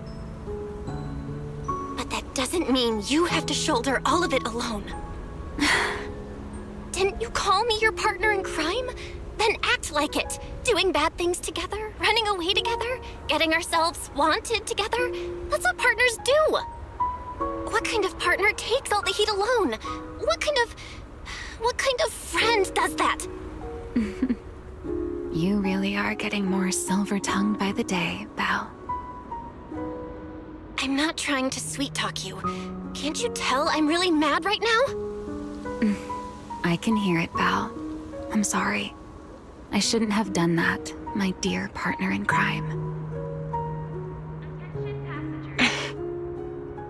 So, what are you gonna do now? I think I'll return to my refuge and rest for a while. The signs of the Enchainer transformation seem stable for now. There shouldn't be any major issues. As for what comes next, I'll leave that to Linfern and Sigrid. I'm a little tired. And I'm going with you. There's no need for that. I can walk on my own now. I know what you're thinking. I can't let Remiel out of my sight again, or who knows what outrageous thing she'll do on her own, right? I promise, this time I won't go anywhere. Really. I only want to rest by myself for a while. Once I've recovered a little more, I'll come see you again. I promise.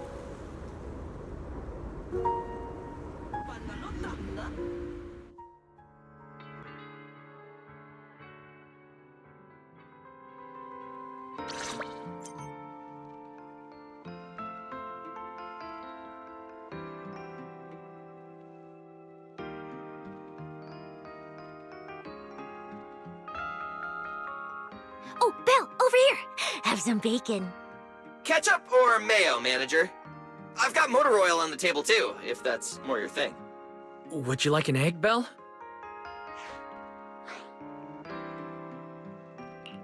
Is it just me? Or are you guys being overly friendly today? How can you say that? It's only been a day, and you're already skin and bones. Manager, breakfast is a sacred tradition at Amber Hall, and everyone's gotta have their fill. Besides, when Valina and Norma stopped by last night, they were just as... Seriously, that was way too close. I was so worried. Whew, thank goodness everything worked out. Yeah, thankfully. You're worried about Truvia, aren't you? I think she's still in intensive care.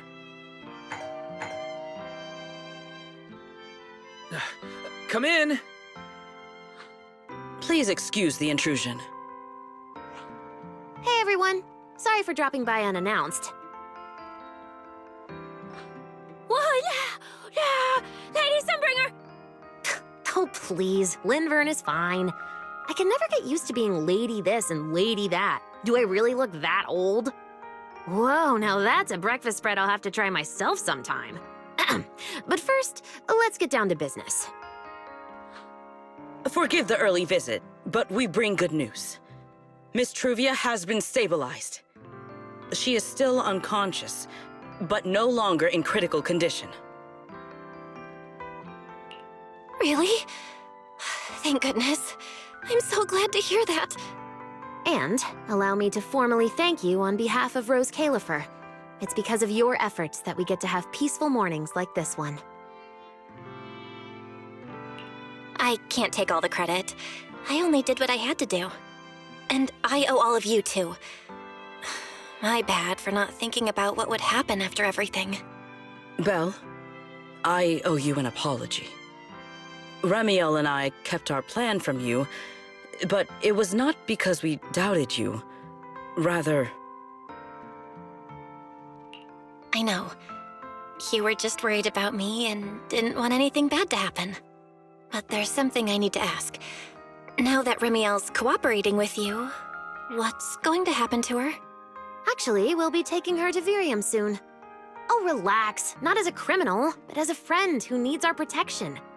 As for her ongoing enchainer transformation, we can treat it with Porceloy. In return, she'll help us stabilize Dracina's condition with her unique ability. How is Lady Dracina doing now? Why does this all sound so serious? Her condition isn't great, but Flint Workshop is keeping things under control, for now. Oh, right. Ramiel knew we were coming, so she asked me to pass along a message. She's already waiting for you at the usual spot. Huh? Right now?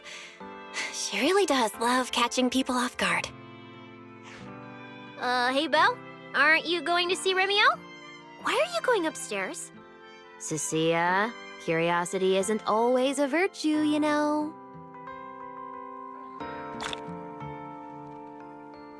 Ramiel...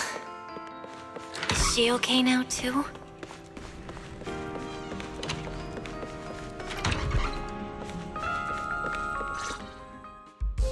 Rawr!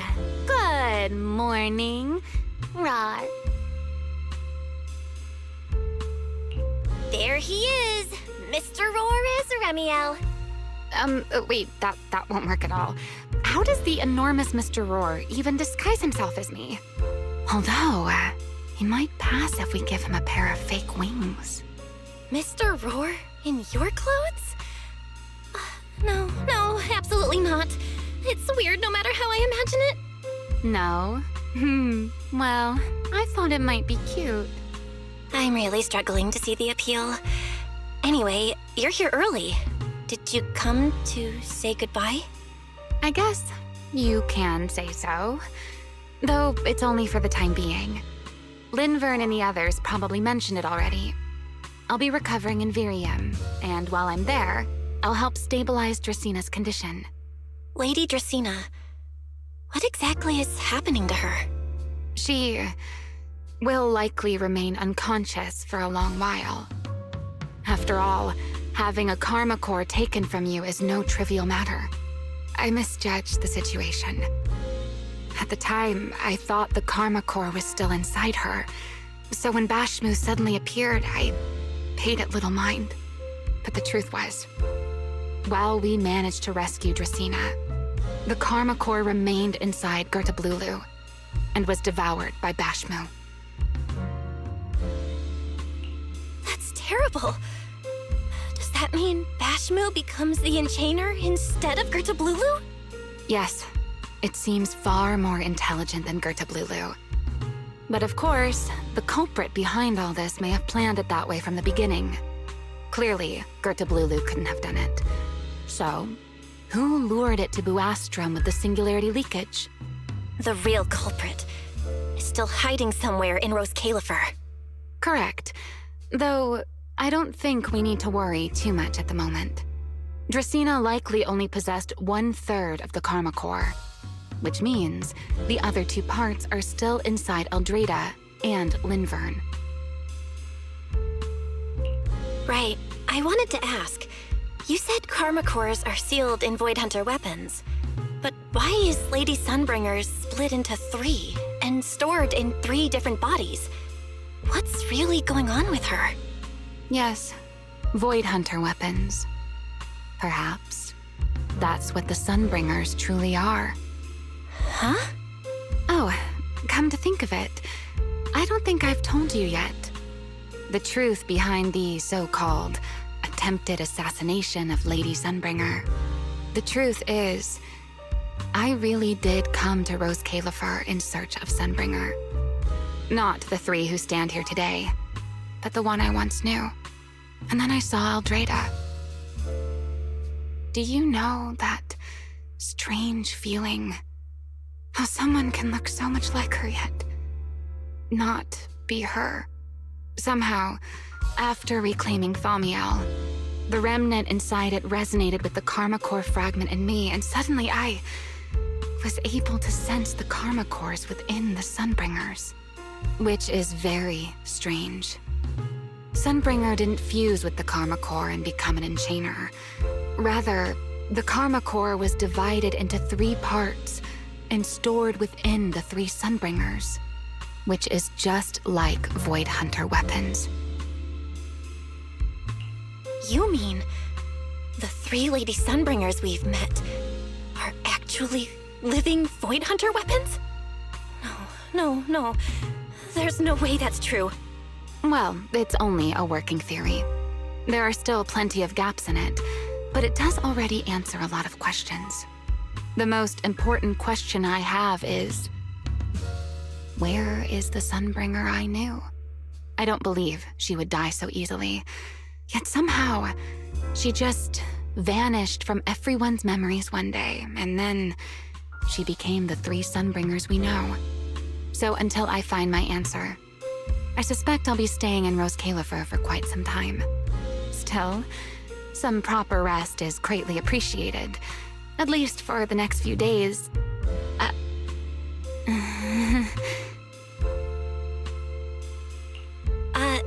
There should still be some breakfast downstairs. Wait here, I'll go bring some up for you.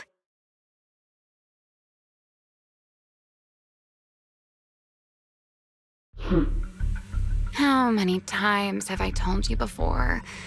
You really need to stop sneaking up on people like a ghost. You and that emotionless girl. Do you really have to show up every time someone's having a pleasant moment? I agreed to join this little covenant of yours, but I did not agree to being stalked all day and harassed whenever you feel like it. Ramiel, do you truly believe the Sunbringers are Void Hunter weapons? Of course not. Then why tell her something you know isn't true? What's the matter? I merely told a small lie. Hardly the first time. Why? Are you getting nervous? Don't answer my question with another question, Ramiel. Oh, all right, fine. I'll explain. It's simple. Because sooner or later, she's going to uncover the truth behind the Sunbringers, whether I tell her or not. But now is not the time to reveal the answer yet. For her sake, for the 3 Sunbringers, and for Rose Califer. So you don't think the 3 of them know who they truly are, either? Perhaps. I can't say for certain myself. But you know the truth, and so do I. There's only ever been one question of real importance to us. The Sunbringer I once knew. And the Sunbringer you've been searching for. Where is she?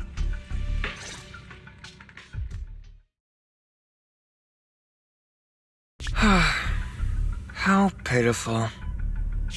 What do they call that monster again? Right, Gertablulu. To think it wounded you this badly. Its will to survive is truly frightening. It also got a lot smarter ever since it made contact with the Karma Core.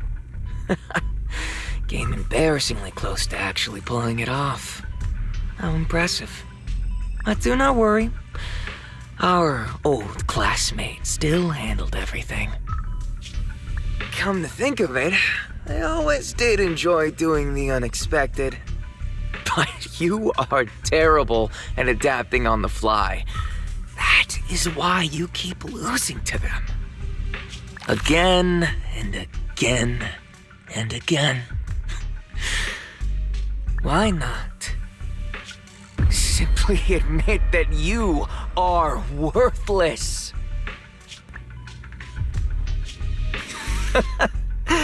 Just kidding. You would never accept this outcome, would you? That's enough for an infirmary visit. I have something I must do. And I look forward to your performance in the next act.